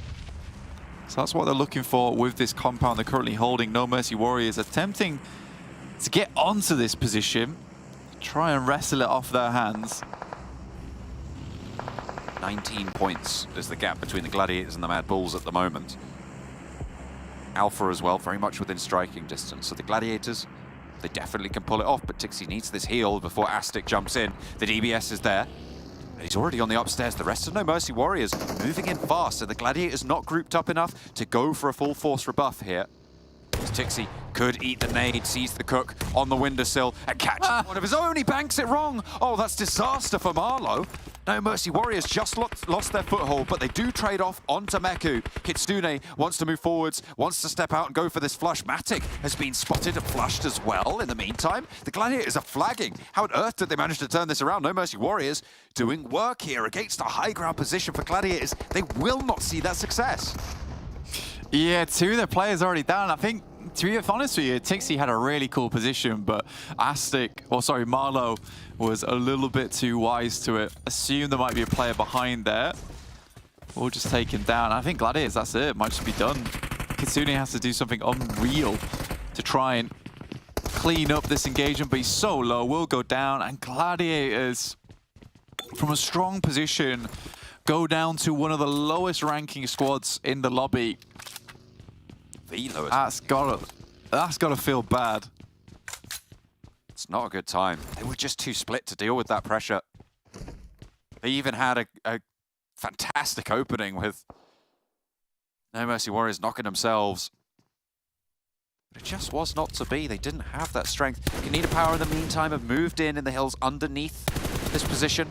KASIK very central on this area as well, into the hills. They shall play. A really good spot in the middle there. Alpha will have to leave the strong compound that they held for a while. Alpha, we're in a fairly decent position. Now Tuna moves up, watch me. Tries to go for a little bit more. Unfortunately, will go down. It's just, for Titans, this has got to feel absolutely horrendous. Just watching the team, they're ripped into pieces, get floundered by a team just rocking up on the hillside. Just doesn't make any sense. You just got to wonder if they can pull it back. TUNA looking for this res, purple. Should be able to bring that one back, and TUNA can stay as 4. Not too similar of a story for Wobbly. Astic cannot find the control of this compound either. Seems like it's a little bit of a curse played upon it by the Gladiators with their dying breath. Astic repositioned away from the fire as the nade up the stairs. Abito charges on in, looks for the challenge, but goes down. The DBS in this close quarters, you do not want to be giving the 1v1s. Can they find more? The heal actually being allowed to go off here. Yeah, surprisingly, but quickly put to bed. Fantastic little move from TUNA. Takes down No Mercy Warriors. Where's the shift? Hard southwest flank. KONINA are actually in a strong position to deal with this. But it's MADBULLS that I'm most curious about. I mean, they're down to 3 players, but we know for MADBULLS that's never necessarily a problem. Alpha also losing players in the meantime. So a lot of our big names taking casualties. Not great. Not the best of news just yet after what was a great Miramar for our big 3. It's a little bit topsy-turvy. Gladiators, like you say, down and out so far. NEXUS on 2. MUERTE 3. MADBULLS 3. See if they can pick things back up. Dagestan with a challenge of their own. Zadira down and Tresley close by. Not taking a lick of damage, by the way. Finally eating some, but has to step out for more of a challenge and will fall. Foopsman has the angle to trade. And Tresley is kept safe for now, but Dagestan can move in potentially for the refrag. But most of Dagestan just walking away from this one. VULGAR boys can keep alive as 4. Yeah, staying up here. Takimi. Looking fantastic. We'll pick up Tresley. MADBULLS, they rock up ahead of them in the circle. Stage 4 now, so getting close to the end of the game. 2 minutes remaining on that circle. So teams on that north side will have to start crunching in. SBG attempting to get things done on that eastern side. We'd hoped that SBG would bring things back up to speed, but feels like the momentum that they gained has been fully stopped off now.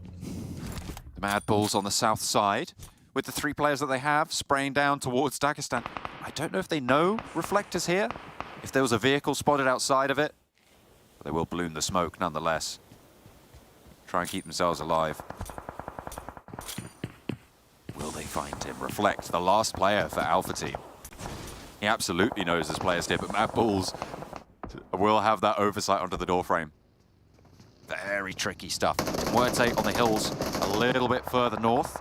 Starting to move in for power, and KONINA Power themselves have actually taken a little bit of a dip down to the south side. Yeah.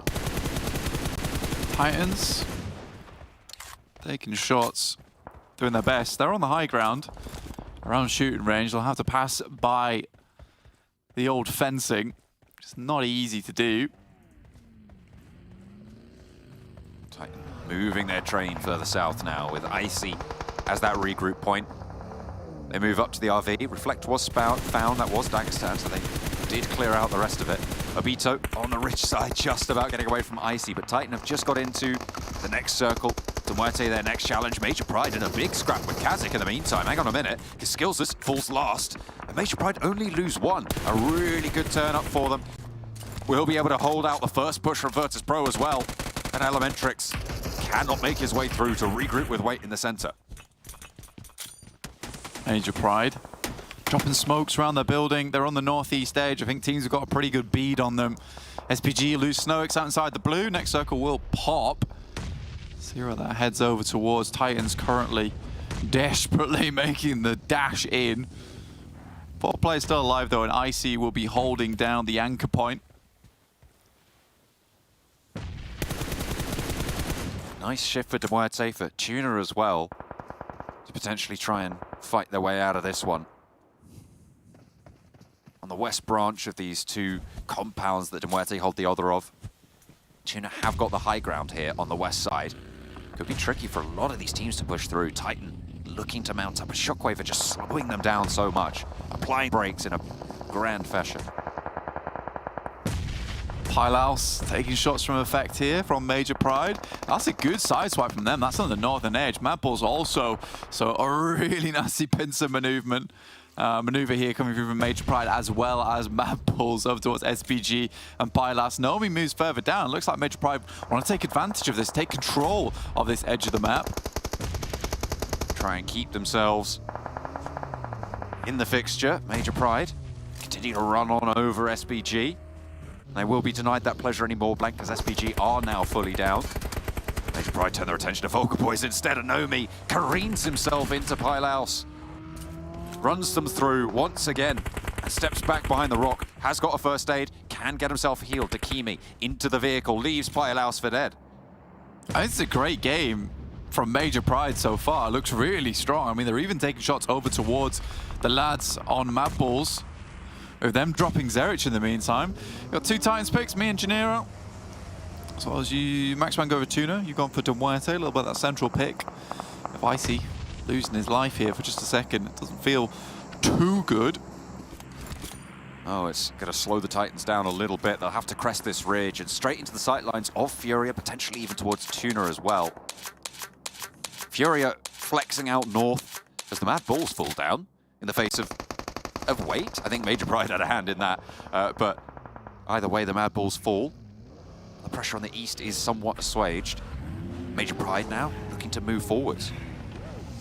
I mean, for Titans, this is pretty important, right? Because they are on the edge of dropping out of the top 8.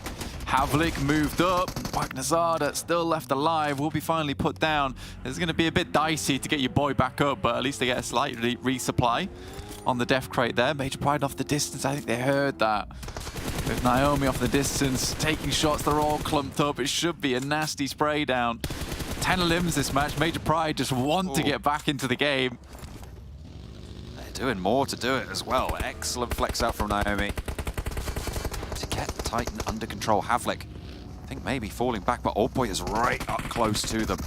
Into the vehicle, maybe looking to hop out just at the right time. Through, he steps, but he's cut down. The backlines of Major Pride do not give ground. And Old Boy, too close for comfort, pulled out. TUNA making their move in the meantime to cross over with Robs from Titan. Furia in danger, maybe looking to regroup now with the rest of the team. I mean, for Old Boy, it's sad, right? He moves through the smoke, doesn't see the crate there before, and it provides amazing cover for them. Noshi first to face versus Icy. He'll immediately take him down, but Effects is hot pursuit here. Major Pride trying to chase. And they will look for Icy behind the tree. He will step out. In fact, Drake's really wide, and Icy sprays him down with a Bison. A really low HP bar here as well, but he drops on a death crate, finds a first aid, and can get back to health. Unfortunately, Abito's too quick, and TUNA find an opening. Yeah, now just Rob's left alive. He's to pump up some more points here. Furia, okay. Getting in amongst it. A little bit too close to combat. 12 limbs though from Major Pride. What a strong game from them. I mean, really needed at the end of the day. 7th place. They also want to confirm themselves further up these standings, so they're not worried about dropping out. I mean, with VIRTUS.PRO won 19 points, so only 1 point behind Titan Gaming at the start of the game.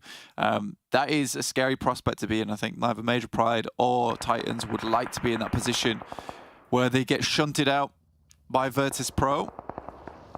Or should they, really? 8th place bubble, very precious to them. Just Robs now remains for Titan. Major Pride lighting up the angle, but it's TUNA again to come in swinging. They're playing these buildings really well. They have a lot of control over the ground, but given how close they are to the edge, their next move will be very crucial. Spots Milky Way. Abito finding a pick there would have been so beautiful for them. So impactful, but KONINA Power have now moved up to give them challenge. Yeah, 4 players alive as well. KONINA Power looks like it might be a decent game for them. Robs picks his moment very wisely there versus Major Pride as they all spray down the vehicle next to the tree. Quickly for them, they're able to get their player back up on his feet. As Robs crawls his way back in the circle, but they know they want to get rid of him. He's going to be consistently harassed until Major Pride find that final player from Titans. They realize that they're a direct competitor as well. KONINA Power have not gone for the full-on assault towards TUNA. They know that it's likely only a launching point for the next. But they're mounting up for something. Maybe regrouping towards off Haze. Further down the hill, or crashing straight into MUERTE. Looks like Palucci certainly has his eyes out that direction. They're just extending their influence for now, though, moving those vehicles into different spots.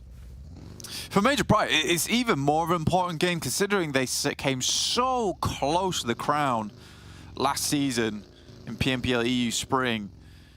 If they can have a huge match now on this one, it'll propel them so far up the rankings that another chance at the throne is in sight. And again, from being pipped to the post last time around, it would feel horrible to fall even further down than second place, where first place felt almost definite last season. So yeah, for Major Pride, 12 elims, it's great. Just want to see how much further they can go. Circle goes away from TUNA, away from KONINA Power. Major Pride still yet to really fully encroach onto DeMuerte's position. DeMuerte doing a really good job to hold down here. KONINA Power and TUNA, most likely the next biggest fight we'll see. As Major Pride can just move over this hillside. They're not forced to fight DeMuerte just yet. Yeah, I think Major Pride realized that, you know, with this circle, they can just wait. Any angles that they take now are just not worth it, where these compounds are still within the circle itself. Obito's still got that high ground position on the compound. KONINA Power can still take side swipes. They don't want to get too involved versus DeMuerte right now, just in case another team gets involved as well. So it's smart from Major Pride to really slow everything down here. Pull themselves back into first gear before having to rev things back up again.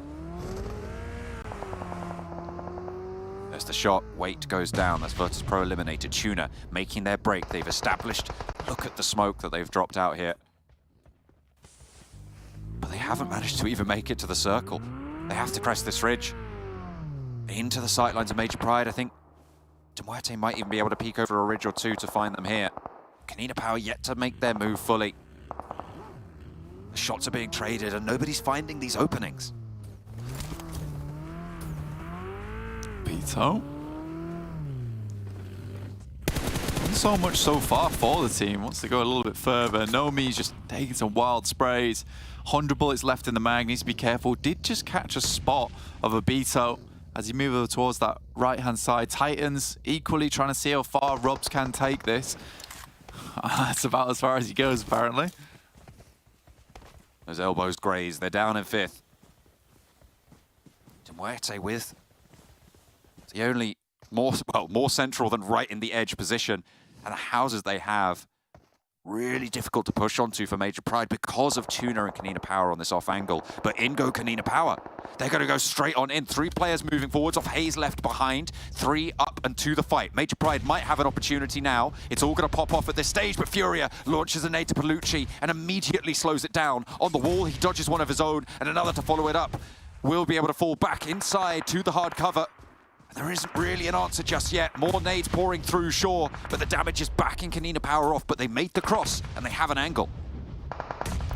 It's attempted to do more damage. Corey's lucky right now. Palucci going down. It feels like both these teams have a lot of utility, and DeMuerte was preparing for the push to come through. Again, there's a chance that Major Pride's able to get on the backside of this one.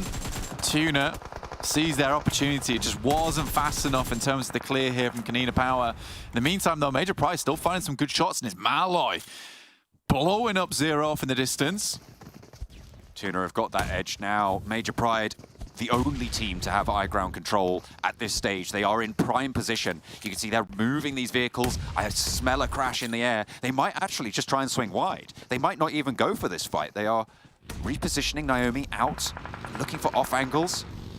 Maybe a little bit too slow at this point, but you do not want to move into nade range of Furia. Let me tell you that. And they just want to sweep through, try and get these placement points. I mean, it's really smart actually here from Major Pride, because they see just how much on the edge the team of DeMuerte is. So that compound holds little value to them. So if they can hold on the direct edge of where all these other teams are, that's ideal. With Naomi going down like that, though, that feels sort of like a throw to me, if I'm honest. Not ideal. 2 players now. Obito might just have to eat that nade. Not much choice about the matter. Furia launches another nade over towards Black-White. Over towards KONINA Power, sorry. Black-White. Isolated. Split up for Major Pride. DeMuerte do take a knock from Becker. A nade to answer. Over onto Malloy. Furia down as well. 2 players on knee for DeMuerte. Black-White just has no idea where these 2 players are from TUNA. Nomi's looking to cut off everyone's approach. Has to hit practically all of his nades, and he doesn't have a lot left in the pocket. Ooh. That's a great one from Becker. Just Milky Way now, and that looks on target to me. There it is. 4th place for MUERTE. Unfortunate, they couldn't hold off KONINA Power. It looked good, but Major Pride descending, moving through. And now it's a 1 versus 1 here. 0 from TUNA against NOMI from Major Pride. And TUNA is closer to the edge. Right with the blue at his back, has to move forwards, has to go for this challenge. Low HP and 0. He's gonna turn and try and get the flush, but it's not gonna happen. Major Pride able to hold down the top of the hill. It felt like it slipped away from them, Blank, but this is the match Major Pride needed. They secure a big chicken dinner, a huge elimination count, and a chance at the top. Yeah, it's a match majorly made in heaven because honestly, 28 points off the back of that game is so huge. I mean, we just look at their point scoring before this, 121, so they're on 159. Technically, they would be in 1st place if we just switched the scores up and left everyone as they were right now. So for Major Pride, this is a massive jump up from 7th place. Unbelievable. And I think that NOMI really clutches out at the end there. The shot over towards KONINA Power into the instant reposition. And again, if they don't take that 2-2 split, or that 1-1 split, I don't think they win the game. They knew that they had to spread themselves thin to control as much area as possible to confirm the win. Oh my days. Little bit tense towards the end there. Unfortunate that the nades couldn't find KONINA Power for MUERTE. They might have had a better chance in that scrap, but no, it was not to be. Major Pride take it down. And they've done it. Major Pride get themselves that very needed chicken dinner, Max. Earlier today, we were saying alarm bells might start ringing if they don't actually manage to get a couple of points on the board. And not only do they get a couple of points on the board, they get 28 of those points. It was not an easy game for them. No one predicted them because it was going to be a tough transition every single step of the way for them, and yet they make it work out in some way, shape, or form. And here, with 28 points, as you already stated, Ginny, that is such a big game in terms of storylines for not only making it into Championship, but maybe actually having a shot at catching up to MADBULLS in race to PMGC, because they had only 4 points, I think, so they win. They closed the gap by 24 points this game. Well, that is massive for Major Pride, and I'd love to see what the PMGC rankings look like before tomorrow's 6 matches. Yeah, that's definitely something to keep in mind. I think for the rest of today, when we're looking towards the bottom of the leaderboard table, Gladiators being there, NEXUS being there. I mean, NEXUS have had such a great performance over the last couple of days, so I don't want to be too rough on them. I think especially these last 2 maps, maybe not going too heavily in their favor. But for Gladiators, Max, how are you feeling? Because this is it. Like, day 2 of the finals is done. We have 1 more day coming up. I mean, let's start off with NOMI, okay, as not just clutching it in those final moments, but in general, 6 eliminations out of the 18, all by his lonesome self. That's impressive. I do want to iterate the point Blank was going to mention at the end. I wanted to highlight it, and I'm happy he did bring it up too. That 1-1 split might look greedy. I think a lot of people are looking at that like, oh no, they're making themselves super weak. Like, it's not going to work out.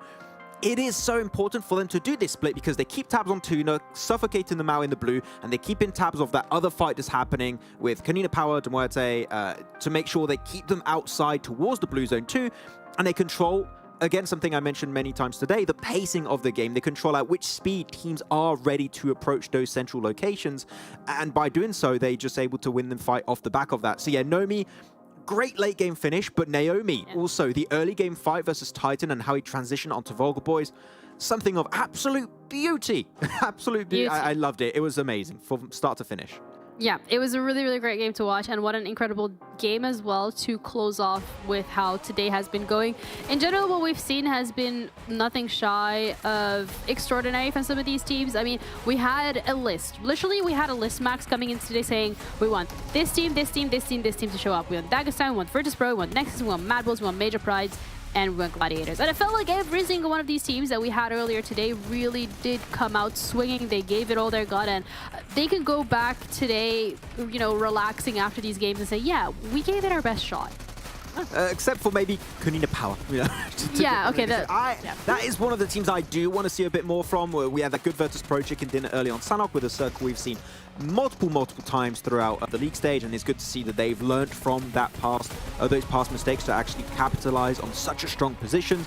And look at this. This fight, Titan Shockwave, is happening, and you know that in the background, Major Pride are hearing this fight thinking, okay, if we are able to win this engagement versus VULGAR boys, which they do with these amazing nades from Naomi, then they're going to transition and look at these spray downs of Naomi, just locking down Titan in pretty much 2 smokes worth of space, and there's no way they can leave, no wiggle room. Though after that, I was a bit shocked that Effect went solo and got flushed. I think that was a bit unnecessary, but other than that, it was, as I said, fantastic game from Major Pride from the very start until the very end, with Naomi really putting the nail in the coffin for that win against MUERTE. Yeah, and that's a great way for them to close out the day. I think this is definitely that little spark, that little fire that they needed to be able to start off, hopefully tomorrow, on a bit of a stronger foot. But in regards to today and the teams that have done incredibly well and secured themselves a couple of these chicken dinners, we started off with the MUERTE, followed by NEXUS, Alpha Team as well showing up, Gladiators, VIRTUS.PRO, and Major Pride. That's it. Every single team ticked off the list here, Max. Like, you said it yourself, KONINA Power maybe not having the best of days, but after what we've seen yesterday, hopefully today was more of a slower one, and then tomorrow they're back in shape. Yeah, and actually we don't see MADBULLS, which is not good for them, but good for the other teams that are trying to compete with them at the top. So yeah, it's interesting, a nice mixed bag of chicken dinners for a lot of these squads.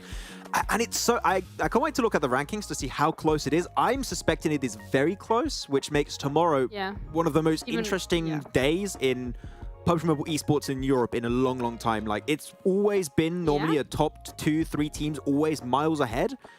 I'm pretty sure that's not the case. So who's going to be in the top 3 tomorrow? No clue. We're going to have to wait for tomorrow and find out. But in terms of today, in terms of the players that have really stood out to you, Max, and that have done such a great job, is there anyone individually that you would like to nominate for MVP of the day? I'm hesitant. Naomi did a really good game, but that was one game. I think Alpha Team is a standout. So I'm hesitant between Reflect and Mandarin. So I'll go with Reflect. Yeah, Reflect. I'll go with Mandarin. I'll go with Mandarin. Took one. I think Mandarin's done really well today. We're gonna... Oh, it's Malloy. Okay, neither one of us are correct. I mean, the MUERTE, one of the teams that is going under the radar, time and time again. But Malloy coming out with 12 eliminations. 2,568 damage. We've seen teams do less than that in a whole game. So that is pretty impressive. They were off to a great start. Hey, this finish of Cork and Malloy playing behind that ridge, waiting for Major Pride to come their way. It was the execution and holding onto their utility was so pivotal in this game.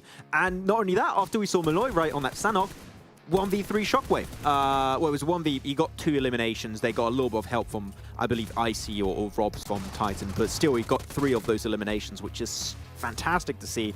And yeah, he's just one of the clutch maestros of the MUERTE. It was just surprising that we haven't seen much of Furia these finals. Normally, Furia has been a real standout player, especially with his utility. But no, Malloy has stepped up to the plate, and he's just been popping off, which you love to see. And MUERTE, I think, would be in a top 3 position right now with these results, which, with the level of competition, it's impressive they are in 3rd place and maintaining that position so far. Yeah, let's spoil it. Let's look at the overalls and see exactly where they're sitting, how many points they've accumulated over the last couple of days. And currently, they're in 2nd, not even 3rd, Max. They are 2nd, 158, simply 3 points behind MADBULLS. Yeah, only 2 points behind. And normally, if you took, again, away the bonus points of MADBULLS, they would be ahead by, what, about 15, 16 points, which is insane. Those bonus points are really helping MADBULLS significantly. So good on them. Alpha Team also able to linger in that top 3, but there's only a 3-point difference. As I said, it's so close, Ginny. It's insanely close, which I had no clue that was going to be happening with seeing how consistent and dominant your MADBULLS, Major Pride, Gladiators are.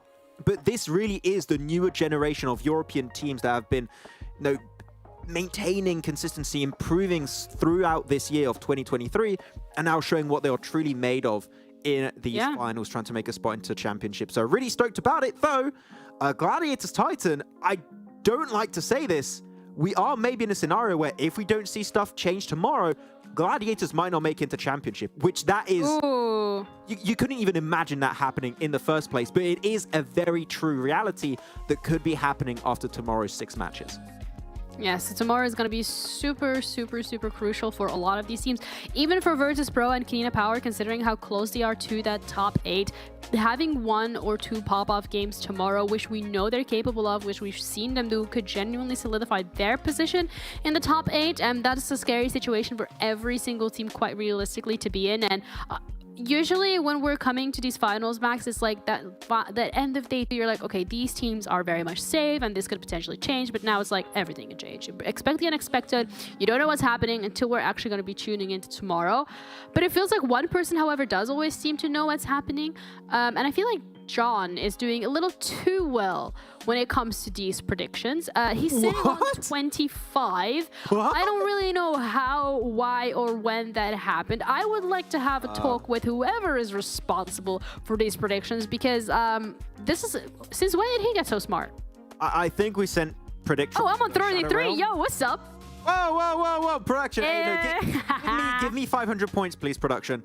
500, give me 500. Don't change the graphic. Give me 500 right now. I'm 13. Waiting. I'm 13. 500. Thank you. This is good. This is how it should be. As long as you're beating John, that's all that matters, right? Like last time during phase 2 and 3 was like, you have to beat blank. Now is you have to beat John. As long as you get the most amount of points on your prediction, you get like a target on your back. So that's how it works here. Yeah. But congratulations to you, John. You should be really proud of yourself. And thank you so much as well, Monster, for making all of this possible. We had an incredible time on the broadcast today. So head over to monsterenergy.com/gaming to see what's up. We're going to be tuning out for today, but we're going to be back tomorrow with the most crucial day of PMPL EU Fall 2023, the final day of the finals. You do not want to miss it. So we're going to see you tomorrow.